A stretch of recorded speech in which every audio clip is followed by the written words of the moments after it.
Good evening, everyone. We're going to call the City Commission meeting for Monday, June 17th, 2009 to order. Welcome everyone in the Commission chambers, those of you watching on DTV and those of you listening online. Can we please have the roll call? Commissioner Villa-Vasquez. Present. Commissioner Bradford. Present. Commissioner King. Here. Commissioner McFall. Here. Commissioner Novick. Here. Vice Mayor Ramos. Present. Mayor Hertzberg. Here. And now we're going to go ahead and go to the invocation and pledge to the flag. This evening, Commissioner McFall, we'll turn the microphone over to you. Okay. This evening we'll be having a silent prayer and followed by the pledge, and then we are pleased to have with us tonight a very talented young lady, Isabel Rios, who's a junior at University High School, which will then have the national anthem for us. So if we could all stand and bow our heads, please.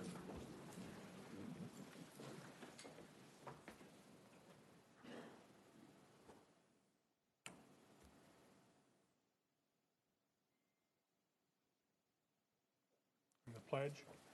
I pledge allegiance to the flag of the United States of America and to the republic for which it stands, one nation under God, indivisible, with liberty and justice for all.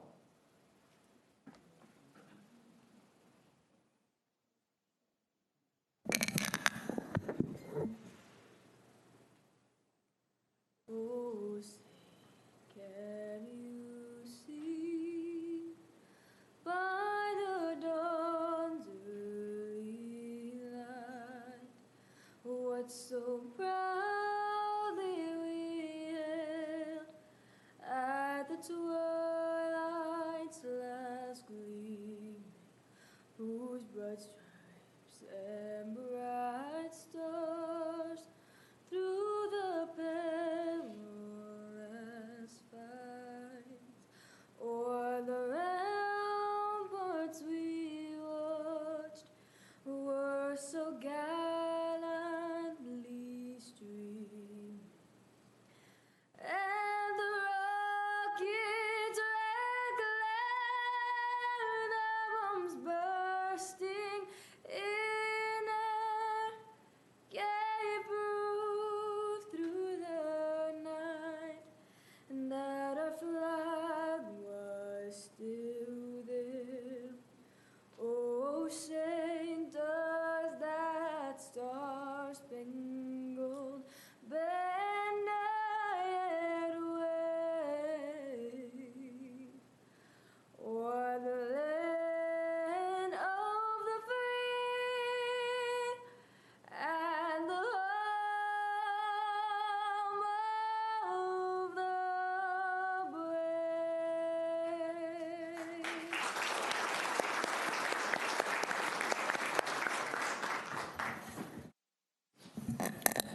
Thank you very much, Isabel. It was really great. So moving on with our business meeting, approval of the minutes for the regular commission meeting of June 3rd, 2019.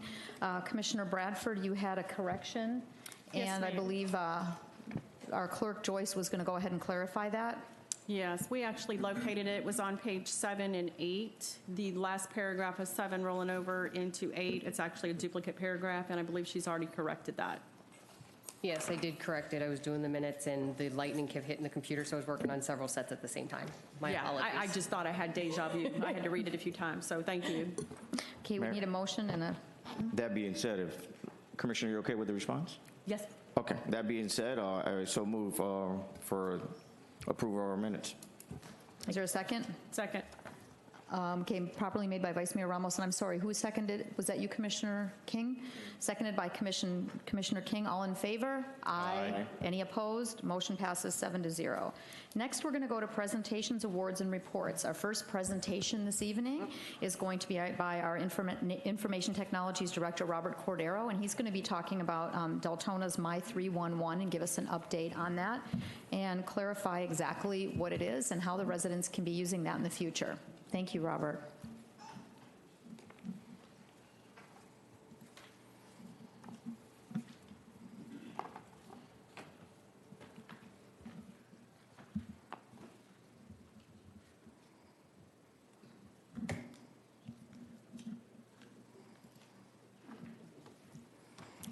Okay.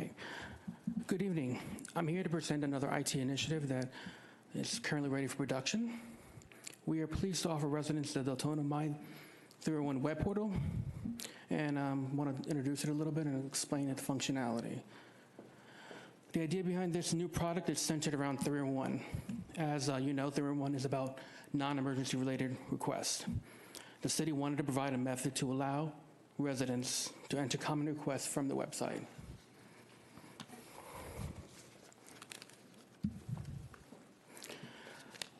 Deltona My 301 portal is a solution to manage specific non-emergency requests from residents to city staff. It allows residents to enter in specific common requests to city staff. The request can change at the discretion of city management. Some requests would generate a code case with enforcement services or a service order with Deltona Water, thereby eliminating the need to enter in information twice. These requests are linked to the city's ERP systems. Other requests would generate an email sent to the department. For example, a parks maintenance issue will be sent to park staff. Staff will then manage the incident or request, and the resident will know the status of through the web portal, either through emails or if they have a login account. And in the near future, we're going to be implementing a smart app for the Android and Apple phones that will allow residents to enter incidents from the app.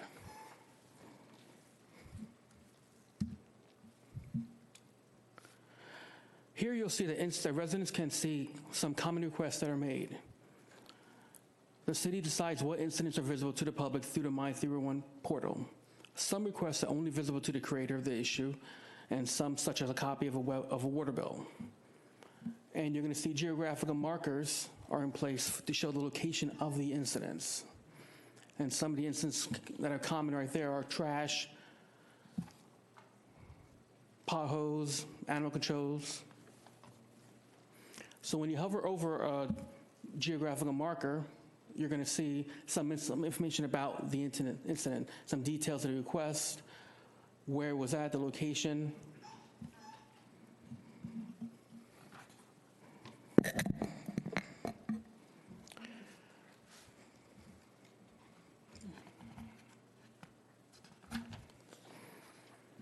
In this section, you're going to see residents can search for incidents from the main page as well. They can filter their results based on the incidents they've opened up or based on common results like animal control cases in that case.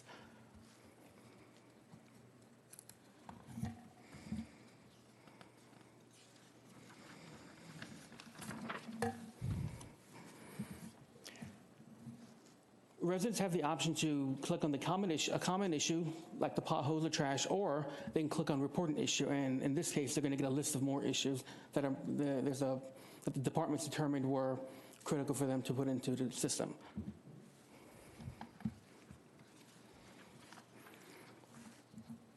So residents are able to enter an issue or request from a computer, a smartphone, or a web browser. The portal resizes for your smartphone, and when the smart app comes, it'll be easier for them. Residents have the option of creating an account. An account allows them to view their own incidents or submitting a request anonymously. By creating an account, residents will be able to see things like water bills, because a request for water bill will only be available to them.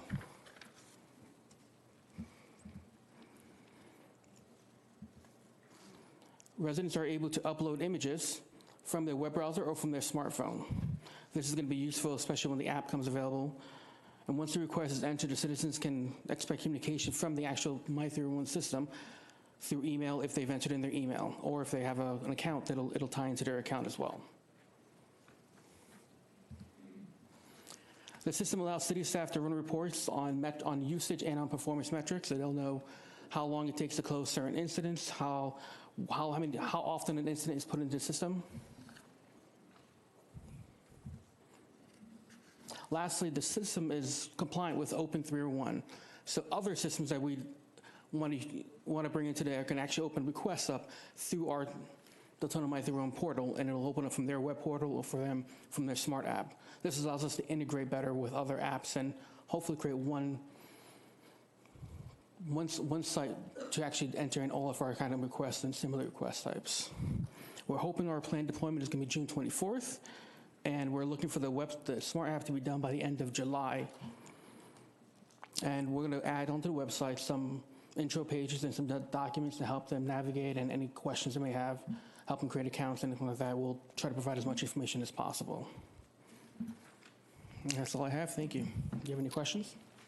Commissioners, any questions? Thank you so much, Robert. So you're looking at, in July, for the app to be available to the Yes. residents, to be able to download that? Yes, that's what our vendor said. Their target date is the end of July. The end of July? Yes. Okay, so if we could have an update, then maybe the last commission meeting in July to see how far we are along with that, that would be great. Okay, commissioners, let's see who I've got on here. Commissioner Vasquez.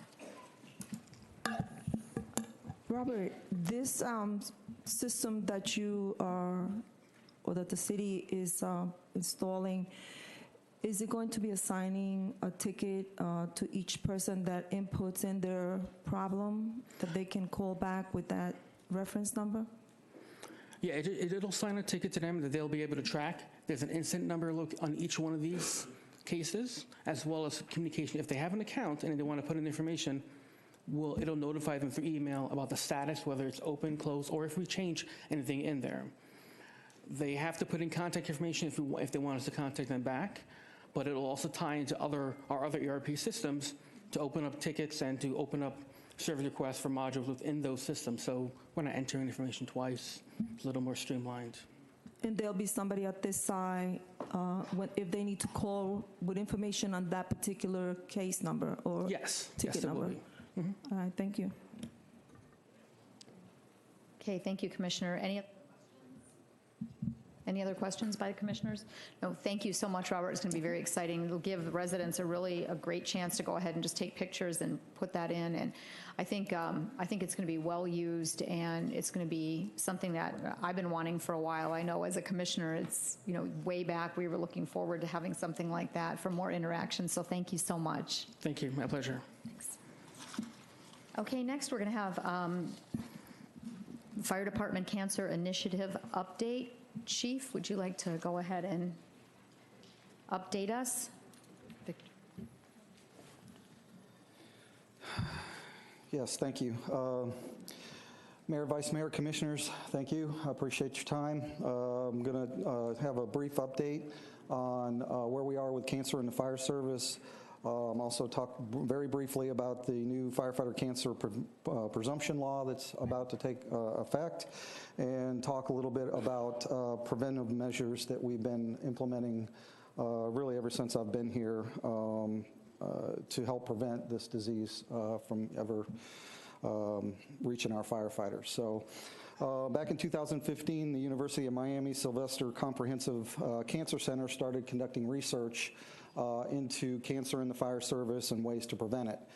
They sent out thousands of surveys to thousands of firefighters across Florida, as well as conducted hands-on simulations to try to determine how we are actually being exposed to this to cancer, and also finding ways to prevent it. Through this research, they determined that firefighters are much more likely to develop cancer than the average public due to the hazardous environments that we work in. Sometimes as much as twice as likely for certain types of cancer. Because of this research, they were able to develop some best practices that most of which we've implemented into the fire department to try to prevent this. And this research was also somewhat instrumental in the passing of the new firefighter presumptive cancer law that was just recently passed by the Florida legislature.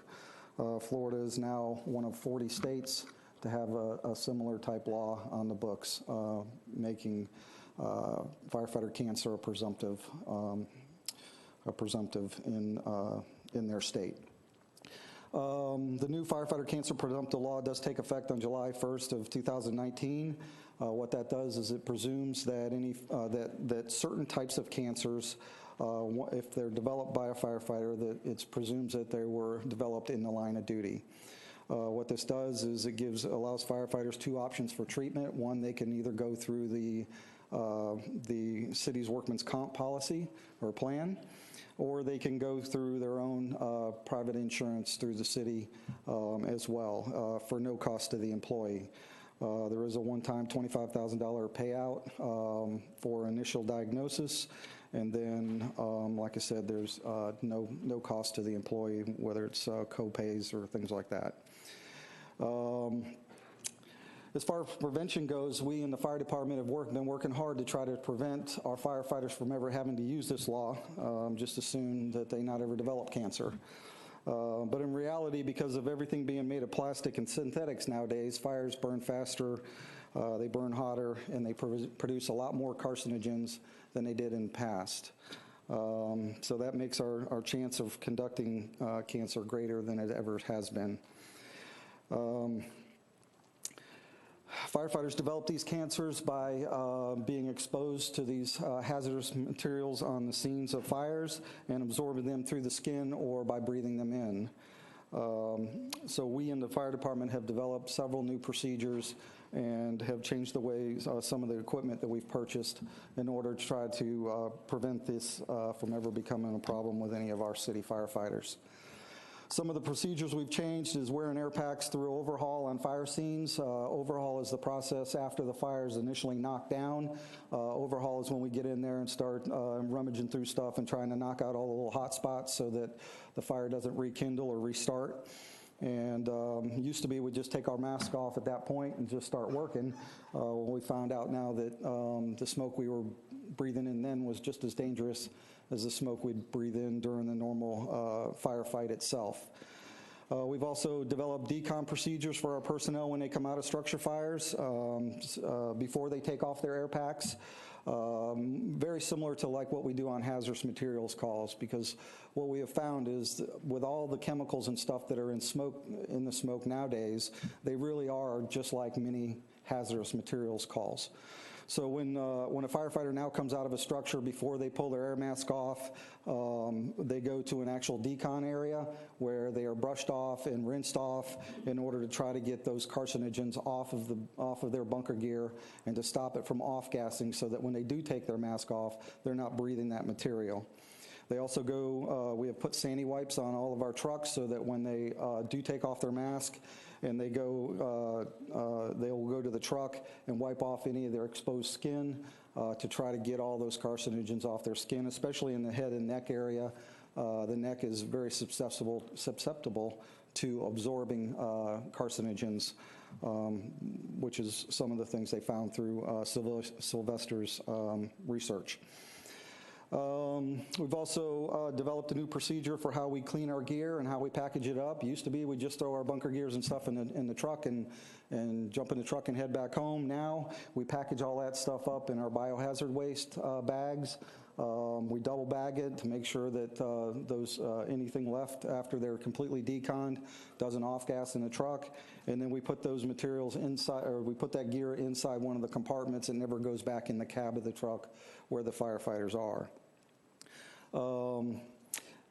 After that, it's sent to our logistics building where our logistics crew go ahead and basically decon that gear by washing it through special washing machines that we have developed especially for bunker gear. Another procedure that we've developed is how we actually clean up when we go back to the stations. Used to be we clean the equipment first, but now we clean the people first. We want to get all that stuff off of our people before it can be absorbed into the skin or before they breathe it in. So we got a new mantra now called shower within the hour. We want to try to get all of our guys back to the station that have been exposed to any of this kind of stuff and get them cleaned up, hopefully within about an hour of the time they're actually exposed.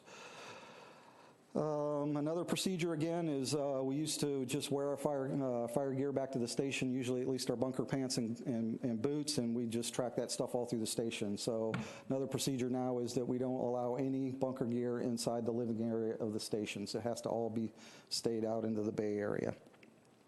As far as equipment goes, this will be the second year. This next budget year will be the second year of a 4-year process to get all of our firefighters a second set of bunker gear. Traditionally now what happens is, like I said, the gear goes to logistics after it's contaminated to be decontaminated, and during that time we have some extra gear at logistics that's brought out to the firefighters so they'll have gear for the rest of the shift. Most of the time that's not a problem. Sometimes we have gear that maybe doesn't fit quite well or if we have several fires over several days, we may run out of some of that extra gear. So what we are doing is buying that second set of gear so that it makes the process of getting that firefighter back in service a lot quicker. And also, by doing this over a 4-year process, what it's doing is putting into play a bunker gear replacement plan so that we're not buying 40 sets of gear one year and 4 sets the next. So it just smooths out the purchasing process.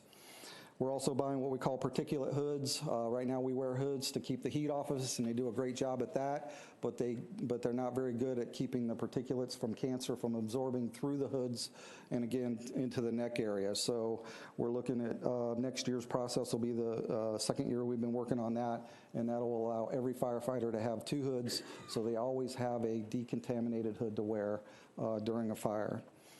And finally, we're looking at what we call the clean cab concept for our fire trucks, where we take all of the stuff out of most of the stuff that we wear in fires, we take all that stuff out of the cab of the truck and we put it in a compartment. Things like air packs, thermal imaging cameras, tools, flashlights, all that stuff now is going to be taken out of the cab. That stuff is really hard to decontaminate, so we don't want it riding around with our firefighters when they're riding around, running to medical calls or whatever, and such like that. So that pretty much wraps it up. So if you have any questions, I'll be glad to try to answer them for you. Thank you so much, Chief. Any questions, commissioners? Any comments? I had some questions, but you pretty much answered everything I had written down here. And I just want to make sure that our fire department has all the needs that they are required to have to keep them safe. Yeah, we've been working on it since I started here. This was one of my main initiatives when I first started here, to try to keep our firefighters safe. And I know that when I went to the fire on Providence, there was a box that you showed me which had emergency needs for the firemen. So I'm hoping that we have enough of those going around to keep them safe. I can't remember exactly what you called them, but it was one of those big bins that you had in the back, and they had a lot of emergency equipment in there for our fire.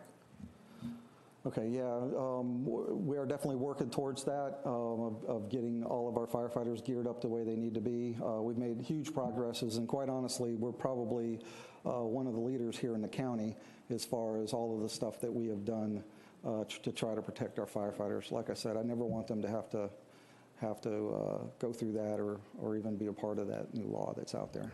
Thank you. Okay, thank you, Chief. Thank you very much. Appreciate it. Okay, now we're going to go to a new announcement for this evening. City Manager Sheng, would you like to go ahead and do the introductions? Well, yes, I do. We have a Public Works Director, Mr. John Peters. Could I ask you to come to the podium and maybe just introduce yourself to the group? And welcome to the city.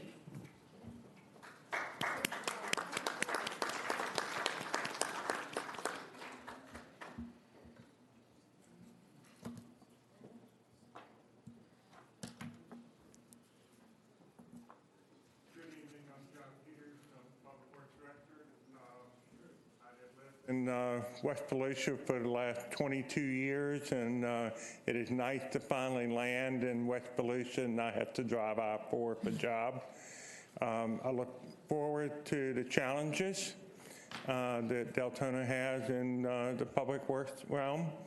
I have 39 years of local government experience, 19 of them as a public works director and utility director, so I think I'm up to the task.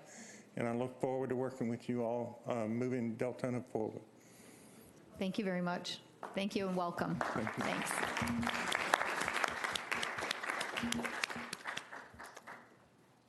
Okay, this brings us to City Commission special reports, requests, and discussion topics.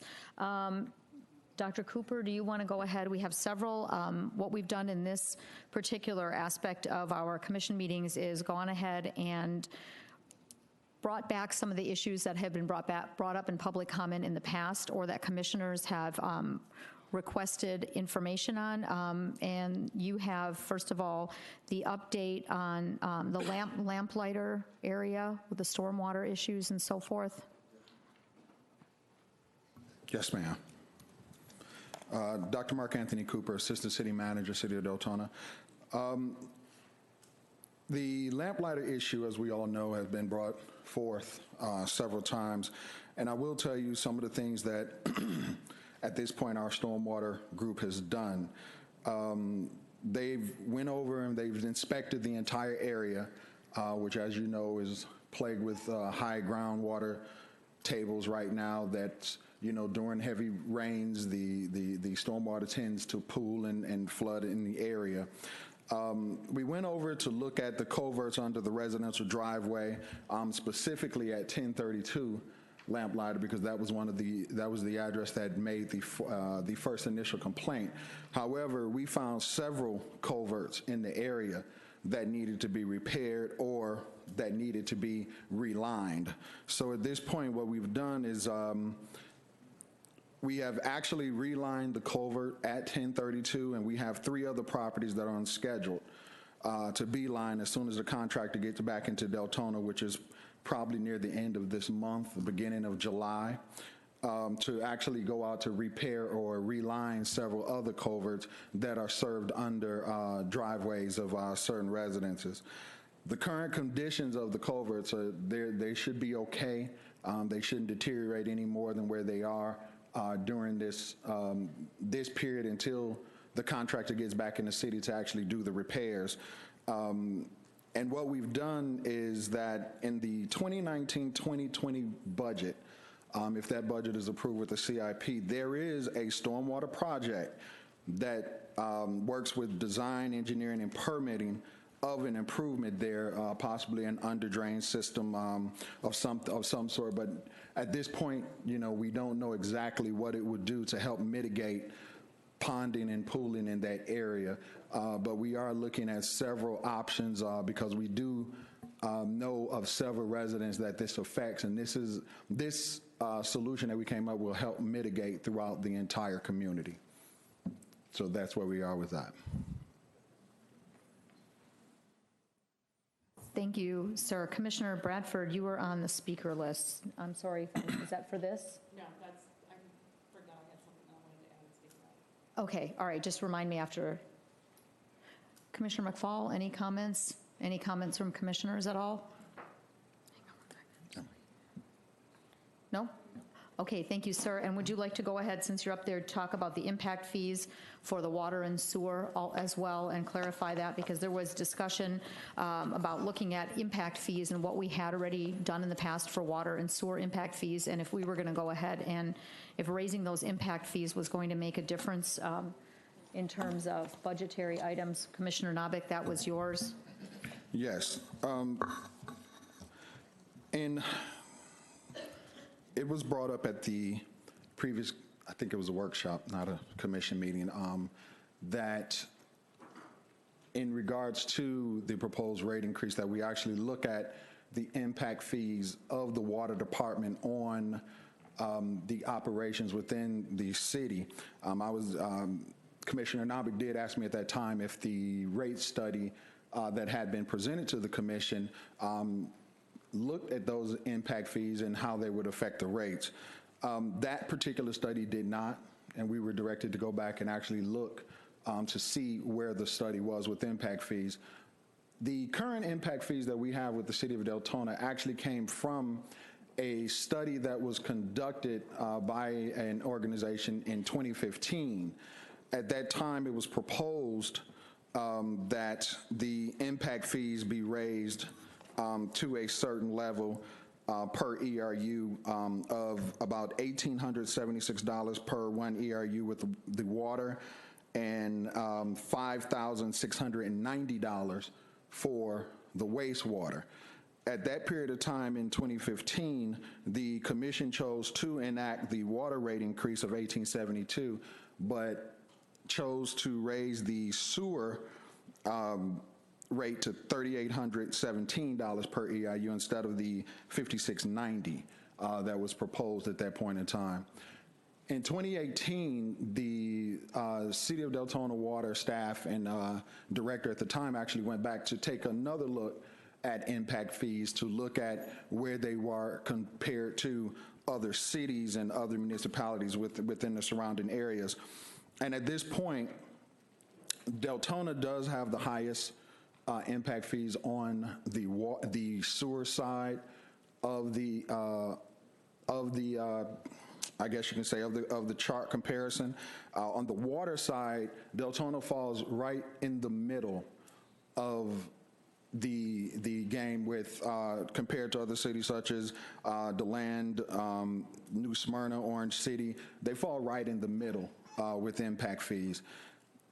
And when you look at the purpose of the impact fees, when it comes to the rates, the applicability of these fees is limited to a person who makes or causes to make an improvement to the land that requires the issuance of building permits, or any person who changes of any structure to generate additional demand on the capital improvements. This really would not help the Deltona water situation when it comes to actually the revenues needed to operate the utility.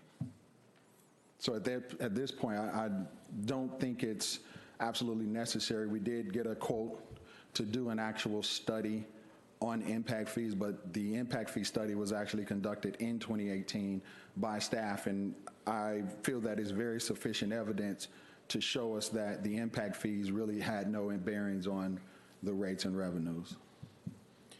And again, the main reason for that recommendation is because of the limited use for those. The limited use of the impact fees, yes, sir. Okay, thank you, sir. Commissioners, any comments on this particular item? Okay, thank you, Dr. Cooper. Commissioner Bradford? Do you want to do me first or Commissioner King? No, we're going to do, I went and have the lawhun update really quick, and then we'll go to the other. So you want to just add on after Commissioner King then? Yeah, that's fine. Okay, and the next is going to be an update from the city attorney regarding the lawsuits by Mr. Lawhun. I believe that was also brought up last commission meeting. Yes, Madam Mayor. Our firm prepared a memorandum that is summarizing Mr. Lawhun's legal actions against the city. Basically, there have been 3 separate lawsuits filed by Mr. Lawhun, and I don't want to just read the memorandum, and it'll be I don't have copies, but anybody who wants copies, I'm sure we can facilitate that. But basically, the first lawsuit was in 2013, and this had to do with access to the road. That case was dismissed by the judge. In 2016, Mr. Lawhun brought a second lawsuit with regards to access over the city property. Basically, in that case, the city confessed judgment and basically agreed to give Mr. Lawhun everything that was requested in his complaint, and that did happen. And one of the things was the city agreed to provide, I have to wear readers now, but anyway, the city would provide Mr. Lawhun a key in order to access the lock on the 11th Avenue gate. Since that time, it's our office's understanding that there have been several attempts to provide Mr. Lawhun with a key, and that each time Mr. Lawhun refused it. So there was no desire on the city's part to not give him a key. So in that particular lawsuit, everything that was asked for in the complaint was given to Mr. Lawhun, and also his part of his attorney's fees were also paid for by the city. In 2017 is the last lawsuit up to this point, and it's a noise nuisance action. And specifically, Mr. Lawhun sought an injunction from the court to enjoin the city from operating the water treatment facility in an unreasonable manner, which he argued was when sound was above 55 dBA, when sound above 55 dBA was produced. 55 dBA to 60 dBA is the limit applied to residentially zoned properties via the city's ordinance. And that is also based on the time of day. Both Mr. Lawhun's property and the city's property are zoned for agricultural uses, which necessarily have a much higher noise level limit, 75 dBA at all times. Basically, in that case, the judge determined that the city's arguments were successful, and the city won on every account in that complaint, and entered an involuntary dismissal of all counts under Mr. Lawhun's complaint. The case is currently being appealed by Mr. Lawhun, and the city is in the process of preparing its response. So because it's currently in litigation with an appeal, we're very limited in what we can and cannot say. I understand that there was questions about the current zoning and land use. Mr. Lawhun's property is zoned A1 prime agriculture, and its resource corridor RC. The A1 zoning allows agricultural land uses, and uses within the resource corridor zoning are passive in nature. The property is developed with one single-family dwelling, which is a permissible use under the A1 zoning. And that's where we sit right now. Okay, thank you. Commissioners, any questions for the city attorney on that update? No questions? Okay, thank you very much. Okay, next we'll have Commissioner King, then Commissioner Nabik. Did you want to do your tobacco update here, or Commissioner comments? I can do it here. Okay, and then Commissioner Bradford, and then Commissioner Nabik. Is that okay? Okay, Commissioner King, I think we've got everyone here then.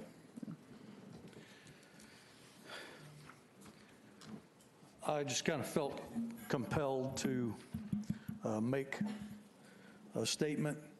I believe it's probably more lengthy than I would like for it to be, but I need to make the statement based on things that have happened recently with the city manager. I just need to, let's say I'm going to get it off my chest. So I have some comments concerning the city manager, Ms. Jane Shang, and her involvement in violation of Florida Statute 104.011 and 104.15. And before I make those statements, I think it's very important that I affirm my position as a God-fearing man who believes in absolute truth. As an elected City of Deltona commissioner who believes that my first responsibility is not to protect the city, but to represent the citizens of Deltona District 1 and be a voice for all citizens throughout the city. I would like to restate and reaffirm verbiage found in the City of Deltona Human Resource Department Personal Policy Manual, Section 12, Code of Conduct, Section 12.1, quote, high standards of personal conduct and integrity are essential to good service and expected for each employee. Section 12.2, quote, to avoid misunderstanding the policy in accordance with Section 112.311 through 112.326 Florida statute entitled Code of Ethics for Public Officers and Employees. Section 12.4, quote, as stewards of the public trust, all city employees must use the powers and resources of the city entrusted to them by the public to further the public interest. In accordance with the City of Deltona Vision 2026 mission statement and core values, city documents are very clear. Mission statement, it is the mission of the Deltona City government to anticipate and to provide for the needs of the residents with quality service, innovation, and leadership. Core values: 1, honesty and integrity. Our actions and relationship with the community are guided by an internal sense of honesty and integrity. We are dedicated to the highest ideal of integrity in dealing with Deltona's residents and employees. Leadership and learning.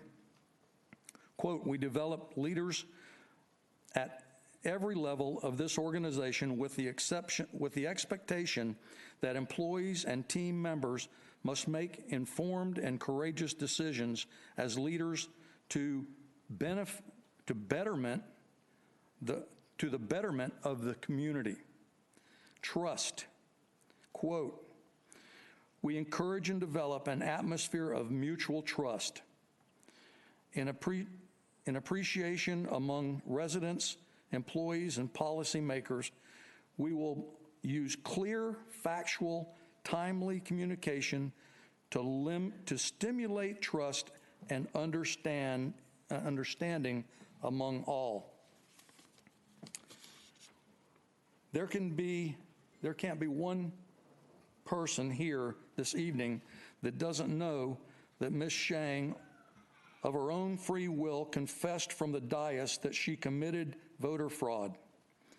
It is possible that you did not know that she violated 2 Florida statutes, 104.011, false swearing and submission of false voter registration information, and 104.15, unqualified electors willfully voting, 4 times each, for a total of 8 violations.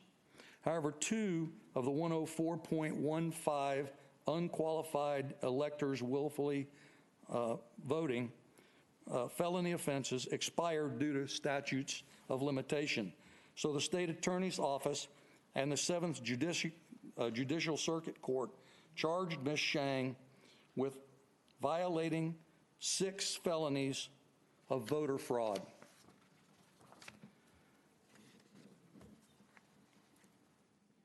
And in order to avoid prosecution, Ms. Shang took a seldom used plea deal called a pretrial intervention.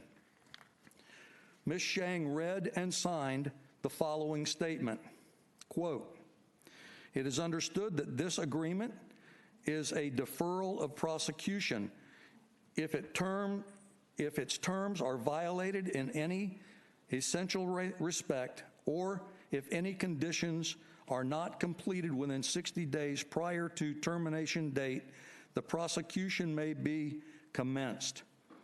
It goes on to say, it is also understood that if this agreement is revoked and that I, Jane Chang, shall not be given any credit for time spent on pretrial intervention toward any sentence I may receive as a result of a conviction from the charge stated herein. The terms of Ms. Shang's pre-trial intervention plea deal, which are very similar to probation, consist of 14 separate conditions which must be satisfied over the next 12-month period. She must pay $100 prosecution fee, pay a $5,178 cost of investigation to law enforcement, perform 100 community service hours, submit a letter not acknowledging and accepting responsibility for her actions. In addition, she must pay monthly $50 to the state of Florida for costs of supervision, monthly $2 to Department of Corrections surcharge fee for supervision, monthly $1 to nonprofit First Step Incorporated per state law, and one-time $30 Department of Corrections drug testing fee. Back in December 2018, Commissioner Bradford motioned to suspend Ms. Shang, city manager, with pay pending the results of the FDLA investigation, and I second that motion. The motion failed with a 5-2 vote. In January 2019, Commissioner Bradford motioned to terminate City Manager Jane Shang with cause, as reports came indicating it appeared something, quote, something was there, and I second that motion. At the time, one commissioner voiced reservation as to taking any action against Ms. Shang until the FDLE had completed their due diligence and investigation. The motion failed again with a 5-2 vote. Now, to our mayors, commissioners, and the public, I say the investigation is complete and extremely revealing. Let me ask the question to the commissioners: what would happen to you or I if we were investigated and charged with a felony violation? Let me answer that question according to Deltona City Charter, Section 5, Paragraph 7.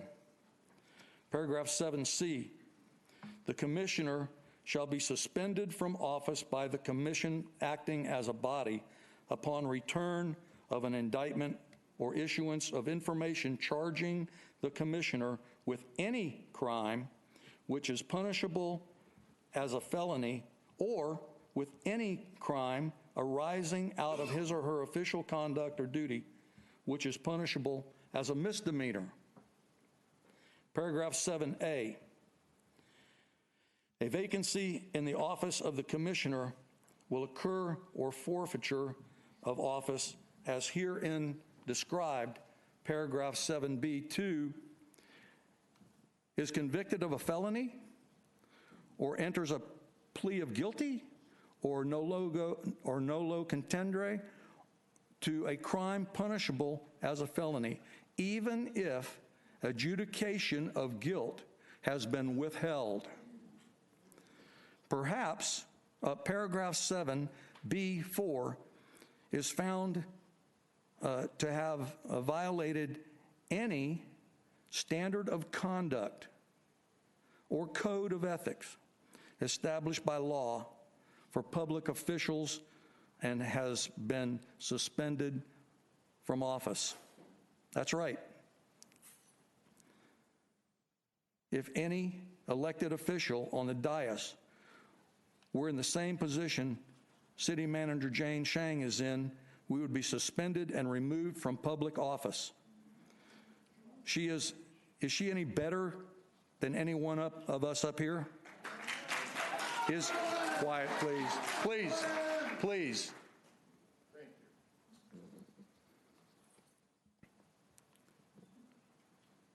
Is she above the law? Above our city standard of code of conduct or code of ethics? I say no, she's not. And the time is now to accept the truth and restore to the city and the residents of Deltona the respect, trust, and representation they all deserve and should expect from their commissioners. Please. Mayor Hertzberg recently made the following statement concerning issues in the city. Quote, "The big thing I heard over and over again was the lack of trust." Quote, "That makes me sad," she said. Quote, "We have to do better," she added. Mayor Hertzberg is absolutely correct. We must do better. We must do the right things to gain the trust of our citizens, even if it means making difficult and unpleasant decisions. After reading through the many pages of the FDLA report by Special Agent Ted Silberstein, the Attorney General and the 7th Judicial Circuit, findings, conclusions, and pretrial intervention agreement.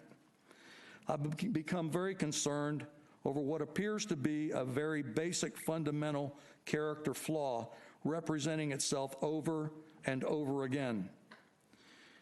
It is a non-acceptance of responsibility for one's actions.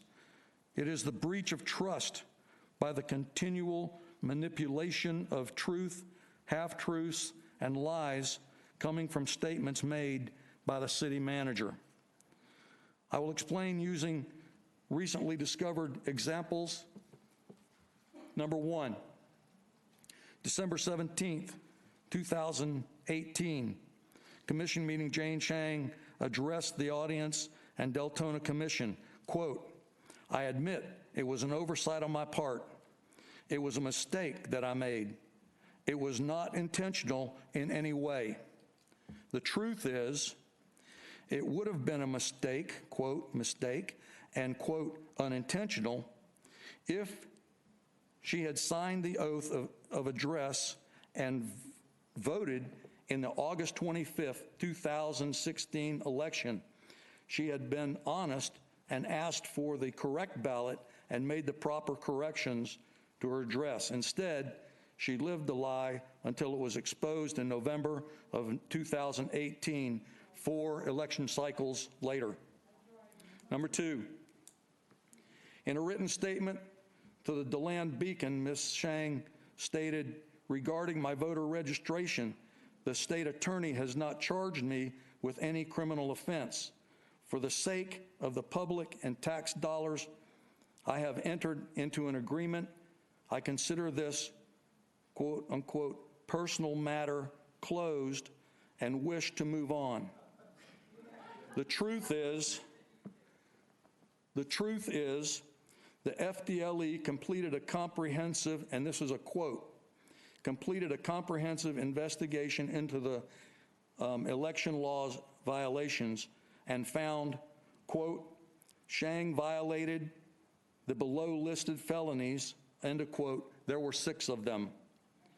And Ms. Chang read and signed the pretrial intervention agreement.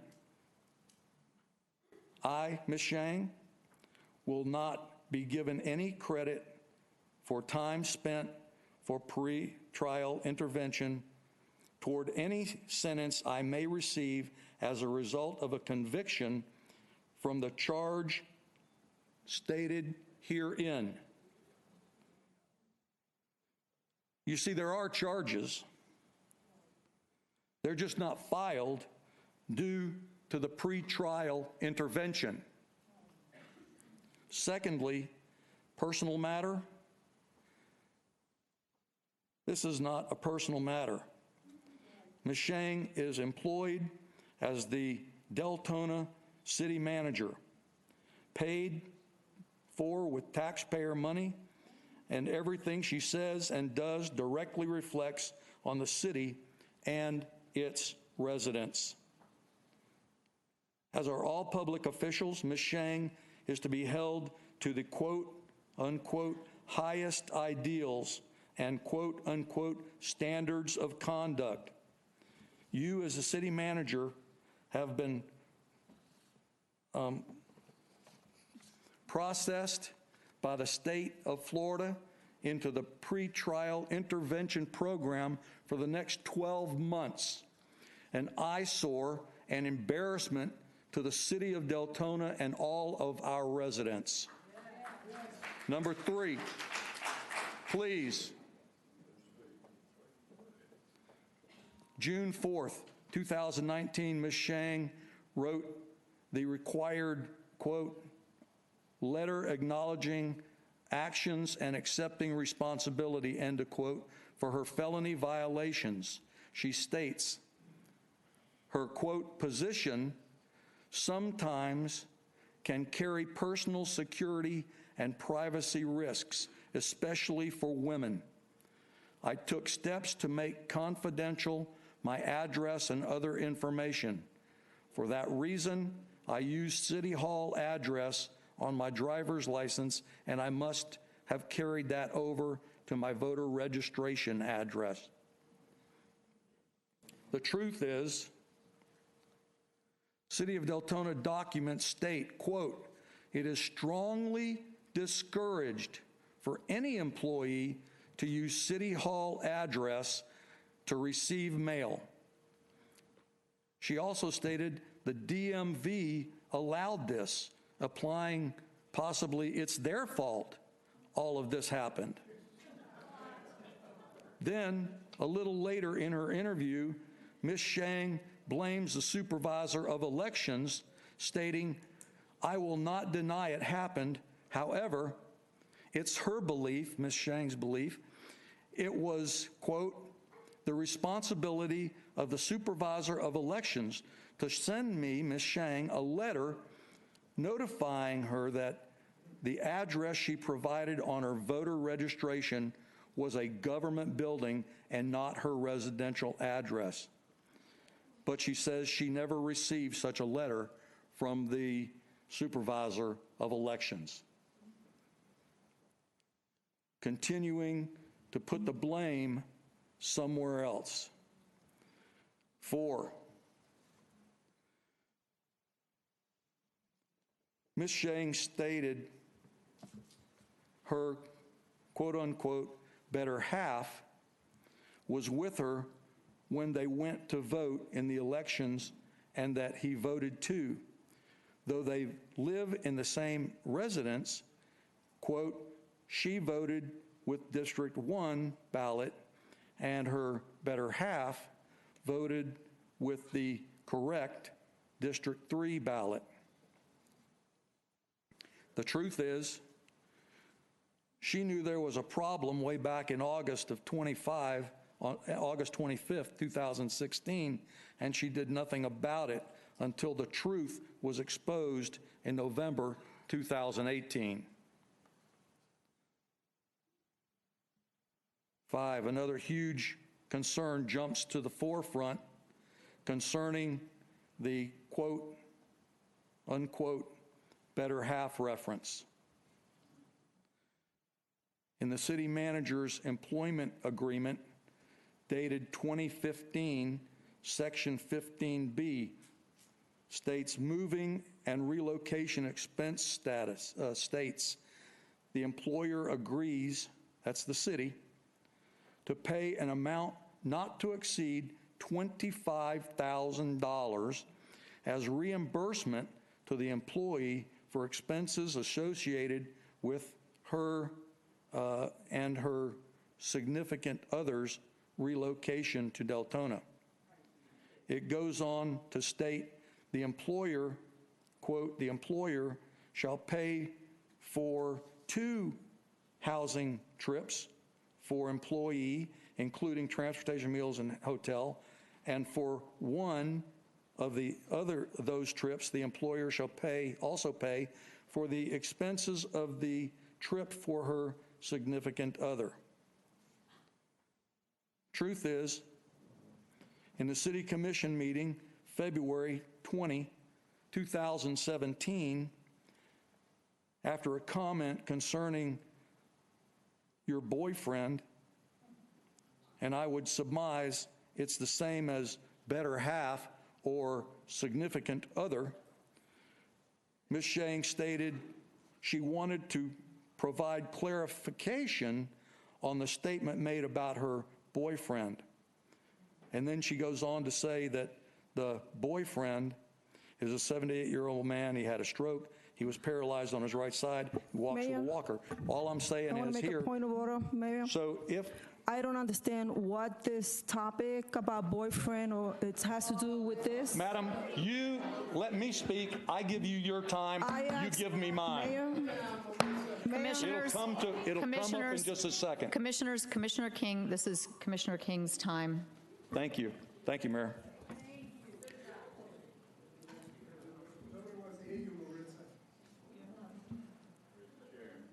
So, if he's not your boyfriend or significant other, why did the city spend taxpayer money to move him from Texas to Deltona. Are you starting to get the point now? Is there a violation of fraud laws here? I believe this is something that probably needs to be looked into.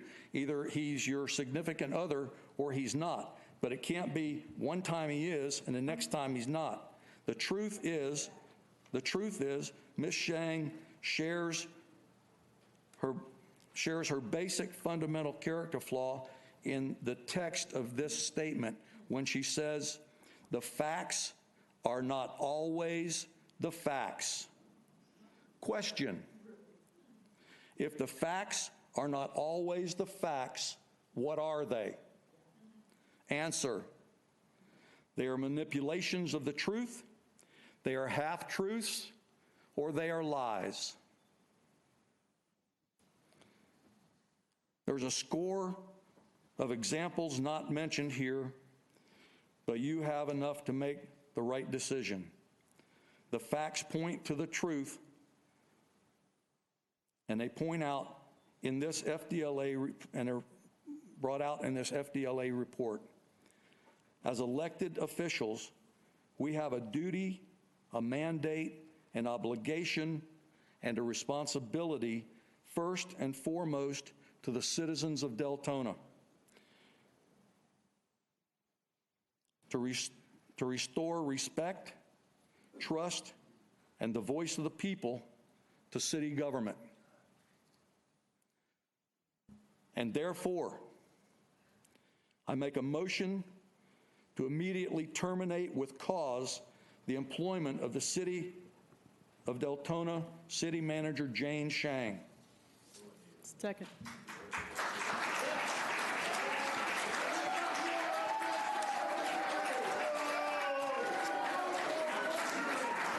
Thank you, Mayor. There's a motion on the floor by Commissioner King to terminate the city manager with cause, seconded by Commissioner Bradford. Is there any discussion from the City Commission? Not, may we vote, please?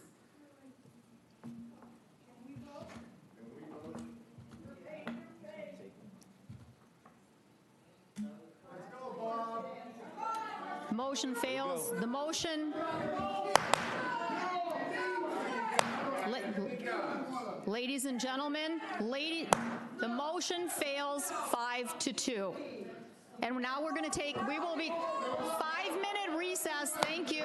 5-minute recess.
Gentlemen, we're going to go ahead and call the commission meeting back to order. We are on the city commission. Ma'am, we're calling the city commission meeting. Ma'am, we're calling the city commission meeting back to order. Commissioner Novick, it is your turn to discuss and update us on the tobacco.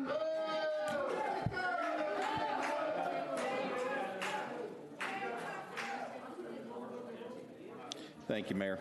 A few meetings ago, Deltona High School Students Against Substance Abuse and Smoking and Vaping made a presentation before the commission, and they had asked us or informed us that one of the leading problems in their research was the advertising that was aimed at the youth. And at the time, I asked the city attorney to research whether there was any conditions when we cannot regulate those advertisements.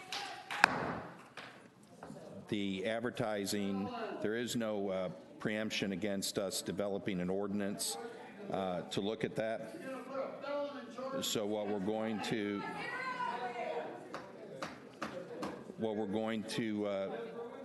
do is we're going to go ahead and wait until school reconvenes and bring Pine Ridge and Deltona High School back into a summit here with us so that the students can have and share some of their input with city staff and with the attorney so that we can craft an ordinance that will help meet what their concerns are. So okay. we'll be working on that after the summer break ends with both Okay. Deltona and Pine Ridge High School. All right, city attorney, do you have any comments on that Sure. as far as preemption and everything? Yes. How are we clear with that? Yeah, one of the major questions that was asked was whether or not the city would be preempted by state law with regards to smoking and smoking products and advertisement of same.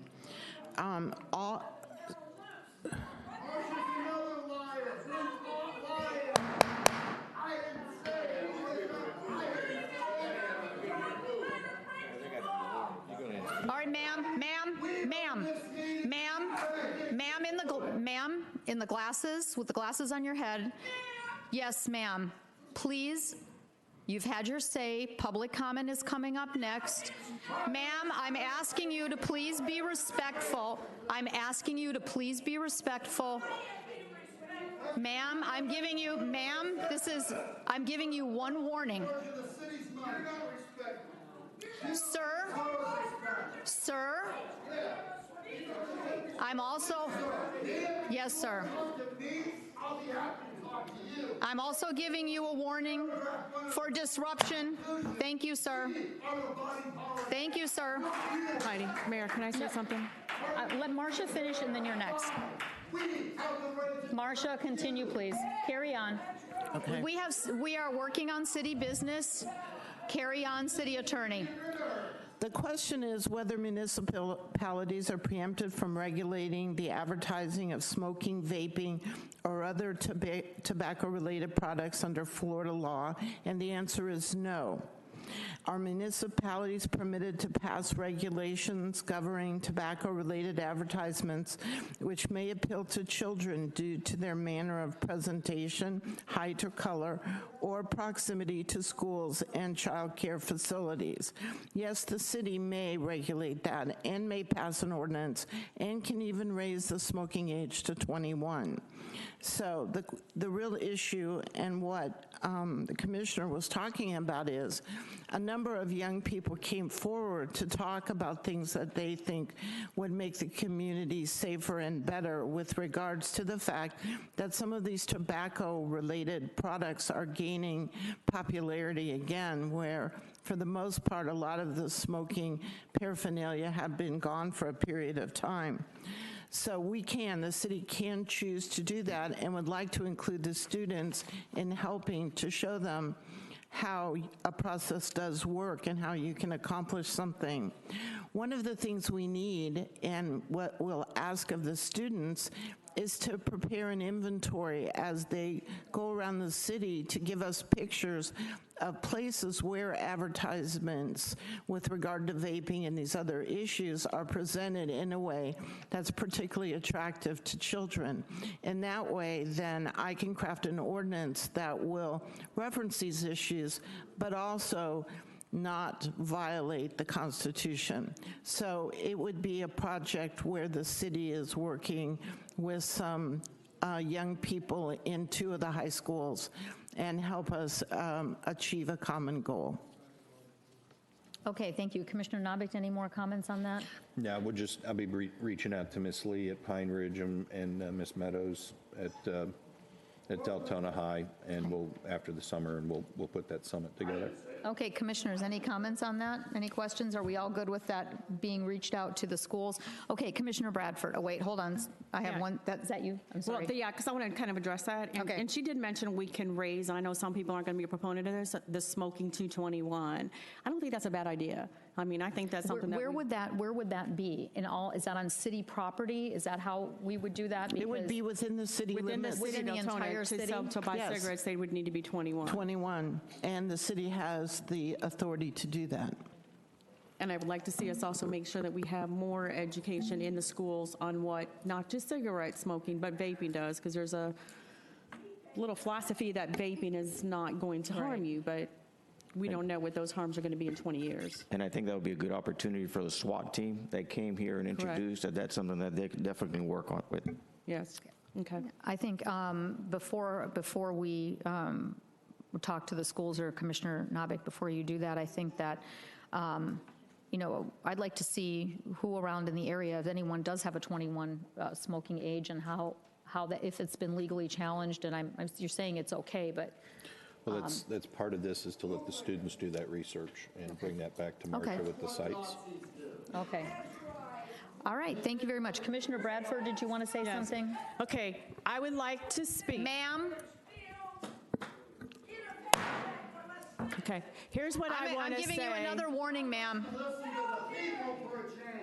This is what I would like to say, and I understand the frustration that you guys have. However, guys, if you let me finish, okay, there are a lot of very positive things happening in Deltona right now. And the last thing let me finish. The last thing I want to see happen is Ms. Shang's mistake to limit us from the growth of what we have. Okay? With that, that's all I want to say on that. Now, this is something I want to bring up prior to, I was kind of going through our operating guidelines and meeting rules, and I do want to bring a couple things up prior to us having public comment, not just for this, but for future meetings. And a couple of those things is that we are always going to have differences of opinions up here. And just because there was a 2-5 vote that Commissioner King and I did, doesn't mean now that that vote is over that I don't have to respect it to keep the city moving forward. Do I agree with it? No. But does that mean I'm going to stop this city from moving forward? So with that said, part of our operating guidelines and procedures is that we're going to be open to ideas from city commission members, the administration, and the public. Okay? So also, we do have a responsibility to get the mutual trust between the city commission, the administration, the city commission members, and everybody as a whole. So I understand your frustration. Trust me, it's right here in the charter. But at this point, we voted. Now, what I would like to have addressed is, in this operating procedures, we do have, and we have received some emails bringing up Cohen versus California.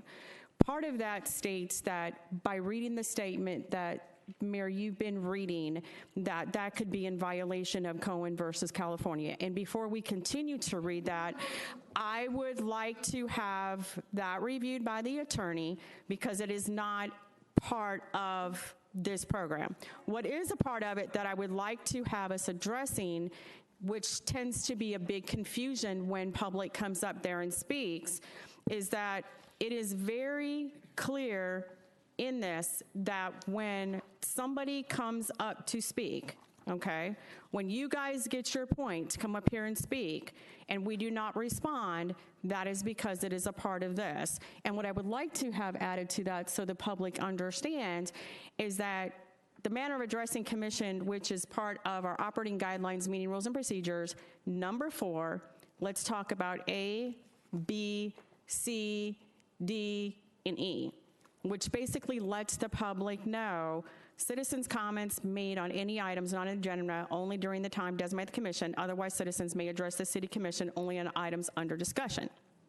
B, each person addressing the city commission has the right to speak for a time period of 4 minutes with a timer in clear view of the speaker. They shall step to the microphone, give his or her name, and address clearly for the record, and shall be limited to 4 minutes to address the city commission unless such time is expanded or contacted by the mayor. Now, this is where people get confused and want us to go back and forth and communicate. No person other than a member of the city commission and the persons having the floor shall be permitted to enter into discussion either directly or through a member of the commission without the permission of the mayor. D, personal attacks shall be ruled out of order by the mayor. E, members of the commission shall not enter into discussion or respond to individual comments during the public forum other than to give direction or to ask for clarification. So to me, that's important that we especially let them know that we are not just ignoring what they're saying, but according to this, we are not allowed to, which means we either amend this or we adhere to it. So one of the biggest complaints that I've received emails on is that I'll respond or somebody up here will respond to one person, but then somebody else comes up and then we just kind of sit here. So I think part of us gaining our trust back and to showing that we're being equal and fair is we either amend it or we stick by it. So I don't know how any other commissioner feels about this, but I don't see anywhere in here either where we say individuals can't speak. So if we want to continue to do what we're doing, then this needs to be amended. Commissioner, I agree with you totally. These laminated rules and guidelines have been here as long as I've been a commissioner. They were put in place long ago, except for the last paragraph. Under H, that was resolution number 2015-49. What I read is directly copied from this in certain language. It is directly taken from this. The only thing that we have changed is defining disorderly or boisterous conduct, obscene gestures, and obscene language, speaking respectfully, and that is on the printed card, the printed yellow sheet that you fill out. No personal attacks. All this is a direct correlation from what the operating rules and guidelines are to what we are reading. It is just that I'm reading a statement now for clarification to understand that these guidelines exist. And the last paragraph, which I will read the statement again right before public comment, is a reminder of what our rules and guidelines are. For as long as I've been up here, there's also something up here that says you should have 4 minutes. There's a timer clearly in view. When I first got elected, that wasn't being used. It was used under the prior administration, then it wasn't. These are in the operating rules and guidelines, and we are trying to keep to these because this is what our guidelines are so that there's no dispute on that. So when you see and when you hear these, I agree with you, Commissioner, that is what we're talking about. We're not trying to stifle anyone's freedom of speech, but there are rules and guidelines in every single public hearing that you go. This is to do the city business. Well, here's what I would like before we got to be cautious because it was brought to our attention, so now I would just like to make sure we look into it because according to the Cohen versus California, which they brought up, it basically states the court ultimately found that displaying a mere 4-letter word, and I won't say it, displaying a mere 4-letter word was not sufficient justification to allow states to restrict speech, and that free speech can only be restricted under severe circumstances beyond offensiveness. The ruling in Cohen versus California set a precedent used in future cases concerning the power of states to regulate free speech. So I just want to make sure, because times have changed and a lot of things, that I don't want to see a lawsuit that's going to cost And I us agree with millions you. of dollars.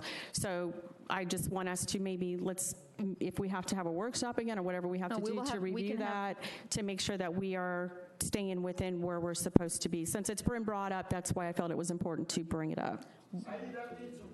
We will go ahead and have the city attorney review this and also have this addressed by a First Amendment attorney. Thank you. Marcia, did you hear that? Yes. Okay, Thank we're good you. with that? Thank you very much. Okay, that closes the portion of City Commission special reports, requests, and discussions. Now we will be going to public forum. Before we start the public forum and before I read my statement, I would like to say that we have 2 people that requested to speak on item 8B. Is that correct? That is part of a consent agenda. So 8B will automatically be pulled because we have 2 requests to speak for that item. Is there anything on 8A? Okay, so 8B will be, and I feel 8A will probably be pulled as well. So we will go ahead and start the public forum, and I will read my statement as I have the last 2 meetings. Members of the public, I would like to take a minute to remind everyone of the operating guidelines for addressing the commission, the city staff, and other members of the public. The Deltona Commission encourages the public to participate on all matters before the commission. However, these guidelines are meant to safeguard community dialogue in an effective, meaningful, and respectful manner. All persons attending the commission meeting and/or speaking before the commission must treat one another courteously and listen to each other respectfully. No person shall engage in disorderly or boisterous conduct. Whistling, stamping of feet, booing, or making loud, threatening, and slanderous utterances and statements is not allowed. These examples are merely illustrative and not exhaustive. Making obscene gestures or using obscene language is not allowed. All shall be allowed to speak in respectful manner without interruption. Personal attacks on commission members, city staff, or members of the public are not allowed and will be ruled out of order by the mayor. Persons continuing this conduct will be removed from the commission chambers. To speak on items of concern and not on the commission agenda, please complete the request to appear before the City of Deltona Commission form prior to the commencement of public forum. The speaker must provide his or her name and address for the record. The time limit for public participation is 4 minutes at commission meetings. The time limit for public participation is 2 minutes for commission workshops, time permitted. All remarks by the public shall be addressed to the mayor and not to any other member of the public or to any individual commissioner. Members of the City Commission shall not enter in discussion or respond to individual comments during public forum other than to give direction to staff or ask for clarification. These guidelines exist to foster orderly communication while allowing for respectful disagreement. An atmosphere of harassment, interruption, fear, and intimidation will not be tolerated. For anyone who has concerns about safety and security, we have an experienced deputy here at every commission meeting and have had for some time for everyone's protection. This is being done for all 90,000 plus residents of Deltona so that everyone has the opportunity to participate in government. City Clerk, please call the first person desiring to speak on items not on the agenda. Terry Ellis, and if the following people can come up, Inez Nazario Vega, Doug McDonald, and Jane Doe. If those 3 will come to the first row.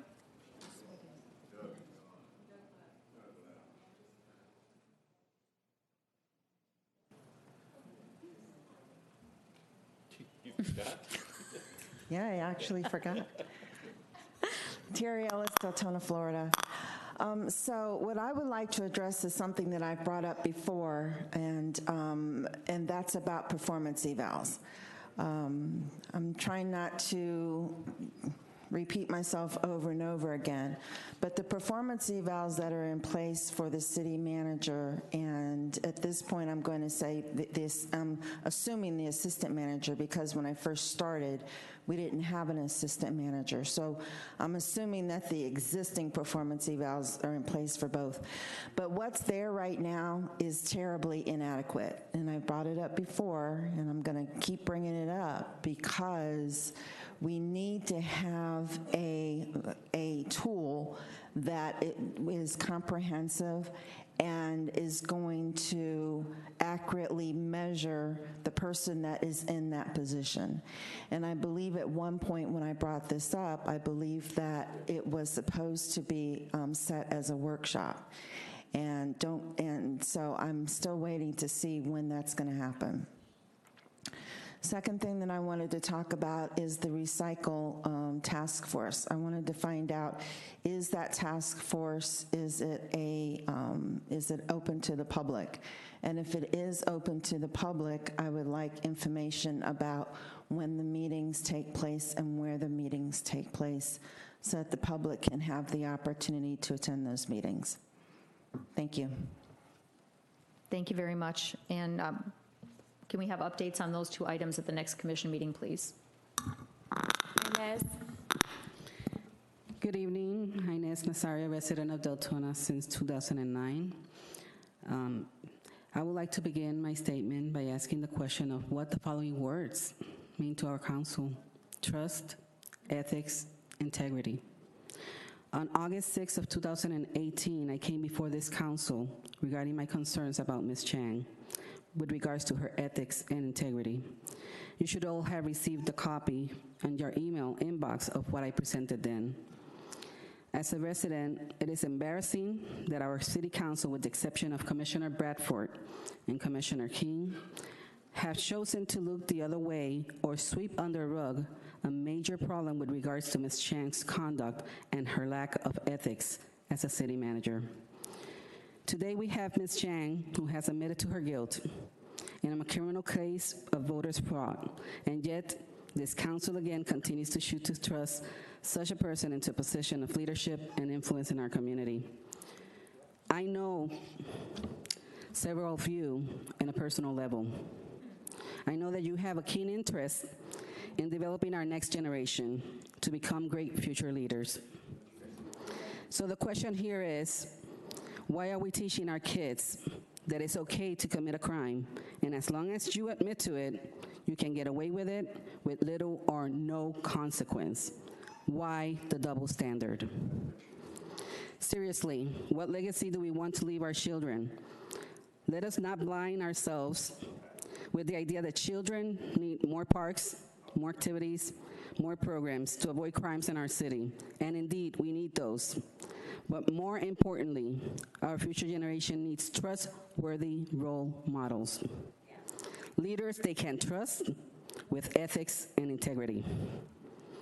I'm very confident in saying that if the crimes committed by Ms. Chang were committed by an ordinary citizen, the outcome would have been very different. So again, what trust, ethics, integrity means to this council.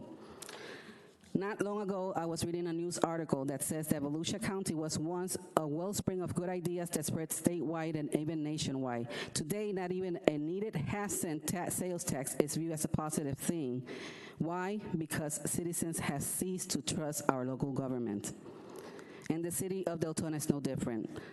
I like to think that Deltona is a wellspring of good ideas, great people, unlimited potential. Many great things are indeed happening in our city. Yet, all of these are overlooked and looked upon with mockery because Ms. Chang's action and behavior have tainted and overshadowed all the great things that are happening in our city. Commissioners, your positions, your deeds, and actions will follow you wherever you go. So my last statement and question is, as leaders of this city, what are any of you doing to heal the breaches and distrust we have towards this local government? Much of it due to your acceptance of Ms. Chang's disgraceful actions and behavior. One more time, what does it mean? Trust, ethics, integrity. Thank you for listening. Thank you. Doug McDonald. I believe he's not here. I think he left. Jane Doe. Yes, Heidi, I'm supposed to direct this to you. Okay, I'm really disgusted. I've lived in this county 40 years. 40. I have seen nothing but this really city going down. You're talking about going up. Corruption is not up. Corruption is destroying this country now. And you all sit there like you're such high people. Really, you're nothing. You're nothing. You're a disgrace to this county. I raised my kids in here. They were very active in sports. I don't see that anymore. People don't really care. All you got is the majority of renters. fly-by-nights because they don't want to stay in this city. I've seen more deaths. I've seen more killings around here. I've seen more break-ins. I see gangs. And you call yourselves leaders? Mr. King, thank you. I know I'm not supposed to address him, but I thank him for his honesty. I thank you for his integrity. You are an example of what this country needs. The rest of you are a disgrace. I don't know who the second person was, but whoever it was, I commend you for standing out for right, because it's obvious your co-employees could care less about the city. And I think it's a disgrace, Heidi. I think that this should have already been settled. It shouldn't have even gotten to this point. And you know 7 felons saying committed. 1 got dismissed. Even the attorney, the state attorney, I'm sure was just as corrupted and paid off. You people think we're stupid? Well, you're wrong, and it's not going to stop because we're going to keep going until you're out, Zhang. And until you people start getting it together, the rest of you just might follow her. Pat Rimstead, and if the following individuals can come up: Albert Bryan, Kathy Bryan, Richard Bellich.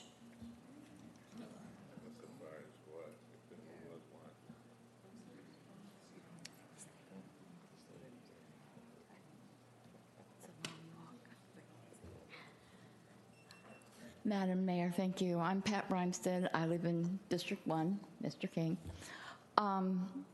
I found out about what happened with city manager in the Deltona paper, and I was appalled. Had this happened to Joe Blow on the street, there'd be no discussion. They would be in jail. At the very least, there'd be a trial. Ignorance of the law is no excuse. You can't blame everybody else for your mistake. That's all I have to say. Thank you, ma'am. Albert Bryan.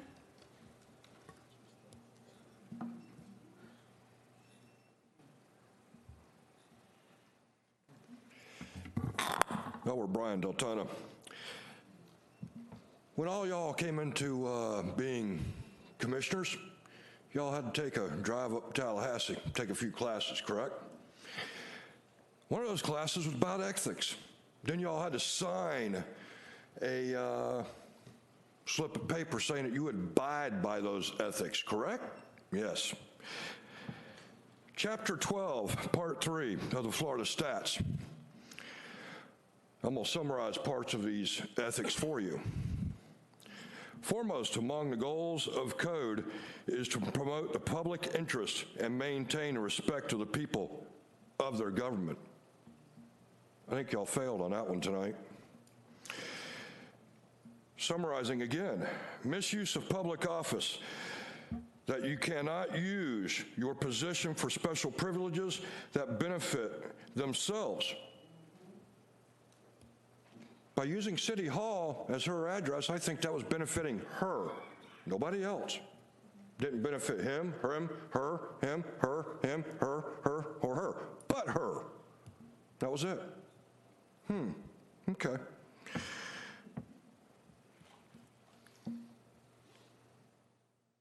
There was an intent here to defraud the public. Under the Code of Ethics, that's a direct violation. All of y'all signed, including her.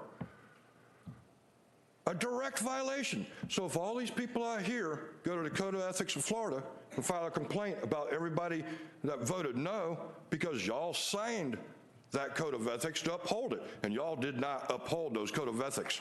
So there should be a complaint against each and every one of y'all that voted no tonight, as well as her, for violating the Code of Ethics. Because in the state of Florida, you're supposed to think that you're upholding what we think. We, the people, think. That's why there's a Code of Ethics. The Code of Ethics stands for one thing: to allow the public to have trust in you people.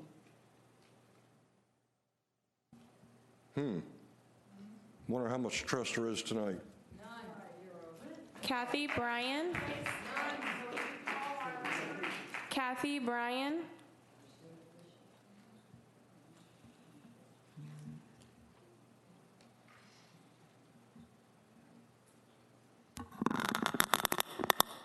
Sorry. I'm going to change it up just a little bit for a second. Unfortunately, the ladies' room called me when we first started the meeting, and I missed the first part about the computer app for CE. And my question on that is, and I, even if I'm not here, a lot of times I'm listening, so if it's answered in another meeting, that's fine. But is this, if it's something that is it something that can be used for reporting as well as communicating? Okay, so is there a method in place to keep an eye on, to make sure that that system's not abused? Because I don't like my neighbor. I don't like my neighbor over there, so I'm going to report him, you know. So hopefully there's a system of that. And the second thing I wanted to ask about that, is there any way that that can be tied in with emergency, I don't know what, but you know, in case of storms or an emergency in the city, people need help. If they're already tied into that, is there some way that that could possibly be done with that system as well? Make it a, you know. We'll look into that, and we're going to have an update. It's supposed to go at the end, start at the end of July, which was done in the presentation, but I'd like an update at the beginning of July to see how we are and what's exactly is it going to do. And I know there's follow-up and there's a lot of safeguards in place. So it'll definitely be another update at another meeting when this gets ready to launch. I'll be looking out for it.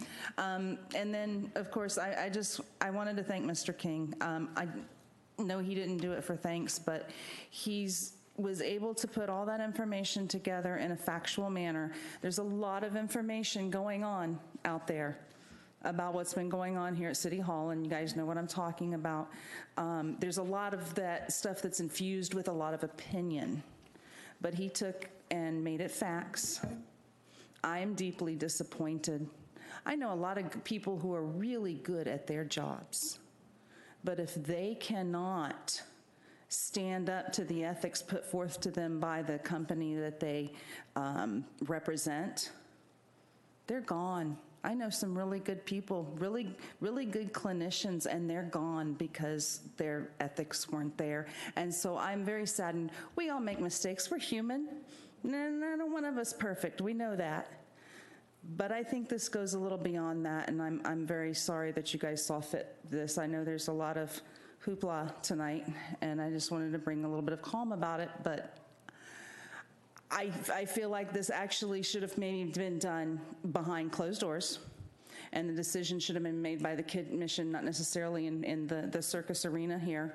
No offense to you guys, because I've been part of a circus myself, but this should have already been handled prior to us getting here to this point tonight. So anyhow, thank you. Thank you. Richard Bellick.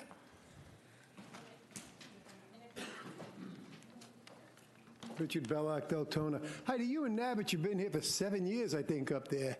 Why is the city in such a bad shape? I mean, you know, it's a drug den. It's a drug den. You heard Skip. I came in 2016 telling you about it. What'd you do? You ignored me, tried to make fun of me behind my back. Just because I have knowledge, that was the reason why you made fun. And bootlicker. They wrote him up as a bootlicker in the paper. A bootlicker. Can you imagine a guy his size being a bootlicker? Huh? Did he ever tell you about when his son tried to get $100,000 from the SHIP program and Brandy White caught it and stopped it? He was trying to get a grant for $100,000, and you people want to tell us you're honest? Now, Bob, you're just amazing. You're writing about a Gestapo code enforcement, yard sales. You're a Gestapo. Maritza, you're a Discapo, and you're a Discapo. Mr. You're helping them. Personal attacks, please. What? Easy. What are you talking about, Heidi? You can direct. Stop my time if she's going to interrupt me. Stop my time. I'll give you my the time extra if she's going to time. interrupt me. You can direct the personal attacks to me regarding the other. Heidi, if I directed personal attacks to you, I'd be here for 4 years. Come on. What, are you kidding me? I drugged then. Remember Skip, the lawyer, backed me up? 2016, I talked to you about drugs. There was Hair Dye Hanukkah. We called him the oldest teenager. Here's a guy who wouldn't come out if he had one gray hair on his head. John has control over you people. John Masarchek is twice as slick as I thought he was. He runs yous. And he's the one that said about your son taking 100,000, by the way, Nabich. And don't say he didn't, because you're a liar. Just like your phony lawn business, he put that out on the street on you too. And you sit up there and you still take direction. And you could stare at me all you want, because if you think you scare me, you oversized beard, you don't. Now, Mr. King, I'm sorry I'm a little excited, but you're a hell of a man. You really are. You don't belong in the same arena with these clowns. And Bradford, you don't belong in this arena. Come on, these people are pawn scum. This is pawn scum at its best right here. Low-class pawn scum. Don't even want the people that, I believe you were just here for your 200 a night. That's what I believe. And you just run away like drug addicts. You go get high somewhere or something. That's what I believe. And you should have stayed in the Bronx. You're a liar. You're a liar. That's what you told us. You were from the Bronx. You ran a big business up there. Where you from now? The zoo? Mr. Bellich. But anyway, Heidi, I mean, come on. You're a pawn scum. You really are. You just, how could you hurt these people like this? How could you give her all the money that she got? Come on, they paid for her boyfriend to move. Who the hell ever heard of something like that? What has she got on you, sir? I mean, is there so much corruption that she keeps the records quiet that nobody could get in? Because I believe the books ever opened in Deltona, there'd be arrests and indictments. I know for a fact of some of the deals that were made. I mean, it's really, really sad. Fatso, you keep staring at me. Hi, Fatsy. What do they call you? Bootlicker. Turn red, bootlicker. You look like a big fat pumpkin. Mr. PJ. My time ain't done. Mike Williams is going to come up and tell you he's a breath of fresh air. He's another houseboy. Oh, wait. Yeah, I was a field Negro back in the day. I was too dark to be a houseboy. Mr. PJ audits, and if the following individuals can come up to the front row, Citizen 8, Michael Bowman and William Sell.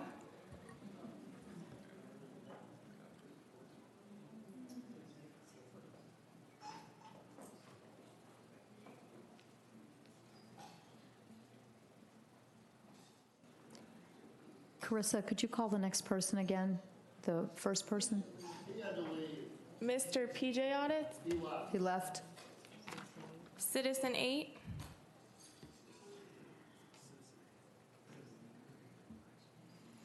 Good evening. I'm a disgusted citizen of Deltona in District 2. I wasn't going to speak tonight, but I just feel compelled to come up here. I know it's going to go in your ear and out the other side like it always does. Nothing anyone says here ever gets anywhere. And some of you up there, unfortunately, have drank the Kool-Aid, and we don't appreciate it.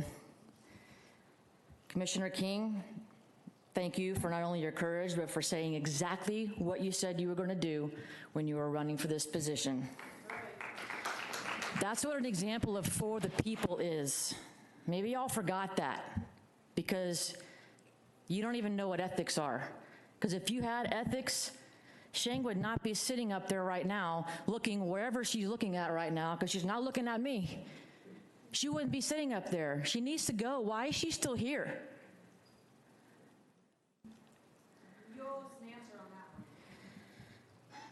I find it odd in your public speaking guidelines, or whatever they are, your policies you have, no person can engage in disorderly conduct. And if we violate your rule, we could be removed from the commission chambers. Really? But yet she can commit felonies and she still sits up there? We exercise our First Amendment right to come up here and speak. It might not be comfortable for some of you. You might get your feelings hurt or your panties in a wad, but get over it. We have the right to be up here to speak our mind. We only have 4 minutes. 4 minutes You guys have all the time in the world to talk all the nonsense, and we get 4 minutes, and you're trying to strip away our right to say what we want to say and avoid uncomfortable and personal attacks. I feel personally attacked by Jane Sheng. So what are you going to do about that? Are you going to throw her out? Because I feel personally attacked by it. 16 years, Deltona's gotten my money. I've been a resident in my home for 16 years. I have a damn right to sit up here and say what the hell I want to say, and you're not going to take that from me or anybody else sitting out here that wants to come up here and speak. Is it the $175,000 salary that you'll have to pay if you fire her? Because if that's the case, I'll put up a GoFundMe tonight, and I personally pledge $1,000 towards getting her out of here. Michael Bowman. I'll pledge $500 for bootlegger. Mike Bowman, District 5. First, I'd like to thank Commissioner King and Commissioner Bradford. You guys seem to be the only ones up there that have the stones enough to stick up for the citizens of Deltona. The rest of you, I don't know how the hell you guys got elected. I don't know how the hell you guys keep your seats up there. At this point, I'd like to encourage everybody who's watching here tonight, everybody who's watching at home, start writing to the state, start writing to the governor's office, and let's clean house. Let's get all these people out of here. Let's get some fresh blood up there, and let's get some people who actually care about the citizens of Deltona and care about honesty and integrity instead of this bullshit. Thank you. William Sell, and if the following individuals can please come up to the front row: Eric Brandt, David Sosa, and Samuel Lawhun. Good evening, Council. William Sell. I live in a little city called DeBerry, and we've had our share of issues in the past. It kind of makes me an expert.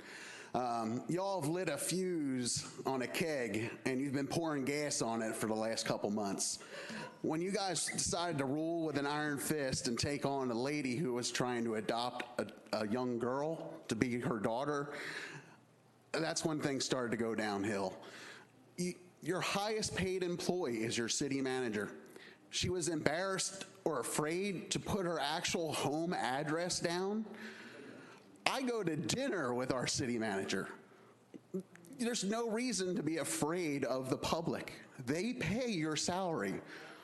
Wherever your home is, whatever address it is, it's being paid for by these people's taxpayer dollars. To hide from them or be afraid of them, why would that? Nobody in the city of DeBerry has ever been afraid of our public. And we've had our share of issues. We lost an entire year and a half fighting to get somebody out from up there on the dais. We got organized. We were professional. I'm telling you guys now, I would have been tased at any meeting in DeBerry with what went on tonight. I think Heidi's afraid to actually get things in order because it's just making things worse now. You all have dug a hole, and there's only one way to get out of this hole. And I know government works slow, and I know I'm counting on the citizens of Deltona to start sending emails to all of you guys and flooding your inbox. I'm expecting them to call you. I want them to show up at these meetings, fill out speaker cards, be professional, be courteous. Nobody's going to listen to anybody being called a bootlegger. It is funny sitting in the audience, but they're not going to. They're just going to shut out. They're not going to listen to you guys. I promise you. You have to get organized. You have to put pressure on those people who you elected. They will do the right thing. It just may take a few months to get there. I think tonight's vote was a little premature. But I think you all are going to get in the right direction. I think Mr. K and Mrs. B will start making phone calls, starting to get some more council members on board with them and do the right thing. There's no way, ask yourselves this when you go home tonight, that will your city manager, if she was booted out here tonight, could she ever get another job as a city manager in any other city? Eric Brandt.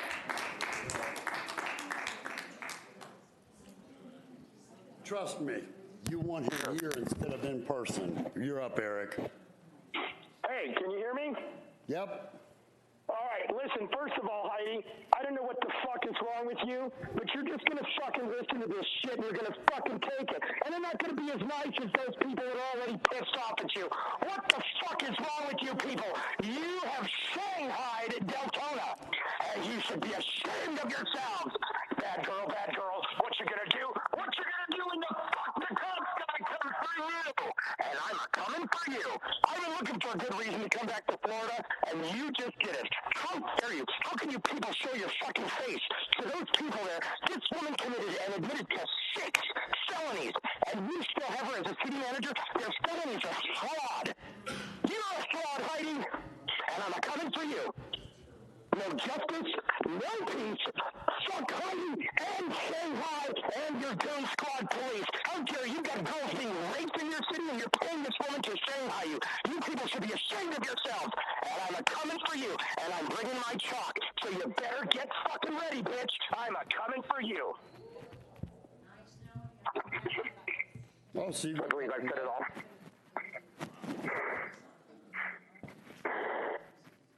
Trust me, when Eric comes to town, it's going to be worse. You're going to see. Shit show. Yeah, I come with my own shit show. I bring my own shit. You provide the stink. Sir, the profanity. Fuck your profanity. This is on live TV. Go ahead and silence my speech. I'll give you 30 seconds to pull your head out of your fucking ass before I slap a 1983 on your ass. Hang on 1 second, Eric. I've already let them know that we've got petitions ready to go to the Middle District if you want to engage in prior restraint. Hey, Artie, cut your mic. If you want to engage in prior restraint, we are ready to file the suits. Do you want a federal lawsuit? Another one. How many do you have? Near versus State of Minnesota. New York Times versus U.S. There is clear-cut Supreme Court case law on prior restraint. You're not going to get away with this shit, Heidi. You're not going to play this Nazi game where you're going to act like you're going to tell us what we do. You don't tell us what we do. The Florida Constitution is on our side. Article 1, paragraph 1. We are the body politic. We run this meeting. We own it. We are the body politic. Article 1, paragraph 5, last line. We have the enumerated right to direct you. That means we tell you what the fuck to do. Bang your wood. One warning. Wood. Mr. Stuck, one warning. One for what? What for are you your going to do? profanity. This is on live TV. I don't get, no, well, you know what? You need a fucking 8-second delay button. Second warning, sir. Well, then give me a third. Come on. This is a shit show and you know it. You are not going to engage in prior restraint. You are not going to engage in prior restraint. What are you going to do? You want to have me removed? You want the suit filed? The paperwork's ready to go. Come on. And there is your check. And there's your time. David Sosa. Thank you, Mr. Stuck. Have a nice evening. Thank you, Mr. Stuck. Thank you. David Sosa.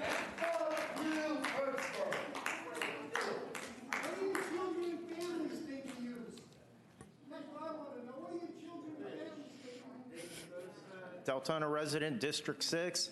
Fortunately, I was actually going to come up and talk about some business. I know Commissioner Vasquez was supposed to have some information for me tonight regarding the center with year-to-date totals, you know, how much profit, how much loss for this year-to-date. And I was going to talk about the city water department and where we stood on that. And unfortunately, with the circus that was created tonight by the city commission, it just, there's no point talking about any of that.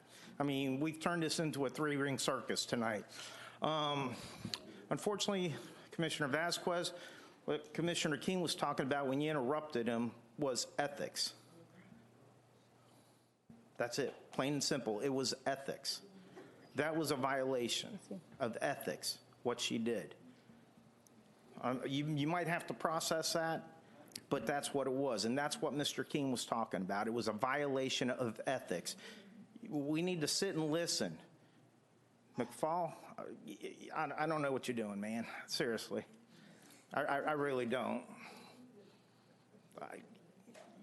You guys, you got me. I'm lost. I'm at a loss for words. First time in my life, I'm at a loss for words. Yeah. Vice Mayor, I mean, what do you got? Other than you get a big smile on your face every time somebody, I watched your budget meeting the other day. I had some concerns I'd like to address. All you had was a big smile on your face every time somebody talked about a fee increase. It's disgusting. Samuel Lawhun.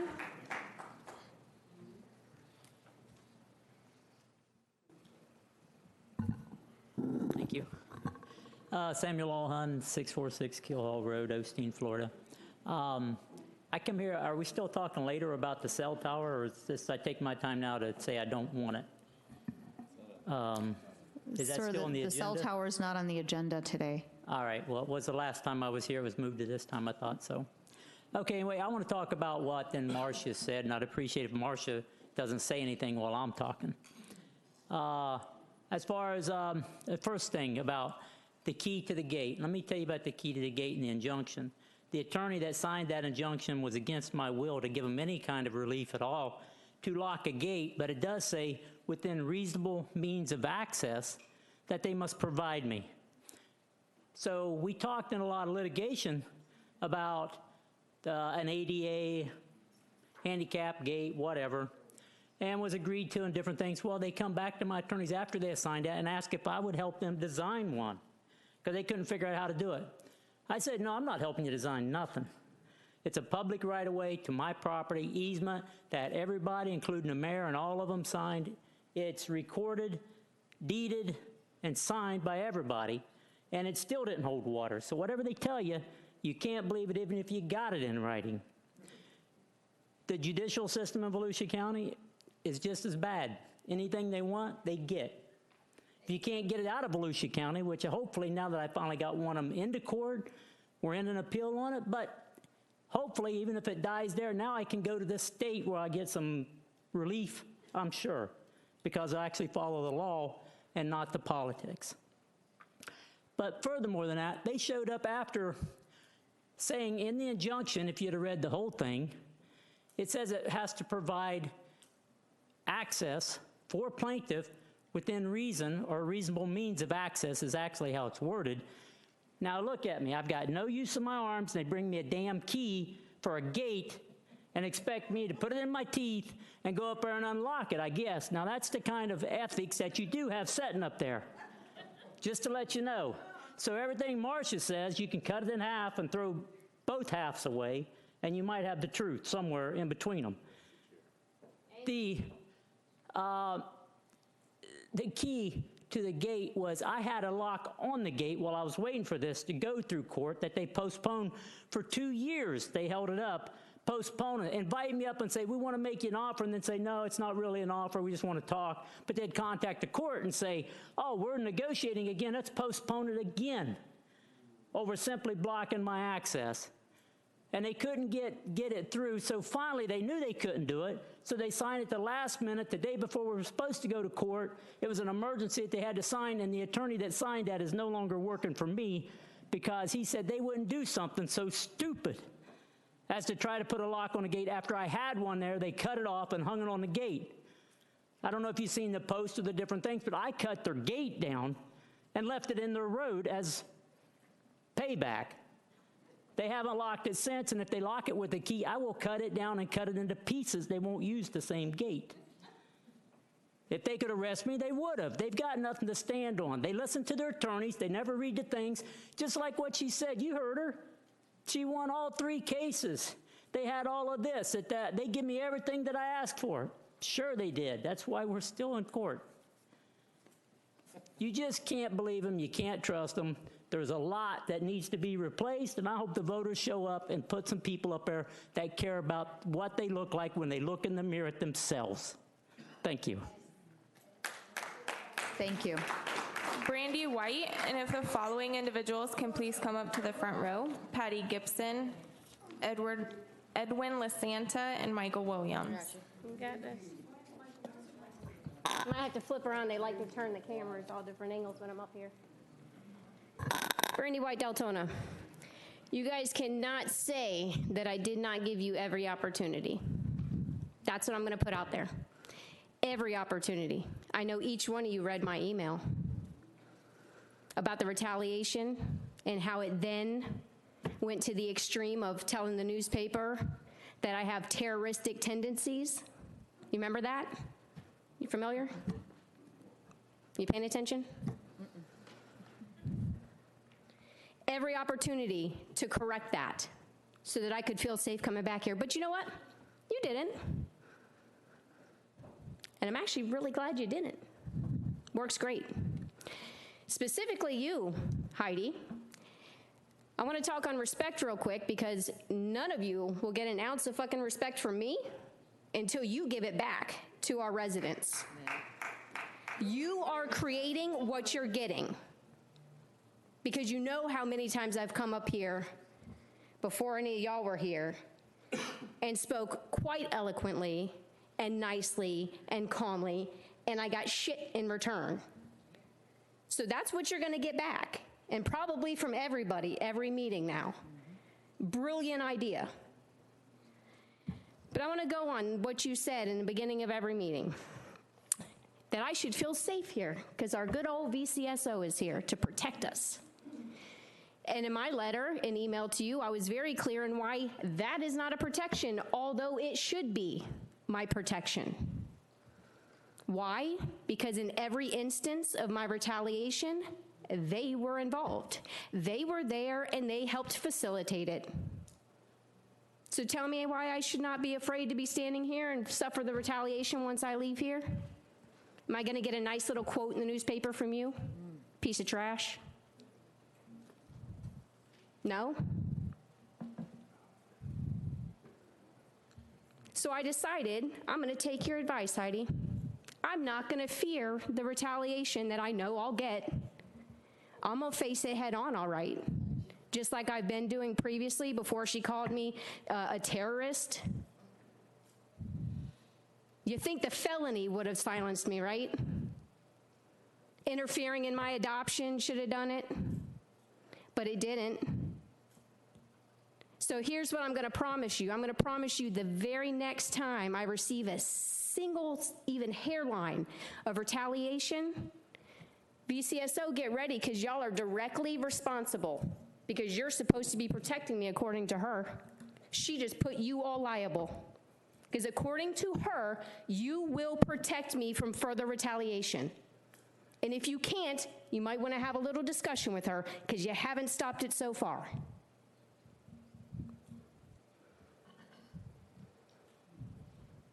I didn't plan on coming tonight because I know what's going to happen. There'll be further retaliation. But I'm ready. And I'll face it head on. You should have let me do it the right way. Honestly, you should have just told her to knock the shit off. How hard would that have been? A little bit of accountability. None. Commissioner King, as my commissioner, I applaud you.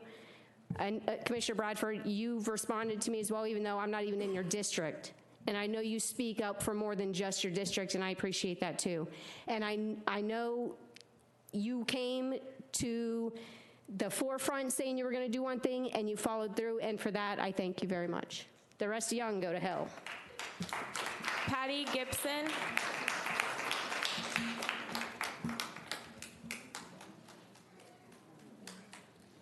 Pat Gibson, Deltona.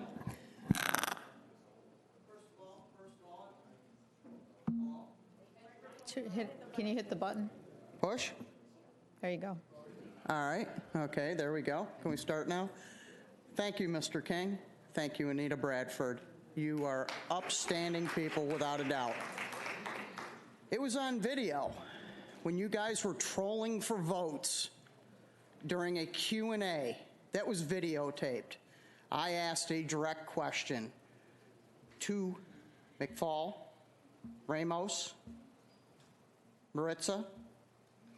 If a city employee broke a Florida statute, violated a law, would they be terminated for just cause? 6 felonies. 6.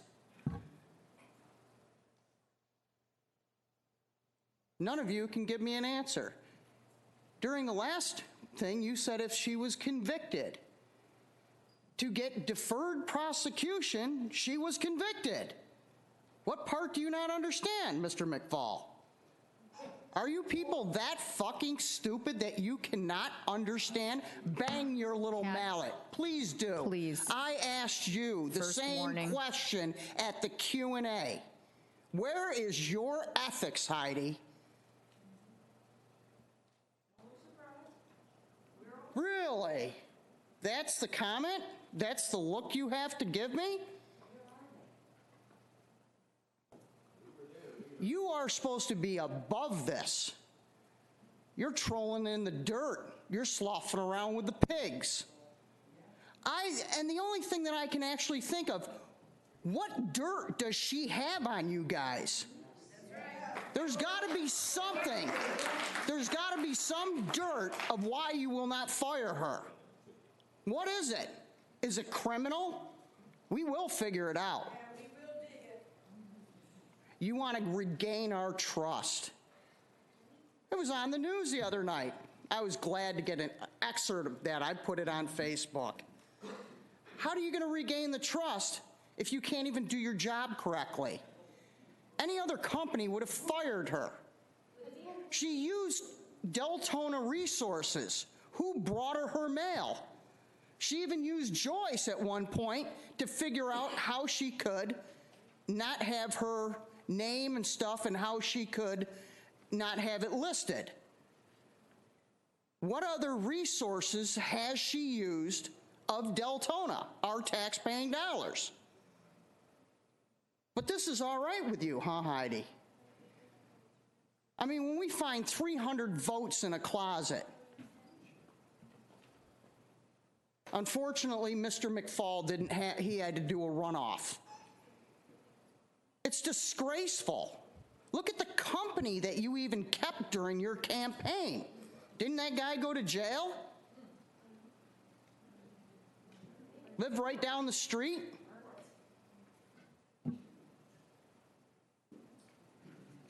You fucking disgust me, Heidi. Bang your fucking mallet. Enough. You want to remove me? Go ahead. I can assure you I can make bail tomorrow. 5-minute recess, ladies and gentlemen. 5-minute recess.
Yes, please.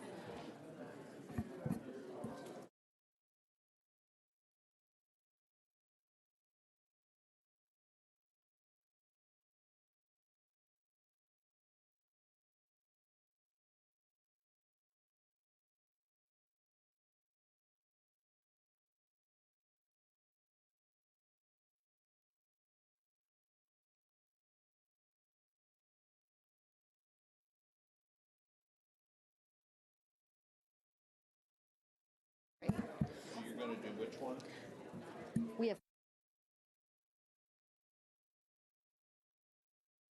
Then every.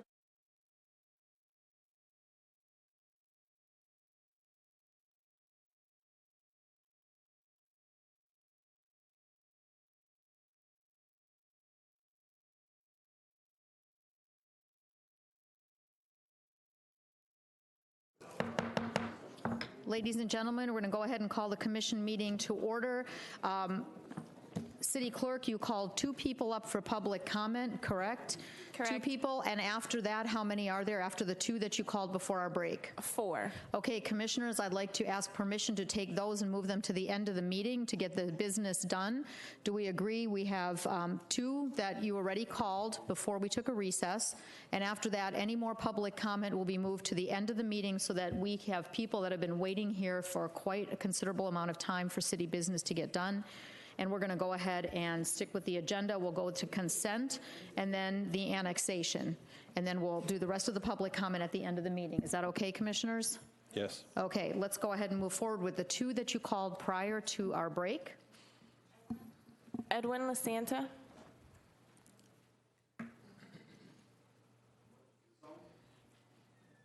Green light. Okay. Commission, good evening. Sorry that I came in the wrong date.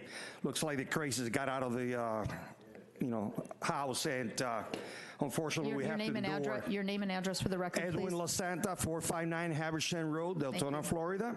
I'm here and speaking on behalf of the West Volusia Senior Softball League. We have 80 members, 60 and over, who play softball at Shea Field at DuPont Lakes Park.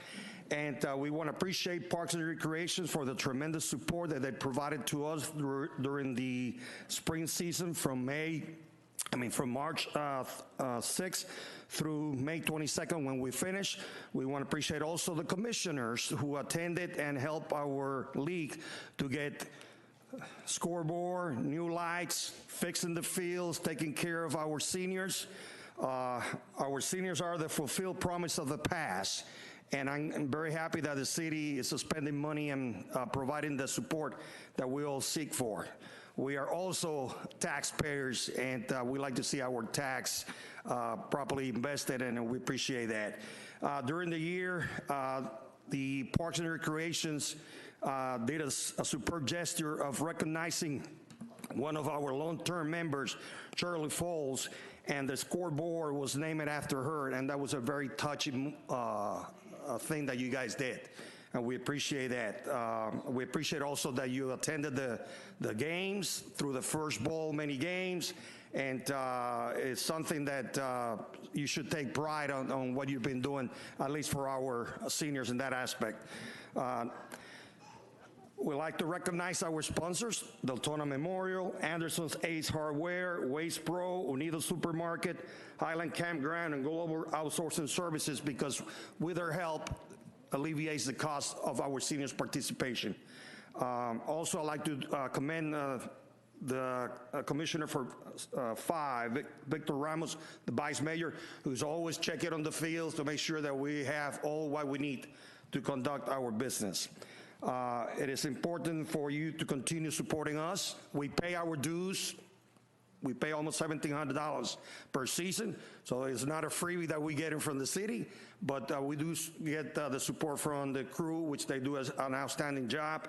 Mr. Manning is always in contact with me, and we coordinate the use of the lights and even shut it off early so the city saves some money in that aspect.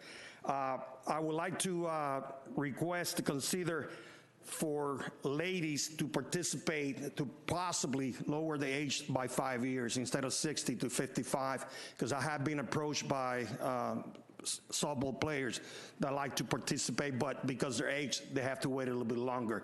So it's something for Parks and Recreations to take a look at that. Also, consider lowering the rates for renting the softball fields for teams that wants to conduct tournaments at the DuPont Lakes complex, because right now $60 per hour is a pretty high rate for many of them to even entertain the possibility of having a tournament. So we thought that it might be wise to consider changing those rates for those softball fields, okay? Other than that, thank you much, and deal with this crisis. God bless you. Thank you. Mike Williams.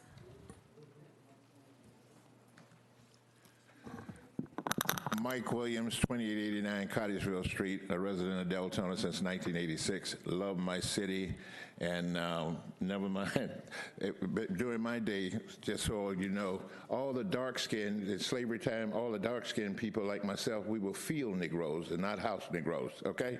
They used another word then, but we were field Negroes, not house Negroes, like someone called me earlier tonight, but that's okay, we keep going.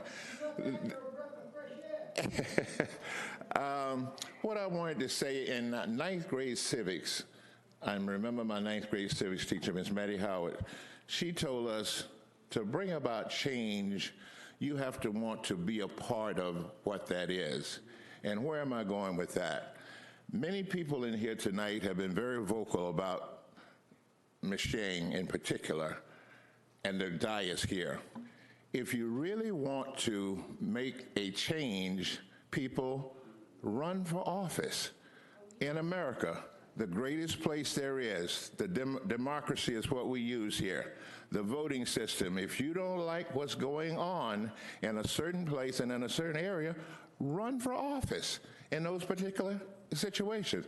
Many of these seats are decided by very few votes. Ms. Bradford, Anita Bradford, I like the comments you made tonight, and that's why I've been in sales and marketing all my life. We look through what we call the right end of the telescope. You look through the small end, and then the big end goes out. You mentioned tonight about the good things that are happening in Deltona, that we shouldn't get sidetracked by those things that are not so good. For example, I didn't interrupt anybody else when they were speaking, if that's okay. For example, when we talk about the good things that are going on in Deltona, there are a lot of positive good things going on in our city. Number one, I'm in the real estate business. All of you know that. I make no secret about that. Real estate is really booming here in Deltona, okay? One of the better markets there is for real estate right now, especially with new construction.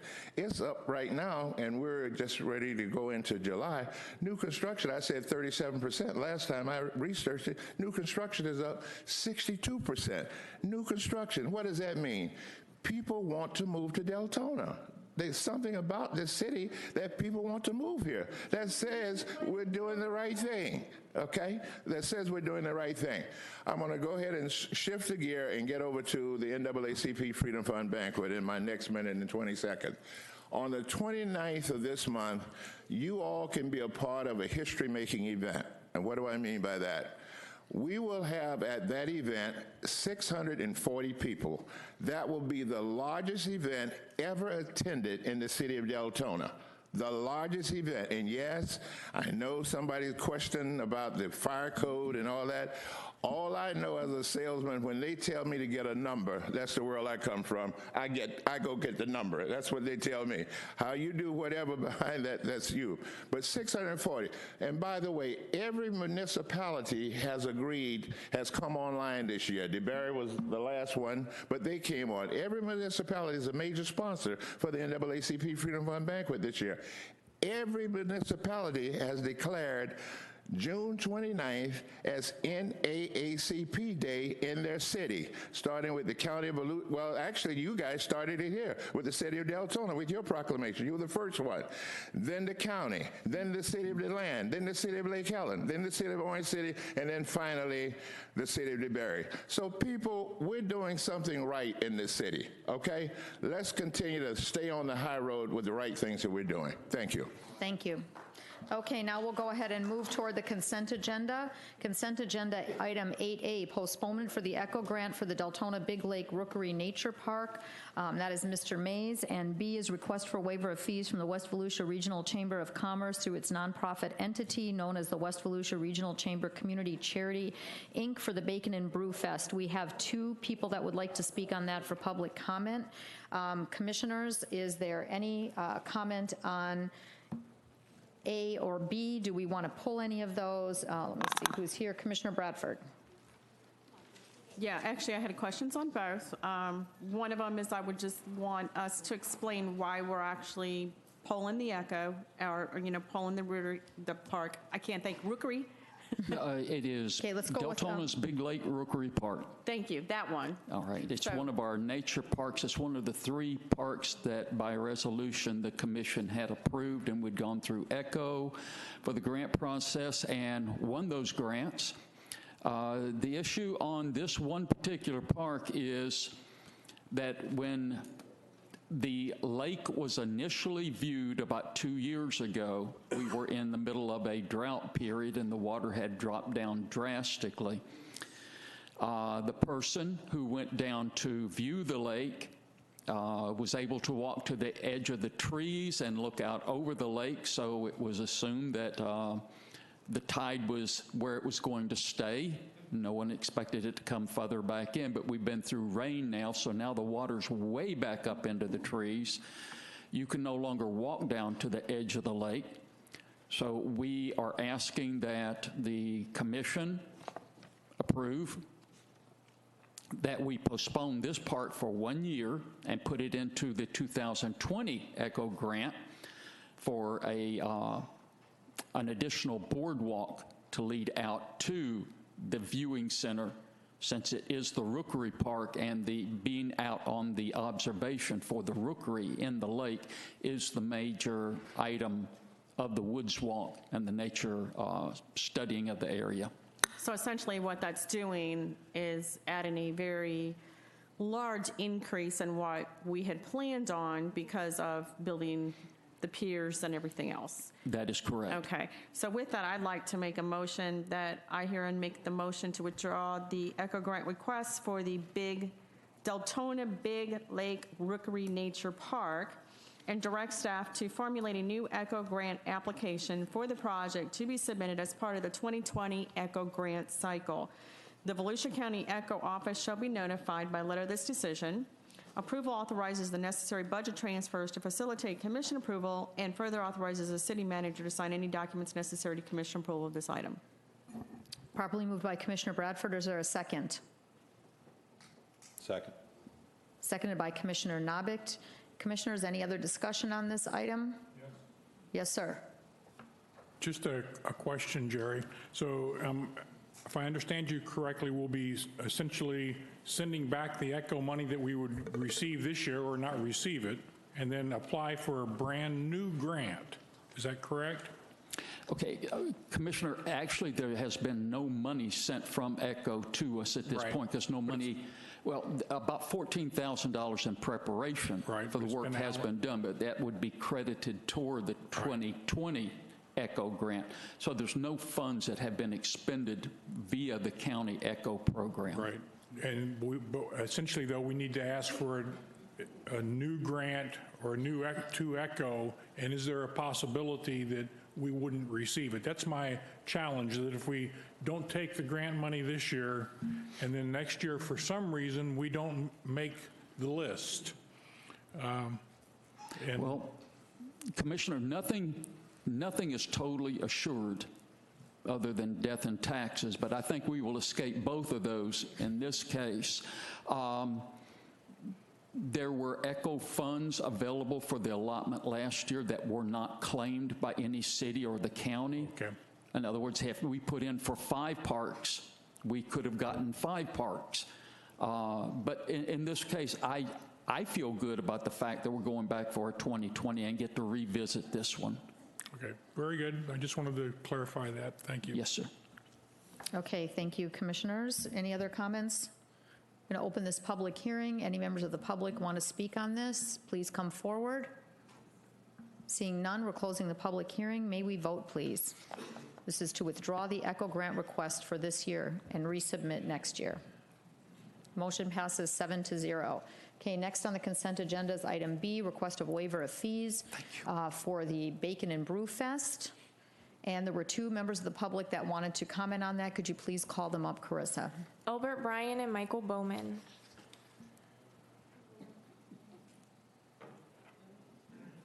Are you going to have commissioner comments on that one? Mm-hmm. Okay.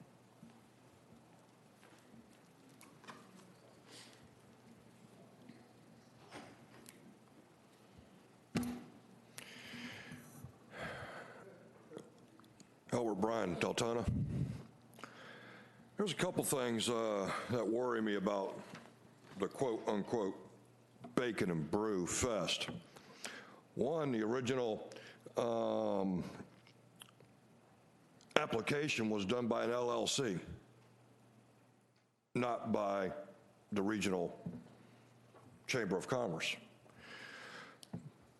All of a sudden, it was written on top of the original application. Makes you kind of wonder about that. Why an LLC puts it in first, and then all of a sudden, after we hear about all this hoopla about the birthday party, the Chamber of Commerce wants to jump in on it. Interesting. Okay. Just thinking out loud. Now, it's supposed to be at Dewey Booster or Boster Sports Complex, and they all want to have alcohol there? 5 bars are supposed to be set up at this place. 3 of those right near a kid zone. Wow. Isn't that neat? Now, the other thing is your max in-kind gifting normally is $2,500.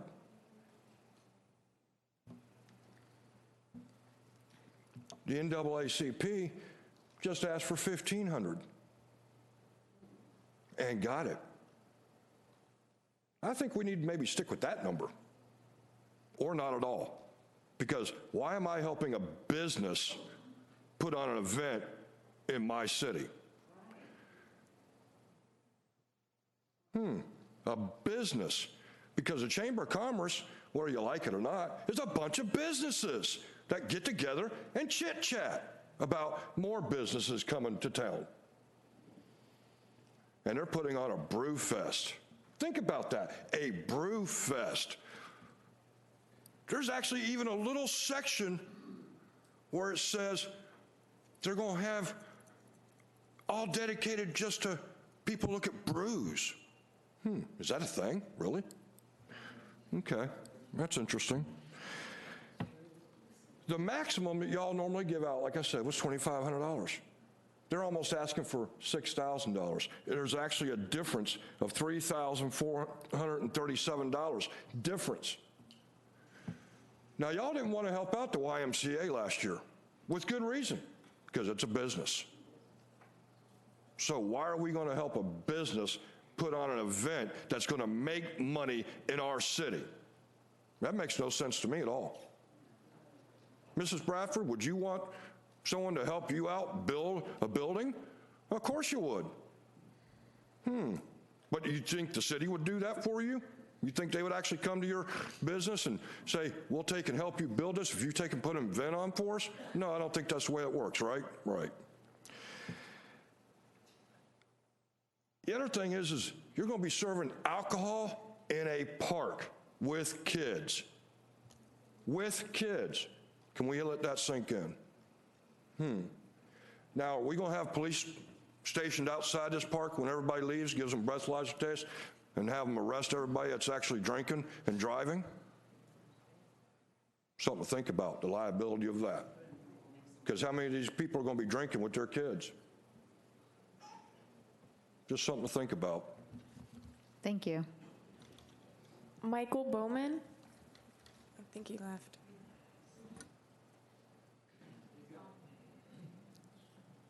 Okay, no more? Okay, then we'd like to go ahead and hear from Ryan and then the applicant, please.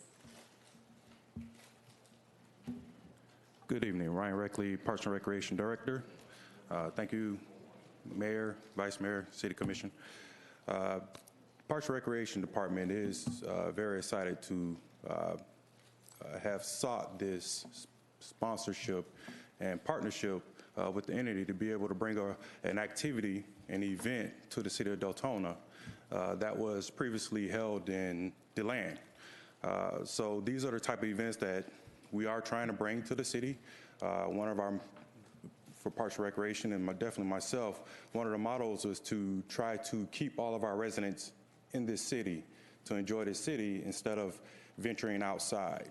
So the in-kind services, again, is in-kind. It's what we do typically for our Latin festival. It's a similar model, but it's something that we are trying to, it's a different event.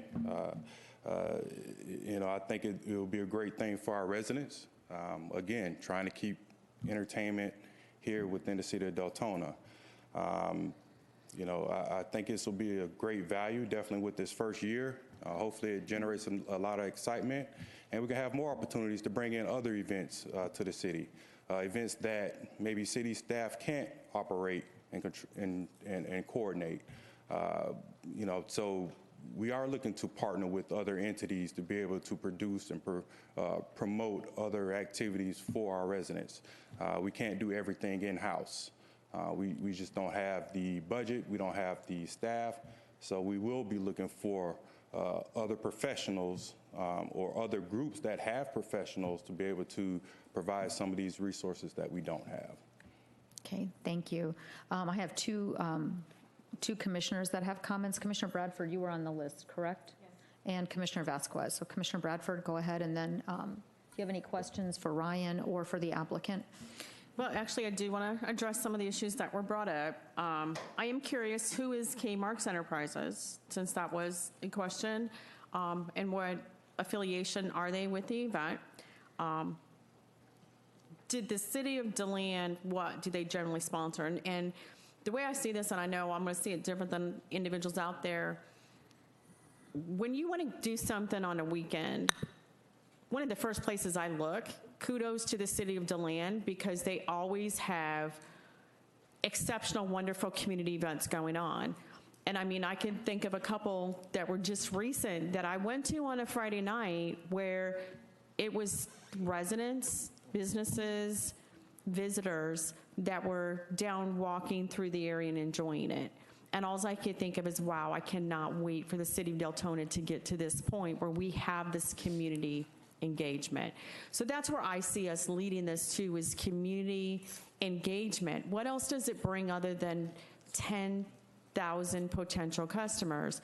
It brings businesses that maybe have never heard of Deltona before. So, but I totally understand the concerns. You mentioned the Latin Festival. I believe there's liquor sold there as well, and it seems to have been kept truly. The YMCA has been subject to receiving funds by the city of Deltona where they chose not to put in for those grant funds. And the money they were requesting was for their scholarships that they promised. Okay? This will benefit the city of Deltona in more ways than we can imagine. And I know it's hard to see. So I would kind of like to have a few of the questions answered and clarified, and one of the big ones is, who is K Marks Enterprises? What's their involvement in this? If you guys can go ahead and clarify that. Sure, I'll have the applicants come up. Thank you. So I'm Sherry Simmons. I'm Executive Director of the West Volusia Regional Chamber of Commerce, and I'm happy to, if anyone has any questions what a chamber does or what our charity does, which is a separate entity, and that's the entity on here, please come see me at the chamber. I'm happy to explain all of that. I'm going to I wish I had the manpower to do every single thing that we do, because I don't. We do partner with someone else to help out, and I'll let her speak about that. Hi, Kelly Marks, Business Development Manager for the West Volusia Regional Chamber of Commerce, also K Marks Events, LLC. I am a member of the Chamber and also an employee of the Chamber. Just a little bit of background for the person that had asked about, why. We started in DeLand about 3 years ago, and almost 4. And every year I partnered with a nonprofit, and I picked one that it was going to benefit the community, and I started with DeLand. So the first year it was DeLand Neighborhood Center. The second year was DeLand Neighborhood Center. And then the third year it was Food Brings Hope. We decided to go with a bigger charity. So, you know, what it was I was doing the event and they were benefiting from it, and I thought, well, you know what? They need to be the applicant because they're the ones that are getting the money from it. At the end of the day, when all the bills are paid, they get the money from it. I like to coordinate the things. I enjoy doing the events. It turned out to be a big success the first year. We ran out of beer. So that was, you know, we never imagined that many people would show up that drank beer. But it's not just about beer, it's about bacon too, right? So I imagine people coming with no kids. You know, you hear bacon, you hear beer, you think no kids. There was all ages there, and everybody was having a great time. And you don't have to go and drink. It's a free event. You can go in and sit down and bring the chairs and the blankets and listen to the music. You can get something to eat. You know, if you choose to drink, yes. One of the big draws in DeLand was the brewery lane. Deltona Beverages comes in and sets up over 35 breweries, and you can taste in a little tiny tasting glass. So that was a draw. And so, you know, I was unfortunate I couldn't bring it to DeLand this year because there was no venue to do it. Their schedule depends on Stetson football. So, you know, I had mentioned it to some people in Deltona, and they were really excited about it. So that's why I said, well, you know, Dewey Bosser's a beautiful big park. There's plenty of room. We were outgrowing the park in DeLand, so every year it has doubled with people, and it's amazing. So did I think that, you know, children would be there? No, that's why I added a kid zone. On my map, it's a preliminary site map. The bars are not really by the kid zone. They're actually on the other side.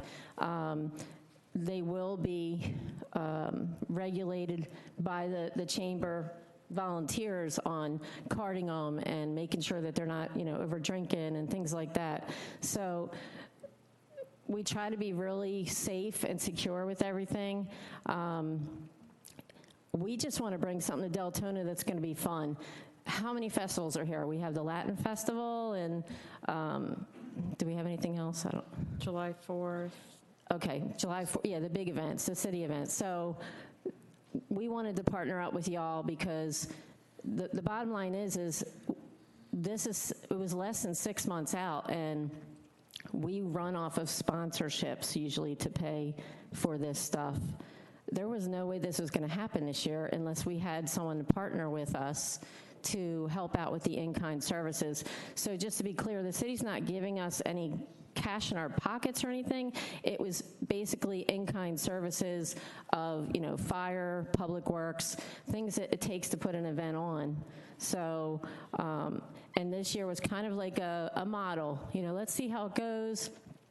Can you please help us out? And then maybe next year we can, you know, start with a year out and have that time to plan it and get those sponsors in to see how successful it is. And maybe we won't have to ask for that much in-kind service in the future. And we had also added in some where we're going to do a food can drive and give back to, I wrote it down here.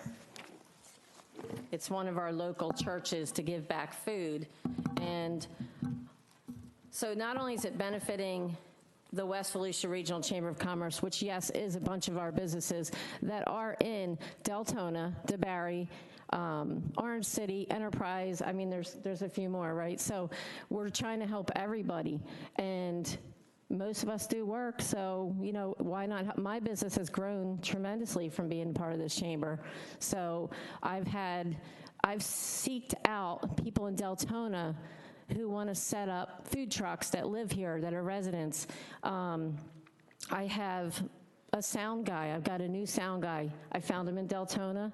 He's going to actually do all the sound for the music. We have acts coming in from Tallahassee, Fort Lauderdale, different places to bring in not just Latin music, but rock music, country music, to cater to all different ages and all different genres.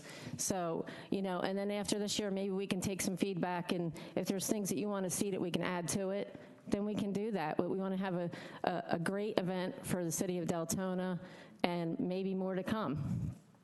Does that answer anybody's? Does anybody have any questions? That answered a lot of my questions, and I think a few individuals out there as well. The nonprofit of your choice, so that is the Chamber of Commerce? Correct. And I would like to say I'm going to commend the Chamber of Commerce, because for years I felt like we were the stepchild. You always hear DeLand, Orange City, DeBerry. So I'm very ecstatic with the amount of time that the Chamber has been spending in Deltona. I went to several grand openings where they have actually facilitated the grand openings for our local businesses. So I commend you, Ms. Sherry. You guys have done an exceptional job in reaching out to us. We are the largest city, and I'm feeling it now. I'm feeling the love from you guys. And There's one more question that I wanted to answer somebody out there. I'm sorry to interrupt you. Why was it written originally LLC and then it went to the Chamber? When I first filled out the application, I filled it out wrong. I thought that's how I'm supposed to do it, because I didn't have a nonprofit yet. I didn't know who I was going to pick. And so I was trying to get things rolling, because we were already less than 6 months out to pull this thing together. This is a huge event. There's so much to do with it. It's unbelievable. So when I looked at the application, I'm like, okay, we have a nonprofit. This is the right way to do it. So it's fixed. It's very transparent. I hope that answers the question. It does, and I want to say thank you again. The only thing I ask is let's really be conscientious that it is going to be family event and kids are around, and like you said, kind of keep that away from the little ones as much as you possibly can. Okay. Yeah, and I just want to be clear, there's two separate entities, the West Volusia Regional Chamber of Commerce, but we're talking here about the West Volusia, which is part of it, West Volusia Regional Chamber of Commerce Community Charity. It's a long one. So we're talking about the charity, the 501c3. Thank you. Commissioner Avila Vasquez, please. Ryan had a comment. Thank you, Mayor. Ryan? I just want to add one more thing, too. As far as the in-kind services, I think we have a great opportunity to offset those costs as well as, yes, the entity is putting on a great event for the city, but we'll have the opportunity to do some minor concessions ourselves as a city to be able to offset a lot of those in-kind services, if not exceed that. Just wanted to add it. I have something to add to that. Also, we had discussed in the beginning when we had brought this up to bring it to Deltona, I said, well, maybe we should charge $1 per person to keep track of how many people actually come to see how successful it is, and take that money and give it back to Deltona. But the discussion was, we don't want to charge our residents. That's what I heard from them. We want them to come to a free event and enjoy it. It's free to come in. If you want to buy food, you buy food. If you want to buy beer, you buy beer. If you don't want to buy anything, you can just come and listen to the music and have a good time with your family. So I thought that was great that you didn't want to charge anybody, and they can still come. Anybody can come. Thank you. Maritza. Thank you. So this is going to be free to the public, am I correct? The admission. And you're going to have a separate section for the children to, take activities. Yes. Do you all have a copy of the site map? I'm not sure if you had it or not. I think I have it. I have to look for it in here. If you're all familiar with Dewey Boster, when you first walk into the gate from the parking lot, on the right-hand side, they're doing like a new playground kind of thing, So that's where the kid zone's going to be, over there. Everything is going to be on the other side of the sidewalk behind the stage, and then there's some stuff to the left of it. As far as the bars, like I said, we might not even have 5. That's just, we had to put something on there to get things rolling. and we really don't know how many people expect. There's almost 100,000 people here.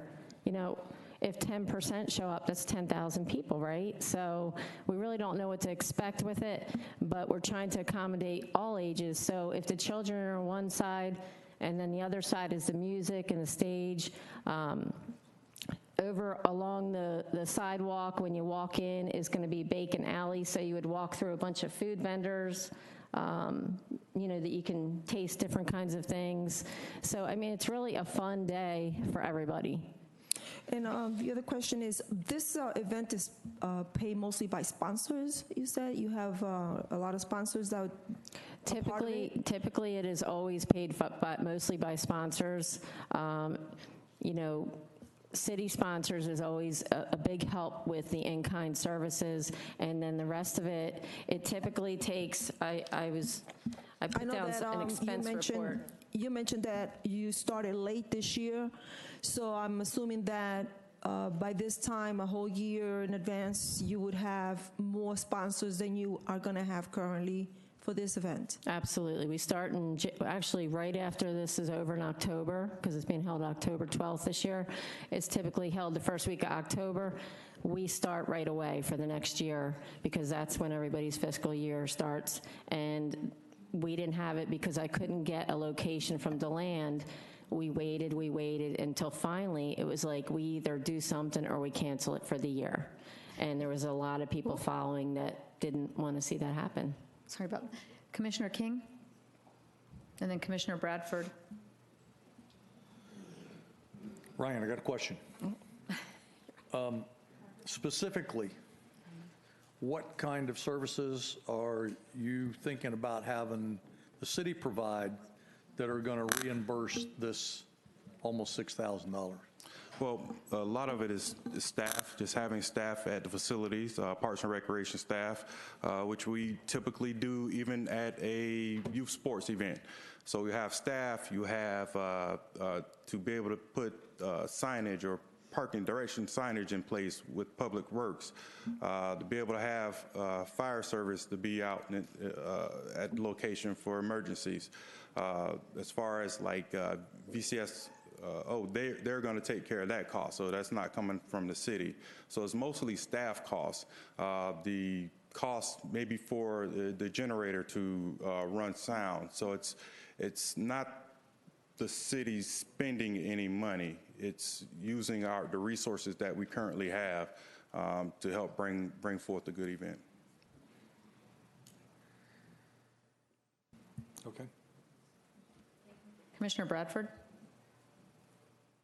Sad to say I'm getting old and I forgot my question, but I was actually going to make a motion if everybody's good with it, and there's no other questions. Got a question. Oh, Commissioner McFall? Oh, I'm sorry, you lit up, sorry.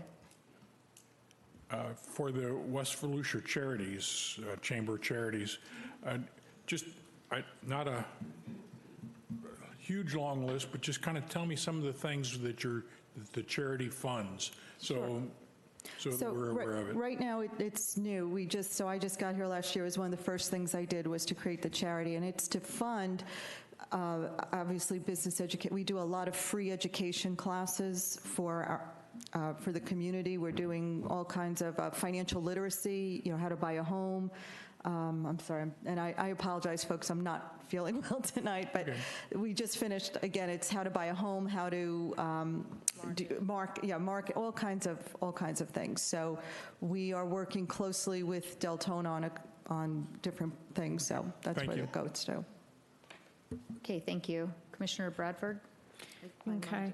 And just real quick, it actually just dawned on me. So the booth rentals, are we going to have booth rentals for businesses and the city reaps the benefits from that as well? Or does that go to the... No, in order to pay for the event, you have to get sponsors, you have to charge vendors. Okay, so that's helping to pay for the rest of the cost of the event. Okay, correct. That's what I wanted to verify. Okay, so with that said, I move to waive all city fees, in-kind services, as requested by the West Volusia Regional Chamber of Commerce for the Bacon and Brewfest. Approval authorizes the necessary budget transfers to facilitate commission approval, and further authorizes the city manager to sign any documents necessary to further commission approval of this item. Okay, motion made by Commissioner Bradford. Is there a second? Second. Oh, a multitude of seconds. Commissioner McFall will give that one to you. May we please vote?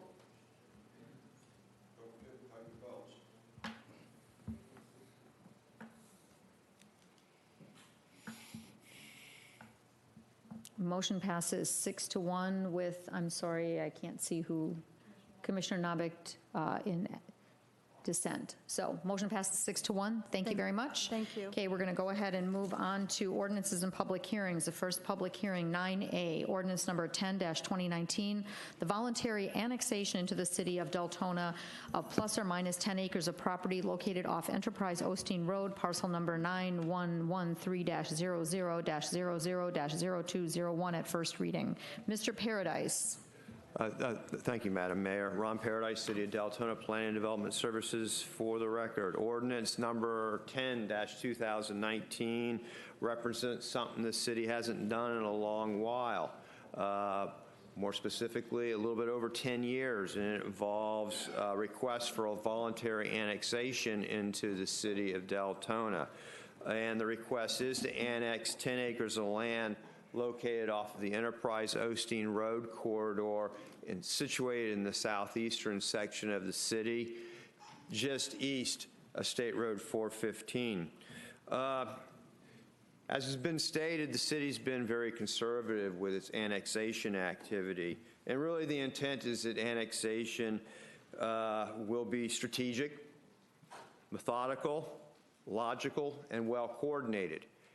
And this annexation request has been well coordinated with the county. It's been reviewed extensively by the county with the city, and it's also been vetted for legal sufficiency.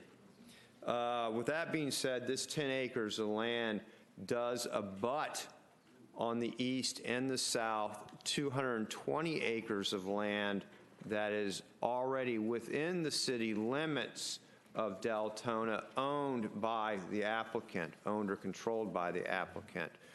The goal is to facilitate the development of this property in a master planned fashion. And instead of having several smaller projects, it's typically better to have one project that's unified and can be planned and managed in an appropriate manner.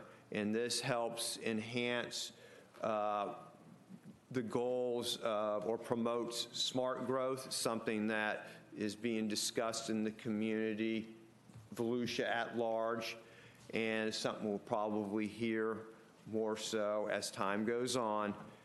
And with that being said, city staff recommends that the City Commission approve ordinance 10-19 at first reading and schedule a second and final hearing for July 15th, 2019. I'd be happy to field any questions you all may have with Commissioner regard to Bradford. this request. Seems like my name's up here all the time. I'm so sorry. No. So, a couple questions. It's easy peasy for you. in your little attorney mode there. What is the cost to the city? Number one, and what is the potential income for the city after the annexation? The cost, just to, we bore the cost of advertising because this is a public hearing. We bore the cost of staff to review this annexation request. The Roughly under $1,000, under $500. Typically, advertisements about $1,000, and there's public notices and so forth. Staff time hasn't been quantified. The benefits to the city have not been quantified either. But we're looking at what? Home development? Oh, there is a plan to develop the property with residential along with the rest of the property, and there probably be a commercial element as well associated with that large unified master plan. I would like one nuance that I did omit is the fact that part of the county's review is they want us to also annex the abutting Enterprise Osteen Road right away as well. And with that annexation of Enterprise Osteen Road, that was another question, are we going to have repairs on that road? Is it good shape? I mean, I kind of have the answer to that, but I mean, do we have an expense to bring that road up to par? No, the intent is that the county would not transfer its maintenance responsibility to the city for that segment. It's just an attempt to facilitate, clean and compact annexation patterns and to, hopefully more efficiently address service for emergency provision along these right-of-ways and so forth, if that happens. Okay, and I do appreciate that. And the reason I'm asking these questions is because we obviously have that in the book, but residents don't see that. So, as part of the decision on my part to go forward is because I look at the cost versus the benefits. And again, this is one of those things where you look at the overall picture. If there's no other questions, I'll make a motion. I have a question. I have Vice Mayor and then Commissioner Novick. Well, I was going to make a motion, but... Ron, is there, what's this piece currently zoned? This piece is currently zoned A1 in the county. So as part of the annexation, there's no rezoning? There is no rezoning at this juncture. Eventually, I think the entire property is going to be rezoned to a planned unit development. So it's all A1 right now? No, the balance, the 220 acres, has multiple zonings on it, and a portion of that is inside the Osteen Joint Planning area as well. So what's the zoning on the piece that's contiguous? The 220 acres? Well, you said there's multiple zonings on that. The piece that directly adjoins this, what is that zoned? I don't know. I don't want to misquote. And then is this going to result in a replat? Yes, they will have to vacate the antiquated underlying subdivision, and when this property is entitled for urban uses, it will need to be platted. Okay. Thank you. Okay, Vice Mayor. If it's okay, I was just making a motion. I hereby move to approve ordinance number 10-2019, annexing into the corporate area and limits of the city of Deltona plus minus 10 acres located within in South Enterprise Osteen Road at first reading, and scheduled a second and final hearing for July 15, 2019, and authorize necessary budget transfers to facilitate commission approval, and further authorize the city manager to sign any documents necessary to implement commission approval of this item. Is there a second? Second. Okay, properly moved by Vice Mayor and properly seconded by Commissioner McFall. We're going to open this as a public hearing. If there's any members of the public that wish to speak on this, please come forward, state your name and address for the record. I have an R. Colden Hall. Yeah, that'd be me. Okay, yes, sir. I live in Deltona. I own some properties on both sides. Could you just state your name and address for the record, please? 226 Midnick Drive. Okay, thank you. I own some properties on both sides of what he's talking about. Annexation, what does it mean? Because Deltona wants to annex it. What does that mean? Then we're talking about probably low-income housing or whatever the heck is going on. I just need to know what's going to happen to my property. I mean, they're talking about 10 acres. Are they going to just develop 10 acres or do 230 acres? That's what I'd like to know. Okay, thank you, sir. Would you like to speak? Where did Mr. Paradise go? He's sitting there. And this is not the city of Deltona wanting to annex this property. This is the applicant wanting to annex in, correct, sir? From whom? From whom? Where are you buying it from? It's not the city. It's the applicant that wants to annex into the city to have a larger piece to develop. Okay. Correct, Ron? Yeah.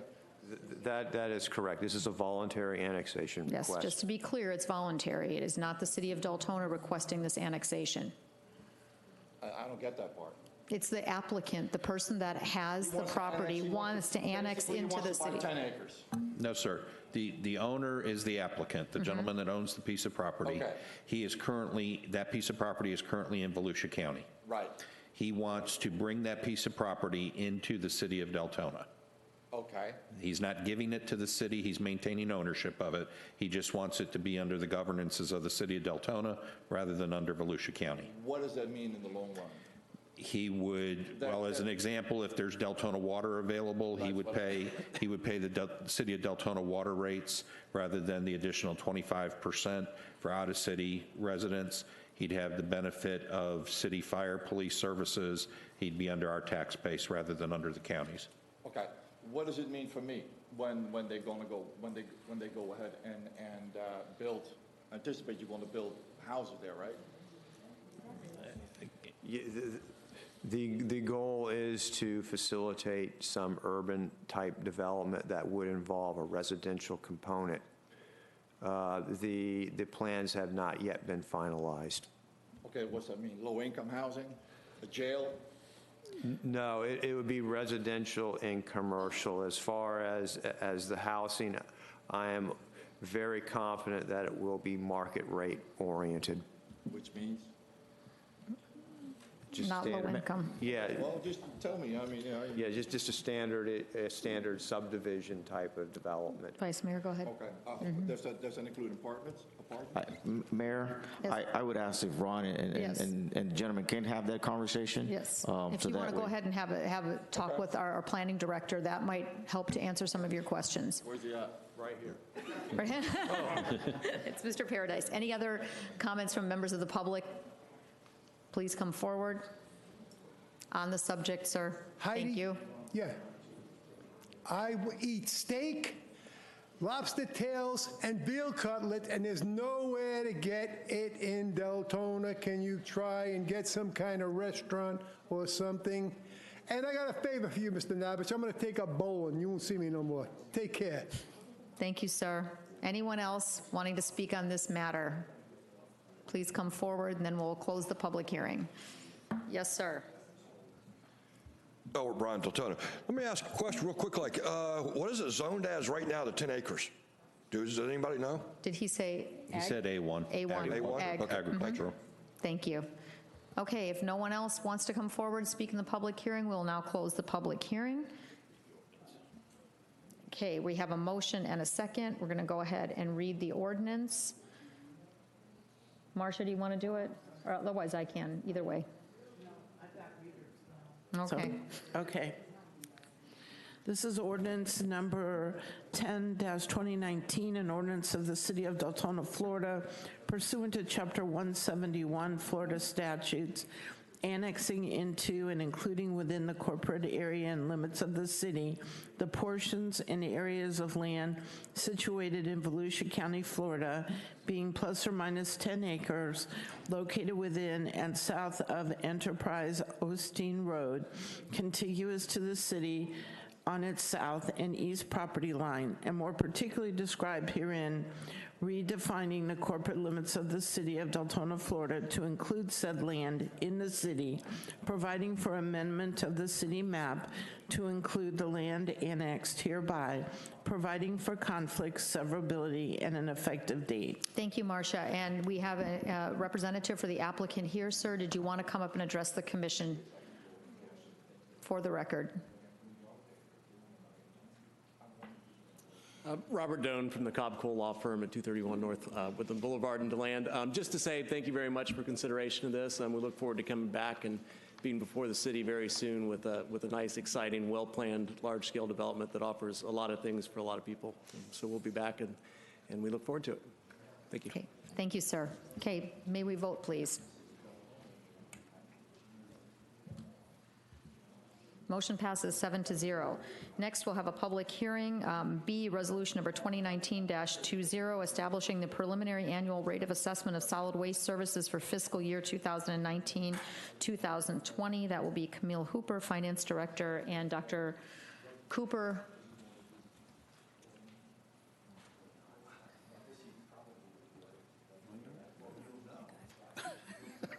Okay, this is...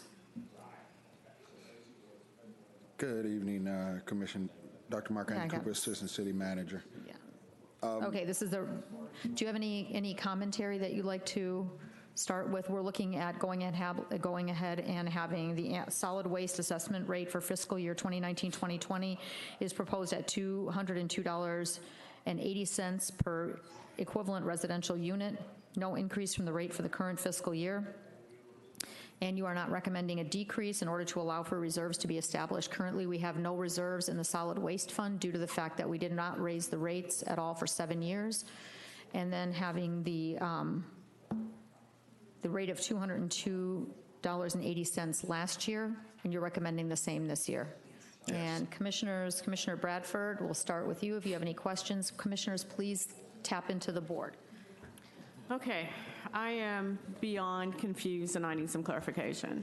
So I read the note that basically said we're leaving it the same because Waste Pro raised their fees. What I don't have is exactly what did Waste Pro raise it as well. So what I'm curious of is we had the rate increase last year to move so that we have all services. Then after that, we reduced recycling and said we were going to be refunding that. Now this year we're saying Waste Pro raised it, but there's still not a decrease for the recycle, and then we're also not going to be deducting, what was it, 6 months of the recycle fees. So kind of help me understand this. We don't have much reserve in the solid waste fund. Anything that we would collect stays there. The previous rate was unchanged for 7 years. So at that point, it was, what we have now is when we proposed this rate last year, we were not contemplating recycling suspension. Now that we have, we estimated there will be some savings for that, but we were still operating at less than the cost, and their contract, Waste Pro's contract allows for an increase for fuel costs and consumer product index. So they're proposing an increase in the rate this year. Okay, last year when we went through this and we suspended recycling, this question came up from the residents that said, what is going to happen to the reduction? And at that time, it was said it will come before the commission on whether that is deducted or what it's going to happen. Now I'm being told we're just going to put it in a waste fund. So I don't know if I'm the only commissioner up here who's concerned about that. You know, residents, we did not put it in there to be put into a waste fund. I mean, to me, it's almost like if we were going to do this, at the time we did the suspension of recycling, that's when we should have said, let's put this into a waste fund. But for the last 6 months, we kind of gave the impression that they were going to get a reduction on that bill this year. Well, Commissioner, we didn't put it into a waste fund. The waste fund is a fund all into itself. Right, but we are automatically saying, let's just put it in there. Well, that's our recommendation, yes. That is your recommendation, but it's not like 100% solid. So, because from my recollection, we were going to make a decision this year whether what we were going to do with the recycling fees.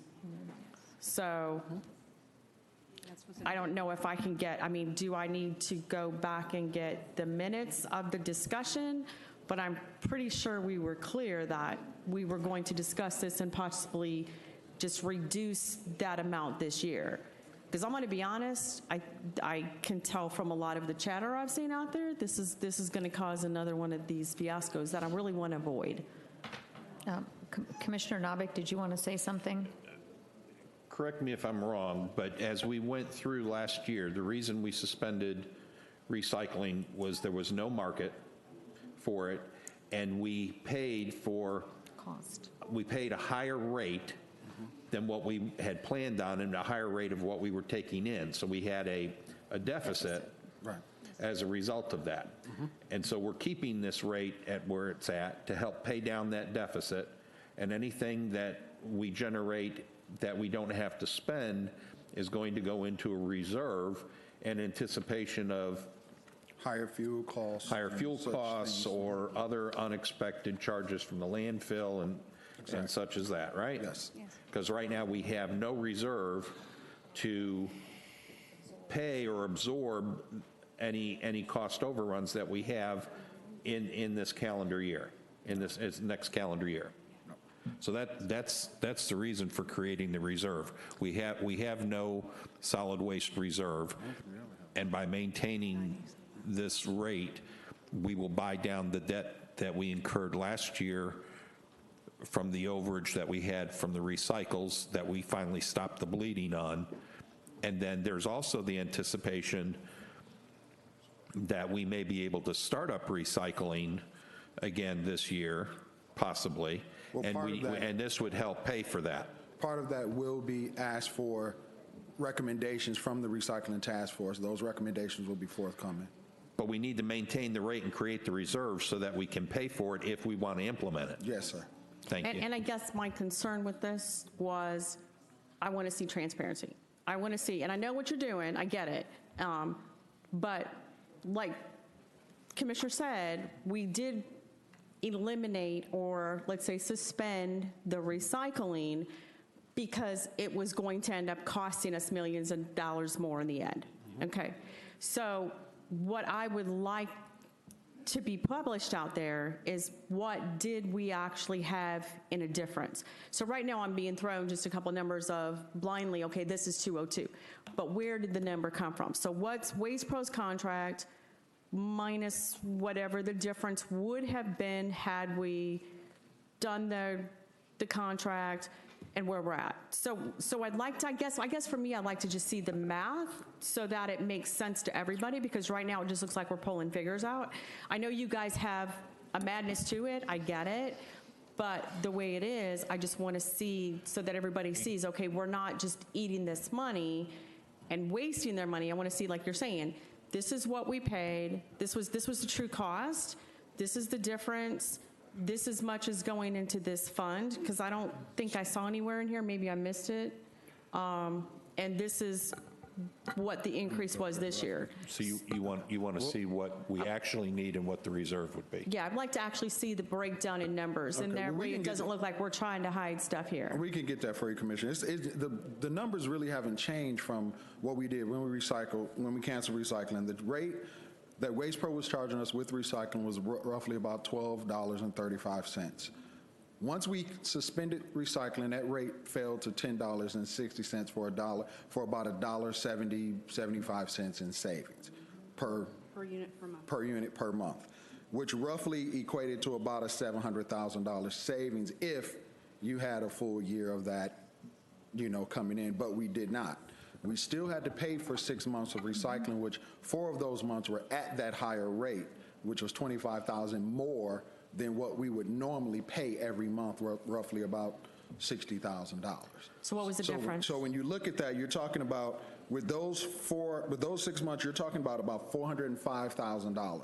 So we're going to put $405,000 into the reserve? No, that's what we had to pay out. That's what we paid out. Right. So the rest, so what's going in the reserve? That was roughly about $300,000 left for savings for the reserve. However, we did have the rate increase with Waste Pro, which went up about 4.6%, from the 1060 to about 1109. So Number-wise, that's where that money is actually supplementing, so we wouldn't have to raise the rate again this year. The solid waste fund. so we're supplementing what the additional charges with the rate recycle increase. amount, and we're taking last year's reduced rate because we terminated the contract early and putting that into reserves. Yes. Did I say that correct? The solid waste fund has always been a standalone fund with its own reserve. Correct. And I'm just trying to get accurate, I'm just trying to get numbers. I mean, because I love your percentages, but when I don't have numbers to compare those percentages, they're zero to me. So I'm just if you're going to give me a percentage, give me the number that percentage goes to. Can we go ahead and get clarification and that cost breakdown for all of us for the next reading? Because we have to do a second reading on this, correct? Yeah. Yes. Because I agree with Commissioner Bradford that percentages and this and that, I think just a cost breakdown of what it is, what our increase is, and what we'll have, and then maybe by the next reading, you'll have a little bit more on the recycling task force. This is a resolution or an ordinance? This is a first reading, so you can. So we only have one shot at it? We're only got, but we can lower it, right? You can lower it. Yeah. Yeah, so we can bring it back and lower it. We just can't raise it above the 202. Commissioner Vasquez, yes, you're next. Thank you. And I think that the confusion is that we didn't stop. We kept paying the recycle for 4 months, or we didn't stop recycling the beginning of the year. Right, that was effective February 1st. Right, so the estimated earnings that we thought of that time, because we had to pay for those months that we were continuing to pay for the recycle, that's why it's less now. Right. Am I correct? Yes. And that, I think, is where the confusion comes in, but I guess if you write it down, it'll make it a little bit more clearer for us. And not only that, when you're paying, you still have recycling, but you're still paying to offload that. It's Right. not like you're not paying anything. You're still paying the solid waste rate per ton. You're paying still that amount of money per ton. You're just, the difference is what you were paying to be sorted. Correct. So you still have to, that automatically just doesn't go away because you're still dumping it in a landfill, but yeah. Okay, any other comments from the commission? We'll open this as a public hearing. If there's any members of the public who would like to come forward and speak, please come forward and do so. I actually also have a thing for Albert Bryan as Okay, well. Mr. Bryan. Brandy White, Deltona. I just want an answer as to what the reserves were in the waste fund over the last 5 years. From what I understand, last year, there was no reserve. And the year before that? We'll get the numbers for you, but the reserves were eaten up by not having 7 years of increases, but we'll get you the numbers. You're going to blame that on 7 years of not increases? Yeah, well, it was a flat rate for 7 years, and so any reserve that you had in the first beginning of the year. And why was it a flat rate for 7 years? Because that's what the commission decided on. And it's not now? Is it not a flat rate now? It's a flat rate, yes, 200, it is this year, and So it comes up every single year. what's the difference between now and 5 years ago? The cost increase. But we just said that we did that in a contract for a flat rate. So where are you coming up with increases? The cost increased. When you have a flat rate, you build in your cost increases, and we built them in for 5 years. So you have, you build in your rate increases in your It'd be for 7 years if it was a 7-year contract, right, not and the 5. commission decided not to raise the rates the last 2 years and ended up eating into the reserves. So now we not only cancel recycling and eat that money and put it aside, but you're saying you're looking at also now increasing it No, it's from the same as increase? last. It's the same as last year. It's the same. But you just as said last that year. you foresee an increase for fuel and other sudden increases that we didn't have for 7 years. That's why you're building a reserve from what you're not using for the recycling. The same reserves we haven't needed for 5 years, right? You ate your reserves away by not having rate increases. I'd like to see those numbers. Thank you. Absolutely. Hi, Mark Metsker. So just to, pardon me? I'm sorry, it's Mr. Bryant. Okay. I'm already here. So just to remind you the way the conversation went about this whole thing when recycling stopped, and a lot of it was between me and Marcia. We talked about the $500,000 that is saved this year on not paying recycling, and that money was probably going to end up in the reserves. That's her words, not mine. And the assessment on the tax bill would be reduced based on no recycling for the following year. That's exactly what was said up there, because it seems like everybody has a little amnesia going on. No, I agree. Oh, okay. No amnesia. I agree with you on that. However, what was not factored into there was from the point of the recycling costs rising to the suspension of recycling was $25,000 extra per month in addition to what we were paying for recycling. So you were looking at, when we finally suspended, a minimum of $75,000 that we had to pay on top of what we were already paying. So you had that expense because the costs were rising while we were making a decision, not because it was a 3 or 4 month process to whether or not we should suspend the recycling. And in that interim, you had to pay the higher costs up to $80, I think it was $80 a ton from the contracted price. The difference of was 50 from 77 to 44 was the difference in the tonnage.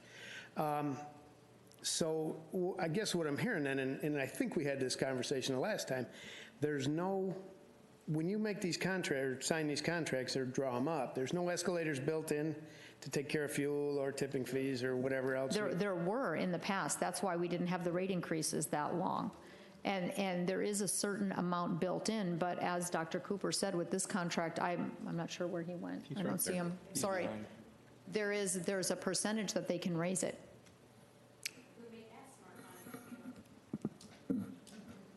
In any contract anymore, you have to have, there's not going to be a set fee, especially with the severe fluctuation of fuel costs. Well, right, and I mean, I've dealt with a lot of contracts. I get that, I guess. So the 202 that we arrived at stays the same. Right. Yeah. And that 202, we're just hoping that it covers, that's enough to cover the escalators moving forward for the next 6 or however many years that contract is left? Dr. Cooper. Madam Mayor, can I answer? Yes, go ahead. I did have that conversation with you, and of course, we had at that point some numbers still an estimate. The problem is you can either take that money that they're proposing goes into reserves so that there's money there depending on how much higher the fuel could go because we can't control that. I get that. Or it's refunded to everybody and then the fuel goes to that point and then we have to raise assessments. And that's the idea behind trying to build a reserve. So with so many things in our current situation that are unknowns and numbers are fluctuating beyond what was perhaps the norm in the past, the only way to try and deal with this without constantly trying to raise fees is to create that reserve.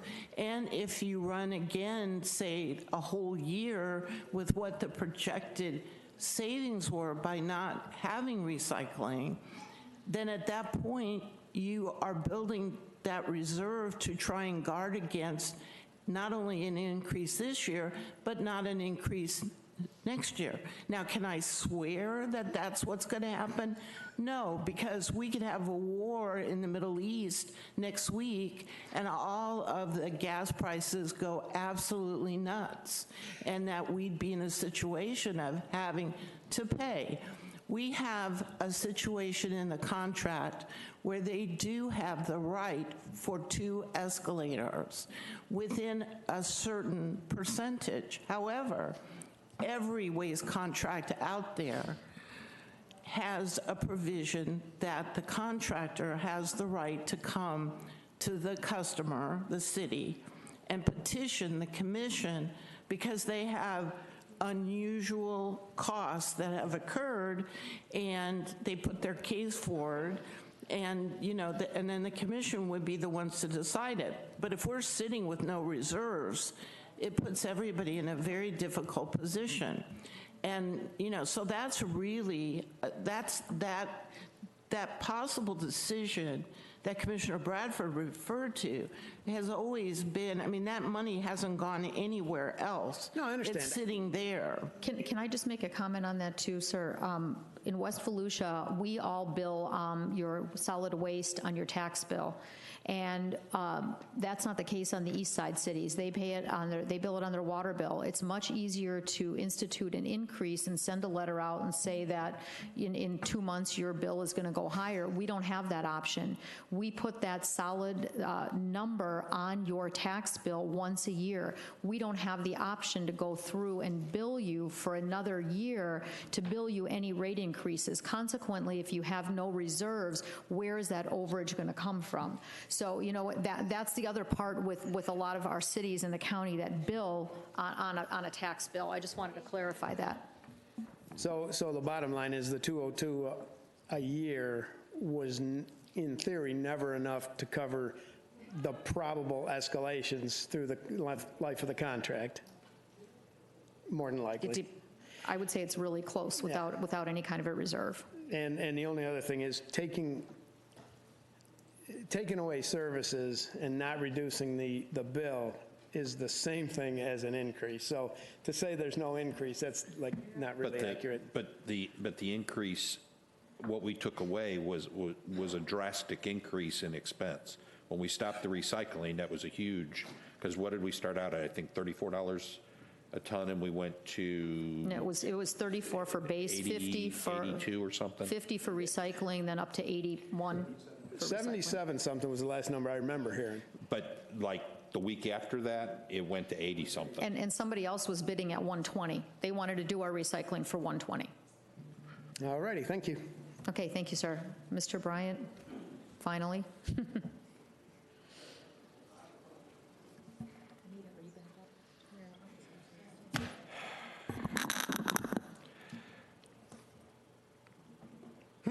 History lesson. This all actually started a few years ago, didn't it? When prices in recycling started going up. And yet, y'all kept recycling, didn't you? Yep, we did, didn't we? Yeah. That's why our reserves are down, because we didn't act soon enough to stop recycling. And now you're putting it all on us again. First, you take and suspend recycling. You don't refund our money. That's $14 per household. Works out to be about $500,000 for the year y'all put in reserves. Or, as y'all put on your little slip, capital. And y'all have been talking about capital improvements. A solid waste place.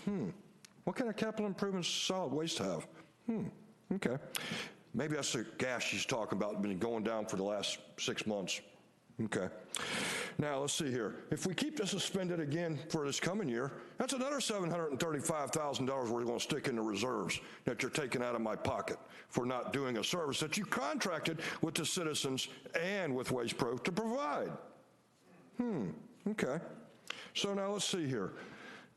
That's a little over 1.4 or $1.2 million that y'all are sticking in reserves. Okay. I got it. Well, I got just a little problem with that. Y'all keep talking about needing all these capital improvements, real capital improvements, roads, so forth and so on. Stormwater's one, and that's coming up here next, isn't it? We'll talk about that in just a minute. But let's see here. If we actually shifted some of this from the solid waste to something else, oh, that's right, stormwater's coming up next, isn't it? So let's see here. You take $21, we'll leave that on there this time. But we take away that $14 that y'all already took from us instead of the $21 that we were talking about. Maybe shift that over somewhere else. Take that $14 off of this. Split the difference basically in a roundabout way. Not quite really splitting it, but close enough for me. And that way, no harm, no foul. We can actually say that we reduce solid waste a little bit. You're still getting a little bit of your in reserve, but we're going to shift some to more capital improvements somewhere else. Well, no, that's right. So, stormwater's coming up here in just a minute, isn't it? So now, let's see here. If we take and figure all this out, fuel costs, should be built in somewhat. Other little oddball costs should be figured in somewhat, and that bolt breaks off from truck, we'll cover that too, right? Yeah, okay, not a problem. So by the end of the year, if we actually cut this down by $14 per household, shift the rest of that, over to, let's say, oh, that's right, stormwater's coming up here in just a minute. Maybe we could do some capital improvements to the city that actually need to be done. I'll see y'all in a couple minutes. Thank you, sir. Commissioner Bradford. Oh, let Commissioner Bradford speak. She's on the list, and then we'll continue with the public hearing. Okay. And I'm... BE is before BR. Did you fill one out? No. Okay. No, BR's ladies first. Ooh, ouch. So, okay, I'm not trying to be focused. Okay, so we're taking the 8 months difference, which is his numbers correct, $14 a month average? And we're going to put that in the reserve, and then we're going to leave it the same and put that difference in the reserve. So are the numbers he was saying accurate, that between the two it's 1.1, 1.4? No. Can you clarify that? The estimated savings from discontinuing the recycling is only going to be about $300,000. Next year, the cost of the contract is going up by 4.6%. The vendor is raising our price. So that's not going to be an additional $700,000 in savings. So basically, we're only putting $303,000 in reserve. Right, this year. The estimated savings is about $300,000 for this year, and then next year, the 202 hopefully would cover our cost. With the rate from Waste Pro, with Waste Pro's increase in price.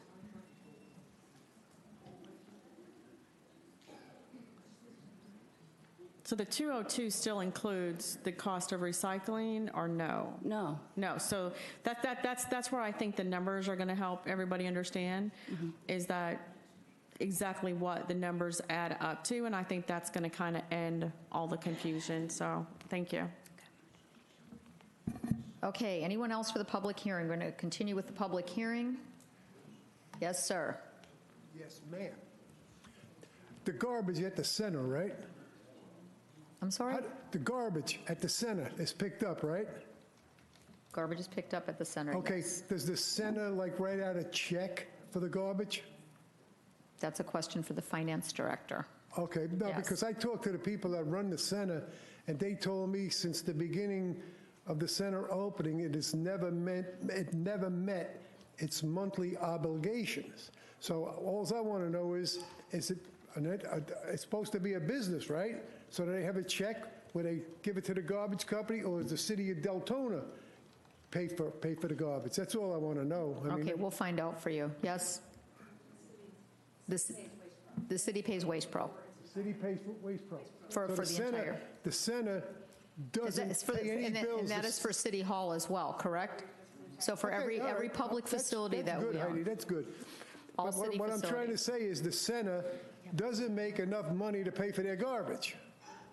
The garbage is collectively picked up by all entities that the city contracts out with Waste Pro, which includes the parks, Okay, so City there's Hall, nothing- and there's- so there's- forth. there's It's nothing separate. all what we own, yes. Okay, and while we're just on this subject real quick, do you think you could ever show some figures for the center? Because I was told by the people that Yes. represent it, they never made enough money once to pay their monthly bill. Yes, that's Okay, upcoming. thank Thank you. you, sir. Okay, anyone else who wants to speak on solid waste? Yes, sir.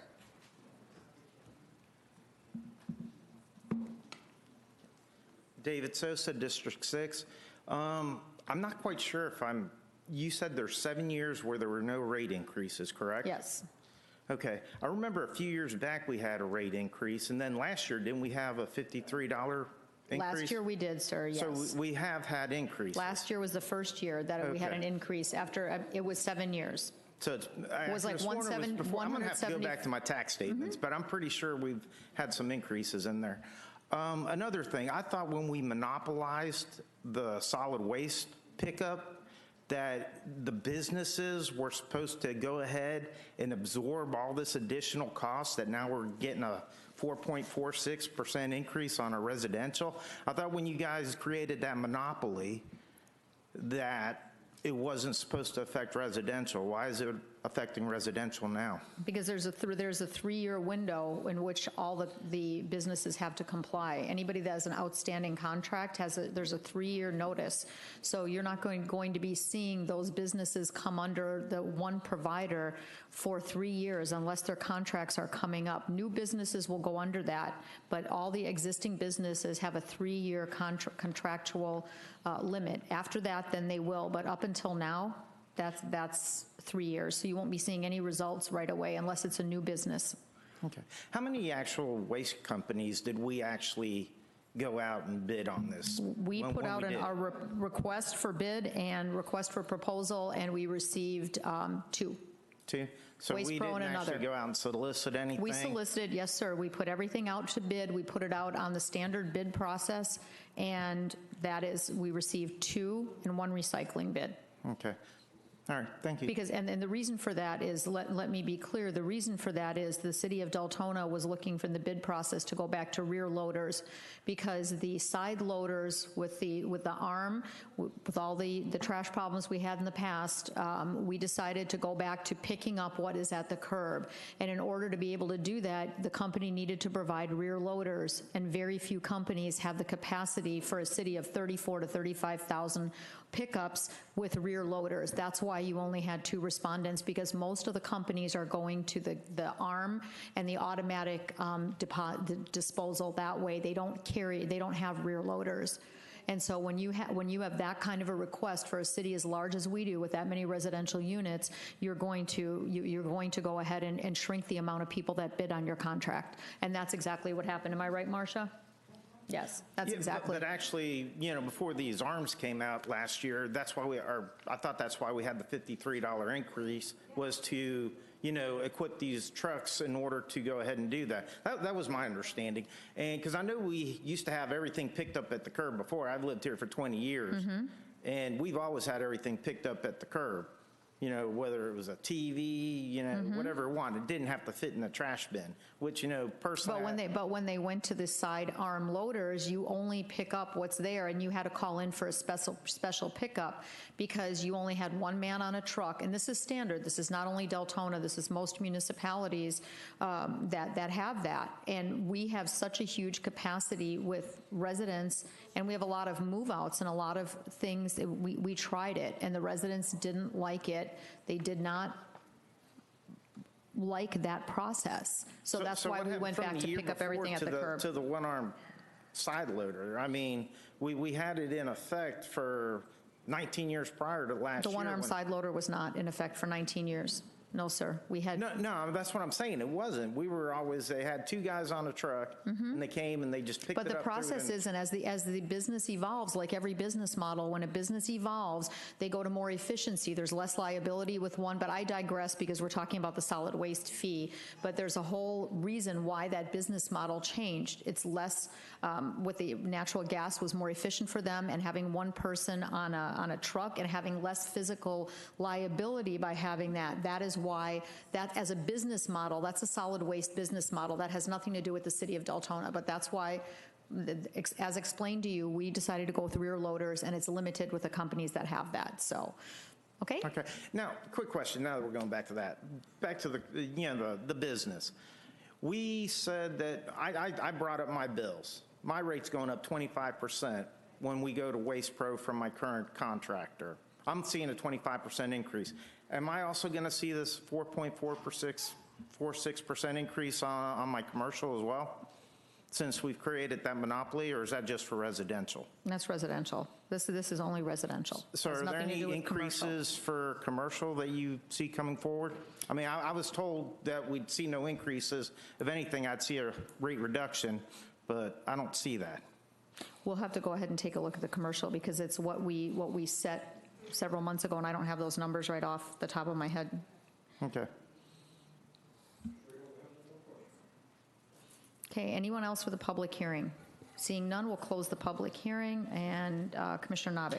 I move to approve resolution number 2019-20, establishing the preliminary annual rate of assessment of $202.80 per ERU. Second. Okay, properly moved by Commissioner Novick, seconded by the Vice Mayor. Would you like to read the resolution, Marcia? No. Oh, you don't want to? Okay, No, we don't need to. Okay, we don't need to read the resolution. We're good. Let's vote, please.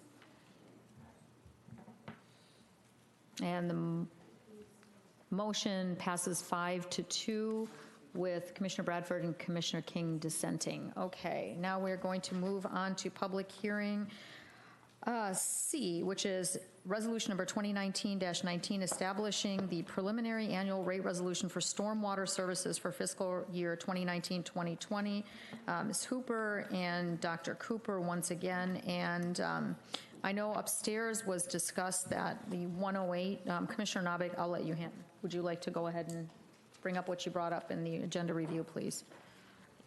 And ladies and gentlemen, before we go into that, I apologize. Is it 10 o'clock when we have to extend the meeting, or is it at 10:30? 10:30. 10:30, okay, so we have about 13 minutes and you can decide for an extension.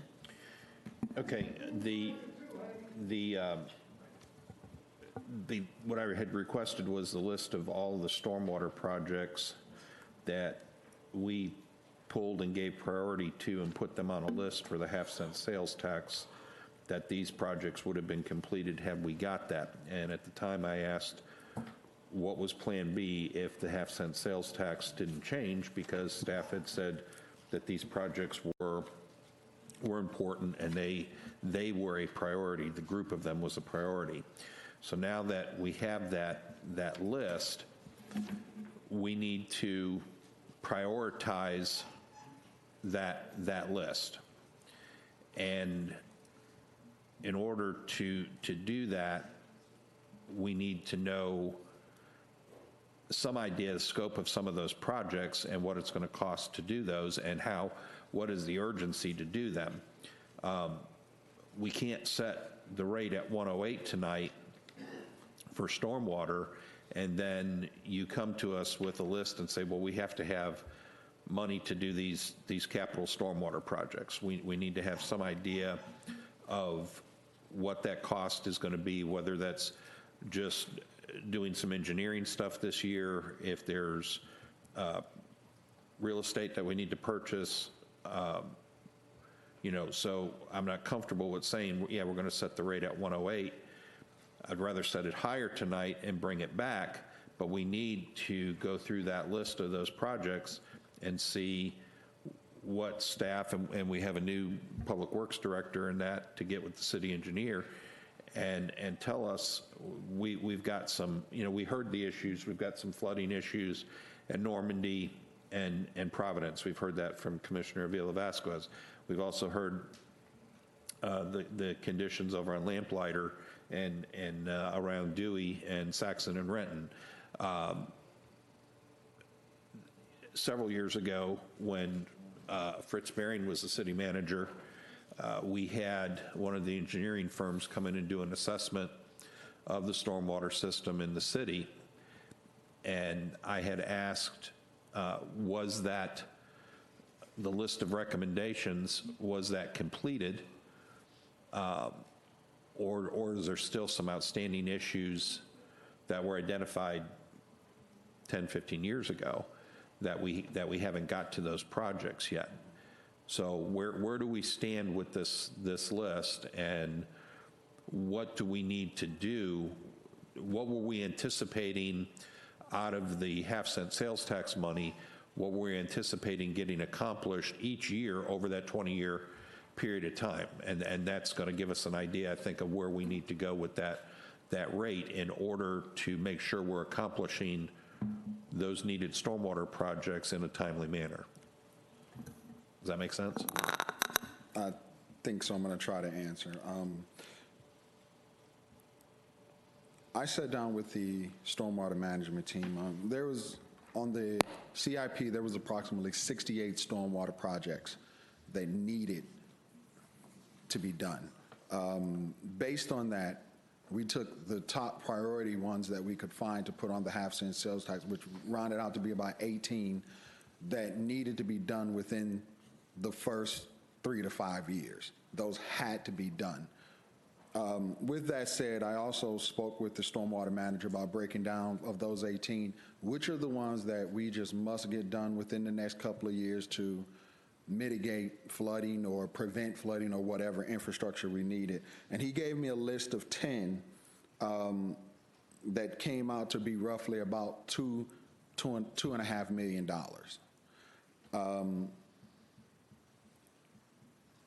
With that said, the stormwater projects that we have on this list, all 18 of them appeared on the half-cent sales tax. And the 18 that appeared on the half-cent sales tax are those that we must have, that must be done. And unfortunately, on that list is not a lamplighter. On the list for the CIP for stormwater, lamplighter's there, but it wasn't one of the top priority projects that would have had funding if we don't have funding, that's not one of the top ones that everyone would say need to be done or else. The ones that we have on the list that I can provide to the commission are the ones that basically the stormwater management staff and team looked at and said, these have to be done, and we have to figure out a way to do them. So we got about 18. Okay, and those are going to have a wide variety of costs, I'm sure, because of the scope of... All 18 is about $5 million, $6 million. The top 10 is the 2.5. Okay, Camille, in order to raise 2.5 million, just stick with that number, what do you know, can you tell me with your calculator there, what would this rate have to look like to be able to do that over a 3-year horizon? Stormwater generates about 4.1 million a year. So we did 2.5, well, that's in the next year, correct? Mm-hmm. Okay. So we could cover that 1 year's worth. But then if we want to do all the projects that we have coming up in the next 5-10 years, 108 would not cover that. So do you have a recommendation on what that rate should incrementally go to over the next 5 to 10 years? Well, we could consider an indexing, percentage indexing, or... But we have to set this rate tonight as a baseline. I know we can lower it. Where do we need to look at being in order to be able to see that indexing? Does it need to go to 110? Does it need to go to 120? 126 probably. 126? Yeah. Okay. And what would that generate? It would be probably close to 5 million. Is that indexed? No, 108 in total. You mean extra? In total. Oh, okay. So it'd be about Total. $500,000. Like Wouldn't it be half- about $500,000? Okay, about $500,000 net increase. $500,000, yeah, talking to the mic a little bit more, Camille. It'd be about $500,000 net over the prior year. By going to the 126? Yes. Yes.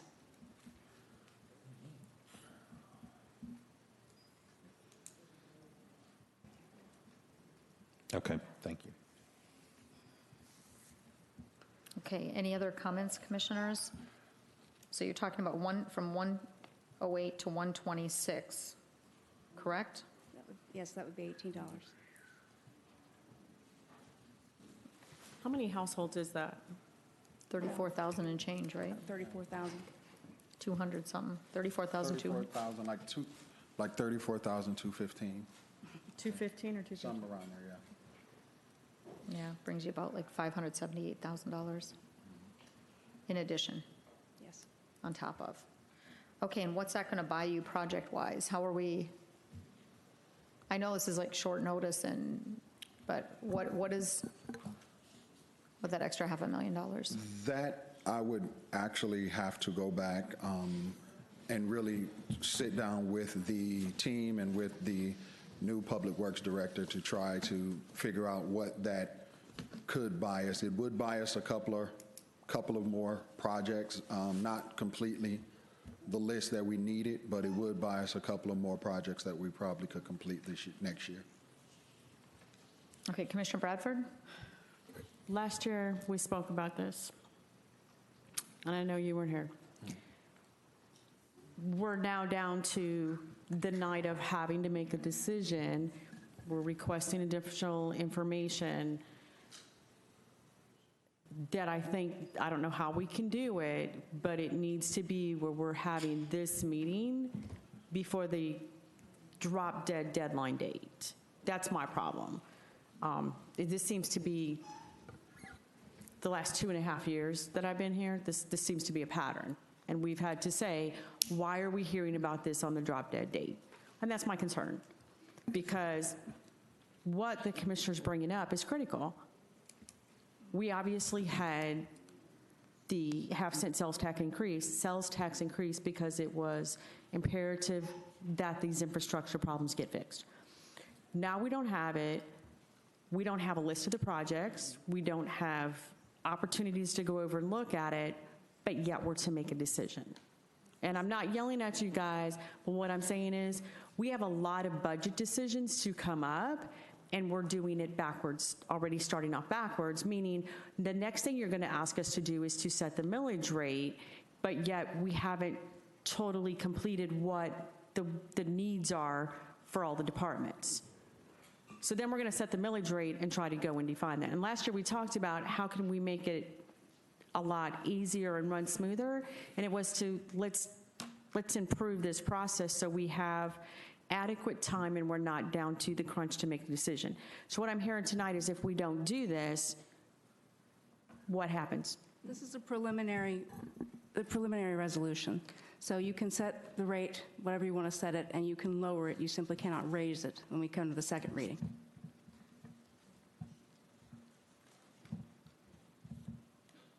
And we all know what's going to happen is if we set it at 126, then it's going to be encouraged to keep it at 126, and the chance of it going down is probably going to be slim to none.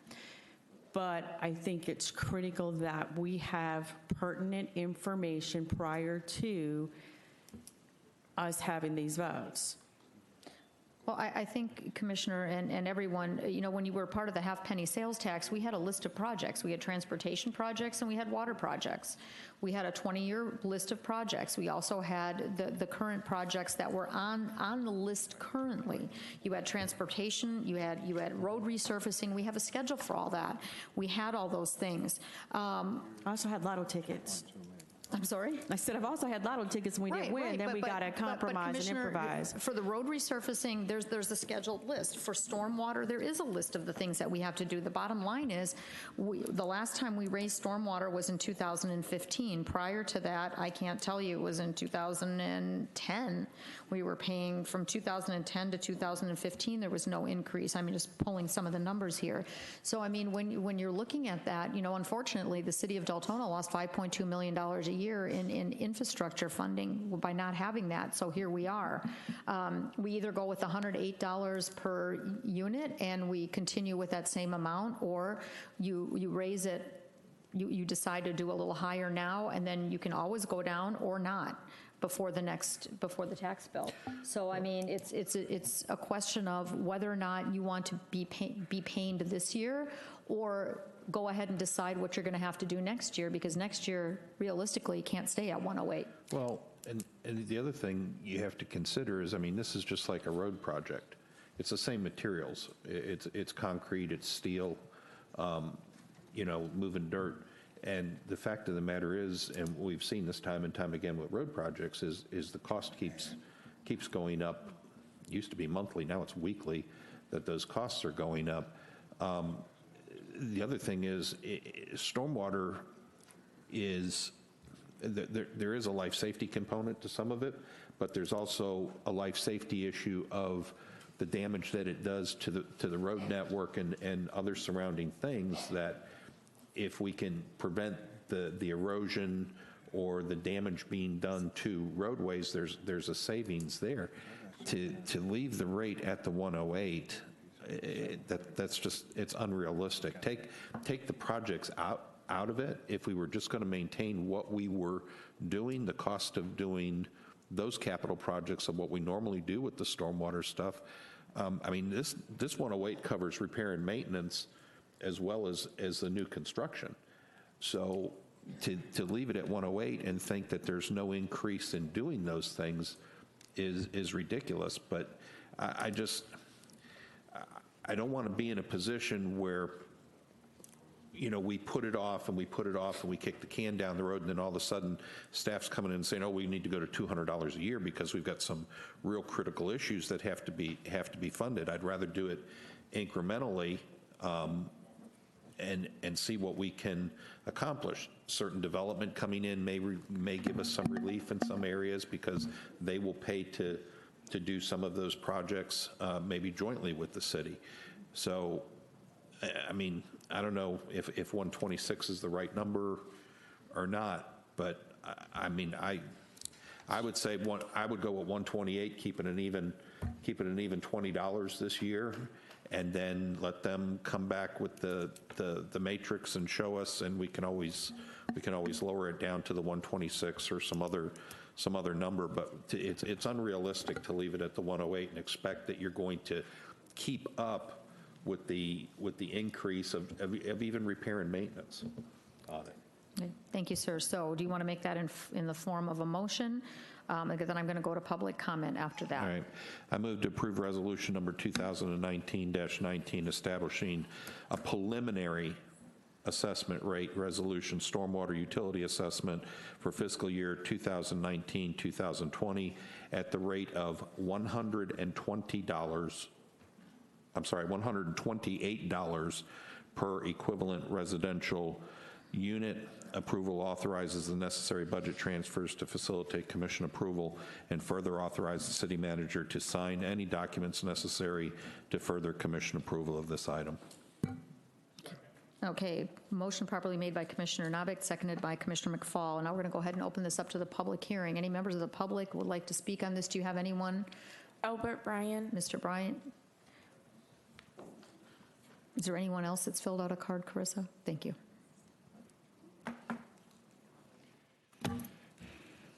Okay, we come back to where we were.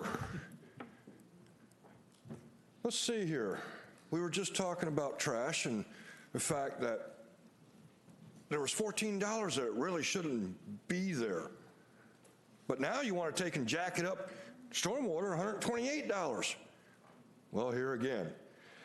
Maybe if you took the $14 that you made off of us this past year in recycling and just add that to the stormwater, that'd give you $122 for the year for the stormwater. That might be acceptable. That would also bring down the trash a little bit. And overall, we'd still be paying the same amount in taxes.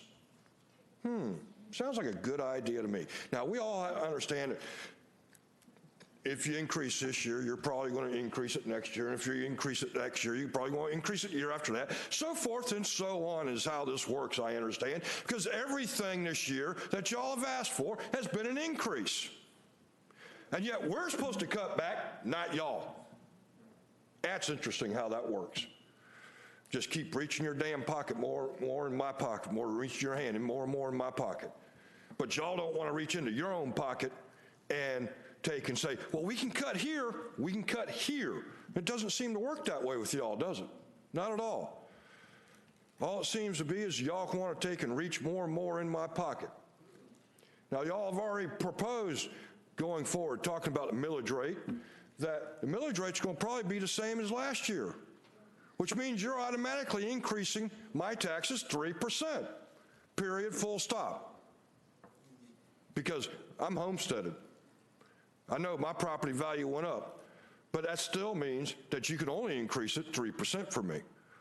Other people out here, they may get hit with more at that increase. But now, we're talking about stormwater. I understand capital improvements for stormwater, I really do, because I was here when we flooded. I remember seeing all the big pumps. I remember seeing all the big blue lines running down the side of I-4. I remember all that. So I dare, here again, I suggest you go backwards, rewind just a little bit, drop the actual recycling for $14 and add it to here, rather than just jacking everything up. Thank you, sir. Anyone else in the public want to speak on this? Anyone else? Seeing none, we'll close the public hearing. Since we don't need to read the resolution, we can go ahead and vote on that. And the motion passes 4-3 with Commissioner Vasquez, Bradford, and King dissenting. Next on the agenda is D, public hearing resolution number 2019-23, establishing the preliminary rate resolution for nuisance abatement services for fiscal year 2019-2020. Once again, Camille, would you like to come up for that? Excuse me, yes, Mayor, we need to pass yes, the time before we limit. start. Can we, are you in agreement that we have only this and we have Lake McGarity to go and the street lighting? We have 2 more items after this, commissioners, and the rest of public comment. Are we okay to extend the meeting till 11 p.m.? Yes? Yes. Okay. All right. Very good. Thank you, Camille. Nuisance abatement is a new assessment for this year. Last year, the property appraiser approved municipalities in Village County to add nuisance abatement fees to certain properties, and they have to be identified with costs of the city to remediate properties for $1,500 or more. So this represents only actual costs incurred by the city, not fees or fines for nuisance abatement. And it doesn't affect all properties, just a handful, 13. Okay, thank you.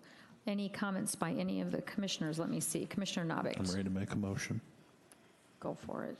I move to approve Resolution 2019-23, establishing a preliminary assessment rate resolution nuisance abatement assessment for fiscal year 2019-2020 for the outstanding and unpaid nuisance abatement services of $13,720.50. Approval of this item authorizes the necessary budget transfers to facilitate commission approval and further authorize the city manager to sign any documents necessary to further commission approval of this item. Okay, Commissioner Bradford?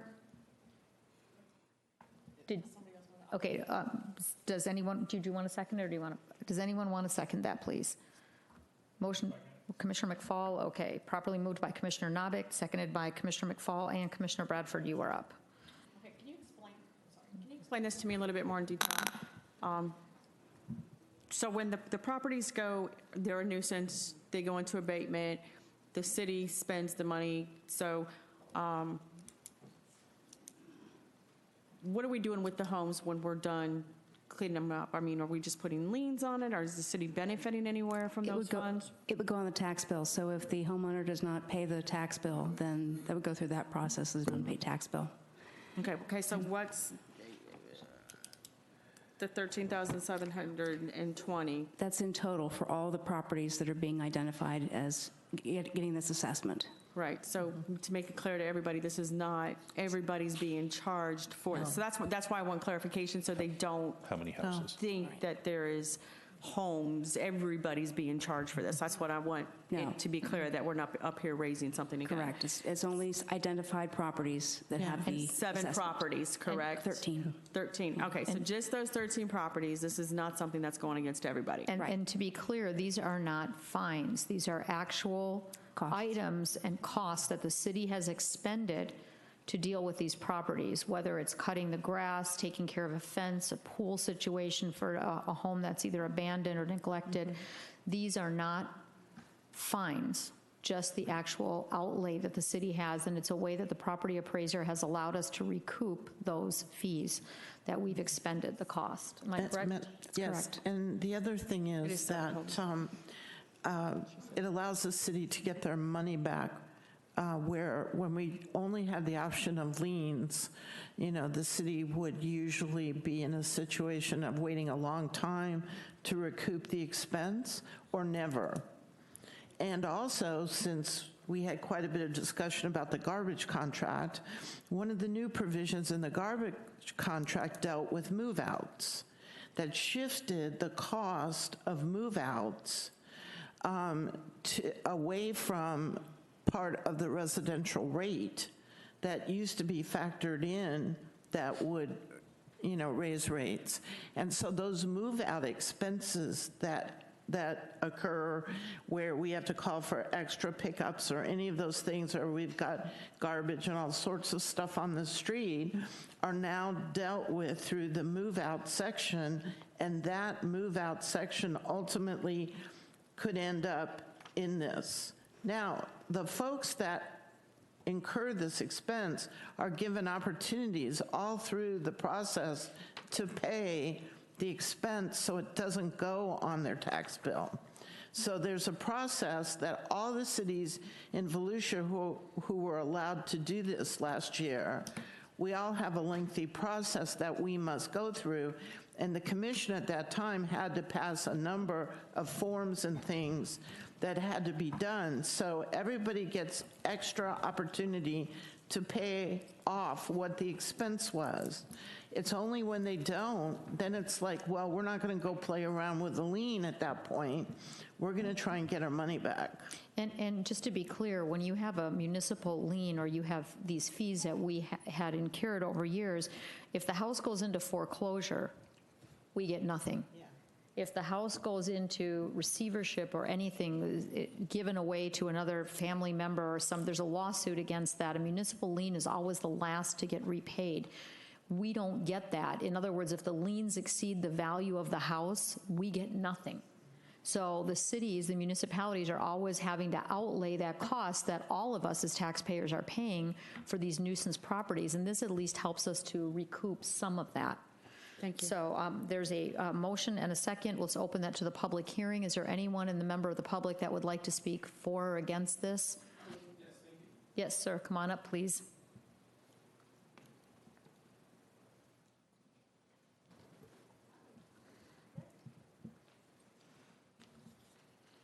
Thank you. Concerned citizen, District 5. I want to just clarify, when you say there and our, Mayor, can you ask maybe the city attorney who's there and our is referring to? Yes. Could you please explain? Probably a good idea to remember what you say. There and our money. So, I'm sorry, what did you just say? Probably a good idea to remember what you say. Their and our money is what I'm trying to find out. Who's their and our money? Is it? The money, our money collectively, is the money that the city of Deltona has. Yes.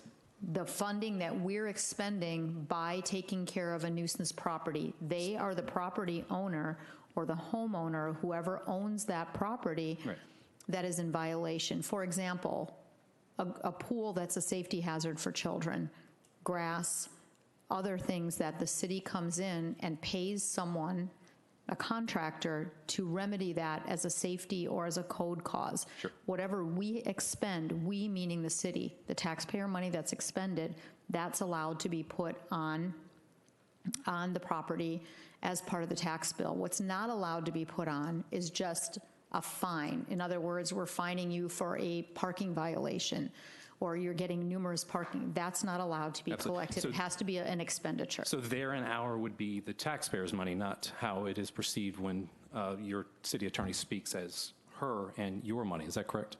It would be the taxpayer money, the city's money that's brought in by the taxpayers. All right, last question I have. I think there's someone in this room here has something like $20,000 in fines or liens against him for maybe a trampoline or high grass or something along those lines. I don't know the facts of it. I'm trying to remember what a felony fine would be or a misdemeanor fine would be. I think a misdemeanor. Anybody? Law enforcement? No? $500 fine, I think it is, for a misdemeanor. And there may be two people in this room that know what a felony fine is. I think it's $5,000 for a felony. Isn't that correct? So what I'm getting at with that, when you have a $25,000 lien against the house, how do you have such high fines that exceed what almost capital felonies cost?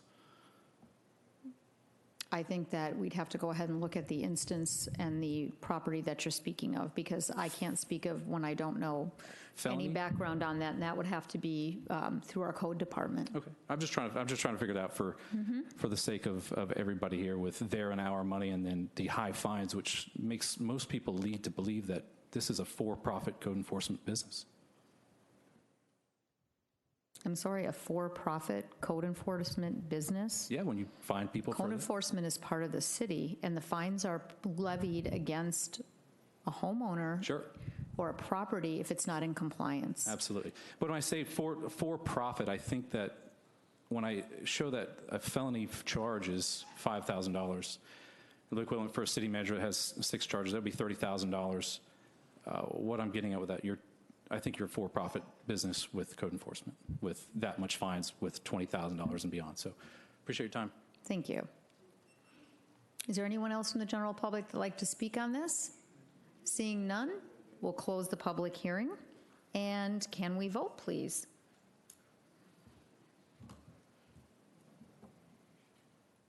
And the motion passes 7-0. Now we'll move on to public hearing resolution number 2019-22, establishing the preliminary assessment rate resolution for the aquatic weed control services for the Lake McGarrity Special Assessment District for fiscal year 2019-2020 at the rate of $134.15 per assessed parcel. And this has actually gone down, correct, Yes. Camille? Yes. A decrease of $85.36, correct? Per unit, yes. Per unit. And this is strictly a pass-through, so we incur costs to clean up the lake, and that is strictly what's passed on. So they're not fees that are assessed to everybody, just the people in this particular district, and it's based on actual costs. Okay, thank you. Vice Mayor? I'm ready to make a motion. Go for it. I move to approve resolution number 2019-22, establishing preliminary assessments rate resolution, aquatic weed control services assessment for the Lake McCarty Special Assessments District for year of 2019-2020 at the rate of $134.15 per assessed. Partial approval of this item authorizes necessary budget transfer to facilitate commission approval and further authorize the city manager to sign any documents necessary to further commission approval of this item. Mayor, it's Lake McGarity. No, Lake McGarity, yes. Okay, Lake McGarity Special Assessment District. Okay, I'm sorry, was there a second? Okay, properly moved by Vice Mayor Ramos, seconded by Commissioner Avila Vasquez. Any questions for staff from the commission? Seeing none, we'll open this to the public hearing. Is there any one of the members of the public that would like to speak on the Lake McGarity Aquatic Weed Control Services Assessment? Is there anyone in the public that would like to speak? Yes, sir.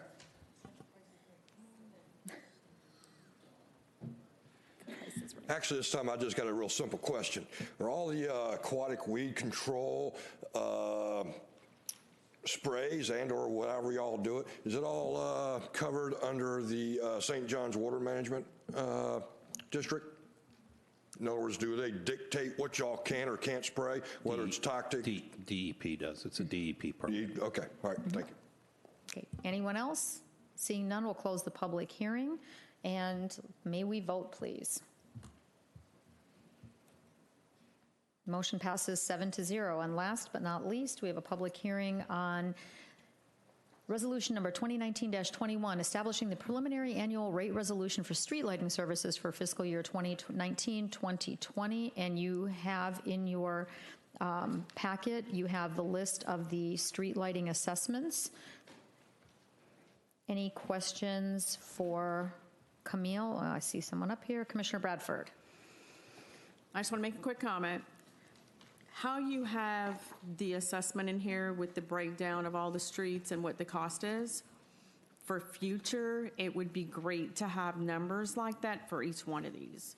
So it kind of makes it a little bit clearer. You know, for instance, when I get my homeowners association bill, I get a breakdown of everything and then what it's divided for amongst, and it makes a lot more sense. So if for future reference we can have a breakdown like you did with this, I would greatly appreciate it. Okay. Okay. Thank you, Commissioner. Any other commissioner comments? Anyone would like to make a motion?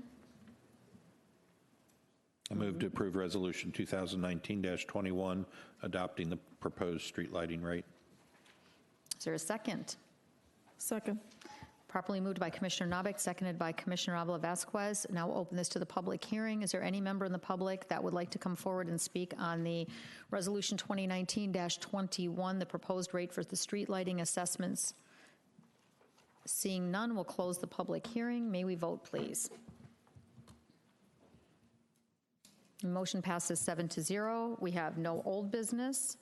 We have no new business, and before the city attorney and city manager and commission comments, we will go to the finalization of public comment. Anyone else that is here for public comment? Carissa, could you please read them so they are ready to go? Mark Metsker, and then I had an anonymous speaker, James Madison and Kelly Kaufman. Okay, thank you.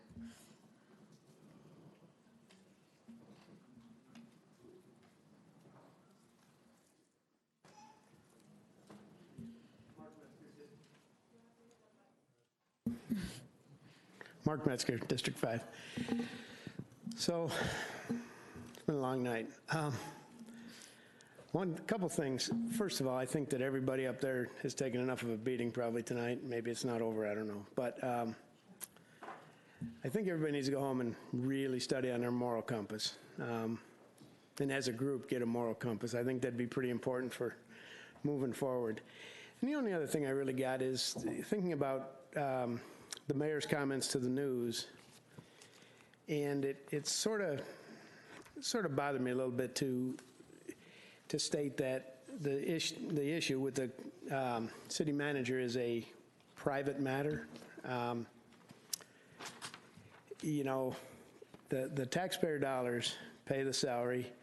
The building that was illegally used as the address is paid for and maintained by tax dollars. And I guess I'm a little bothered by that statement. I don't know if that was something off the cuff and they caught you not ready or what, but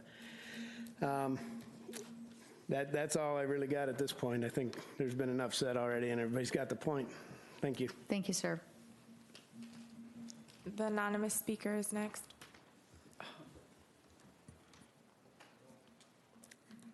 Hello. Okay, since you're not going to give me a hard time about name and address, I will move Is your mic on? I will move forward quickly then. The fleecing of the many for the benefit of the few is over. So I thought, till tonight, I do not consent to a felon having this much control over my money, and I think I speak for who's left, their money. I know that you live here, but you get to oversee things. We don't. There's no transparency. And you're allowing this person with a clearly has, this is no longer about mistakes. This is about character trait, and it is moral turpitude and dishonesty, and she has an open checkbook. Open. I do not consent. Also, I can only ask myself, I've been trying to wrap my brain around how individuals get up there and turn into a mob somehow with the code enforcement retaliation, which you, Heidi, had said prior to taking this seat was Dale Baker's problem, that he was the problem. He's gone. Things have gotten worse. Law enforcement's involved now. You also told me that it was the other mayor. He was the problem. He's gone. Things have gotten worse, Heidi. I don't understand. I don't understand how you guys do the things that you do. You speak so nice and you say the right things. I guess as a politician, I don't know, a special kind of person has to run for it, and then you have the outliers. So I guess I have to wonder, are birds of a feather with Jane? What else could it be? What does she have over your heads? I don't understand. Guilt by association. The majority of you, honestly. Marcia was appointed as the attorney for this city. She had 6 months to move into the city. She is not. You can use the loophole of the law firm all you want, but you've got 2 charter officers up there. One of them lying about where she lives. The other one, who does not live in this city, does not know what's going on, does not care, frankly. She refuses to accept legal documents. That is outlined in her job description.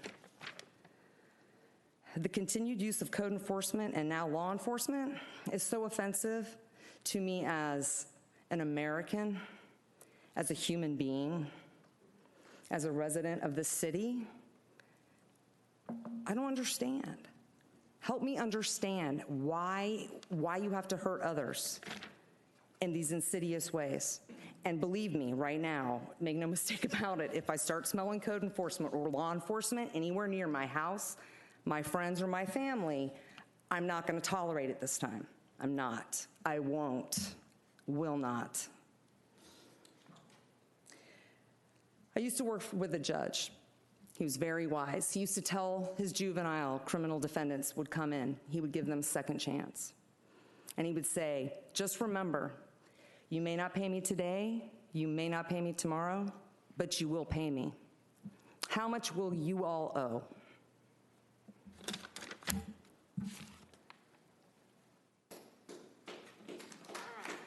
James Madison. Yeah, we don't give our consent. Thank you, James Madison, again. Appreciate it. The reason why I'm here is felonies. I don't know if you guys know felonies. I brought it up a little bit ago about the fine. There's 2 people in this room that I know have been charged with a felony. One of them was behind me. The other one, if the other one would raise their hand, I don't know if they would or not. However, I don't know if people are afraid of these cameras right here, because myself, all you commissioners up here, myself has been intimidated for the First Amendment right. There's a deputy standing over here that's been watching me pretty much tonight anytime I walk around because I'm not a familiar face in here. But even at this city, I have been intimidated for First Amendment protected activities. The woman behind me here, Ms. Brandi White, has been charged with a state law that was forced upon, I guess, the deputies to charge her with a felony, which is a wiretapping statute. I just want to bring three things to your attention here. Prior restraint, everybody probably knows that now. If you don't, you have a city attorney that, she doesn't remember words, but maybe she can look that up and tell you what it is. The other thing that I was going to recommend is you have a court case called Smith v. Cumming. It's a city in the state of Georgia, and that's within our district of courts. That was ruled upon a long time ago. You have another one, actually a friend of mine, Madonna versus Fernandez Rundle. I don't know if you've ever heard of those or not. I think that's the defense that she used to get out of her charge for a felony. I don't know if any of you guys have had a felony charge on you, with the exception of one person I know here. But if you haven't, it's a life-changing situation. It costs you money. It costs you time. It takes you away from your job. But what I'm here for is to let you guys know that I want to put you all on notice that you are the head of the snake here, if you will. The people that are working within this city here do not respect First Amendment protected activities. I would immediately let them know, this deputy maybe over here maybe understand that he probably understands the Smith v. Cumming. But you want to let everybody know that this is not a weapon. It is when it records you and you do something stupid. However, you should let people have the right to be able to come in and document situations with the city officials. And if you're afraid of it, I want to warn you right now, if Eric Brandt comes to this town, it's going to cost your citizens a lot of money. A lot of money. That's the person that was on the phone that was screaming and hollering. Eric's coming. He will sue the city to no end.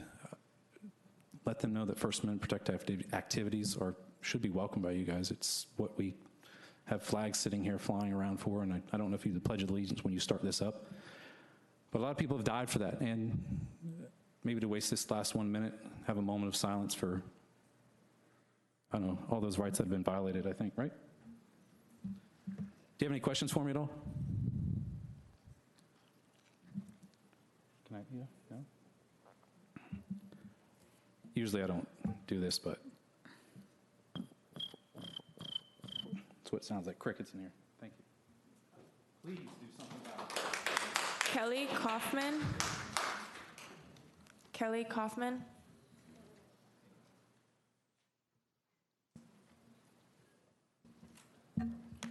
Okay, so your name is Jane.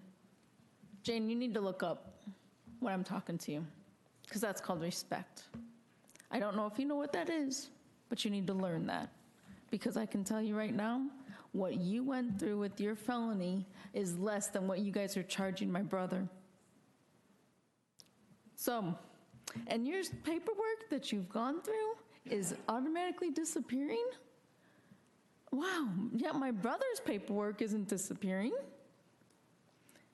Yet you guys are still in his house every day. You're still checking out the house. I'm sure the code enforcers are still loving to sit there and look at his house. It's amazing that my brother can get worse stuff than what you get. How can that happen? How can you do that to somebody? How do you sleep at night? That's the important thing. You couldn't possibly be able to sleep. You must have some damn good things against these people except for him and her, because they're the ones who can stand up and sleep at night. You know why? Because they tell the truth. There's 5 letters in that. You might want to look that up. And if you're anything like the attorney, who can't even sit here and pay attention to anything and looks up in the air, goes around, what the hell is that? That's how you do your law, is you just look up in the air and don't pay attention? There's important people that are talking here. Apparently she thinks she is. My brother certainly couldn't get that respect from any of you. Any of you. But yet you want the respect, and Heidi, you told me that you were going to take care of the city. What happened to that? Because you're not. And I voted for you. And this is what you're going to do. And she gets away with it. My brother didn't get away with it. You didn't stop from them. Yet it's still going. I'm still fighting it to today. And yet you guys said, oh, we'll look this up and we'll look that up and we'll take care of this and we'll take care of that. Wait, Jane, is that your job? Because obviously you don't do your job.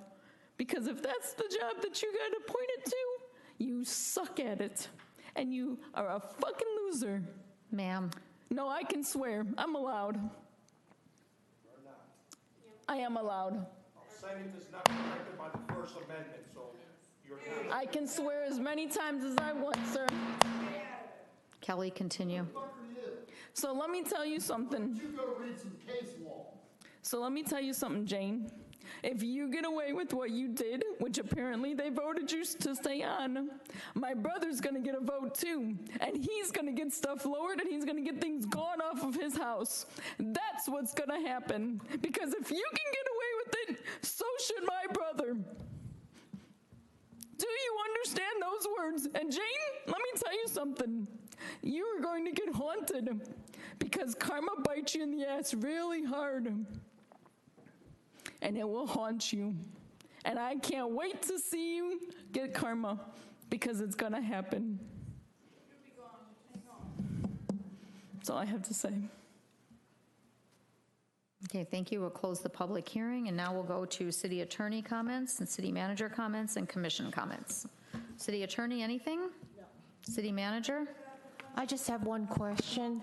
I need to follow up as to who will be the voting delegate to represent the city at the Florida League of Cities annual conference. Vice Mayor, did you want to go ahead and do that? Commissioners, are we okay with the Vice Mayor going ahead and doing that? Becoming the voting delegate? Okay, you have to send that in, correct? Through the clerk's office? Correct. Okay, perfect. Anything else? No. Okay, city commission comments. Commissioner King, do you want to start? Commissioner McFall? Commissioner Vasquez? Oh, we'll just go Commissioner Novick? Nothing. Commissioner Bradford? Sorry. I mean, I've been doing notes the whole time, so I didn't know it was going to be this late. A good point that was brought up, and guys, please don't shoot me. People are wanting to know what the holiday parade theme is going to be.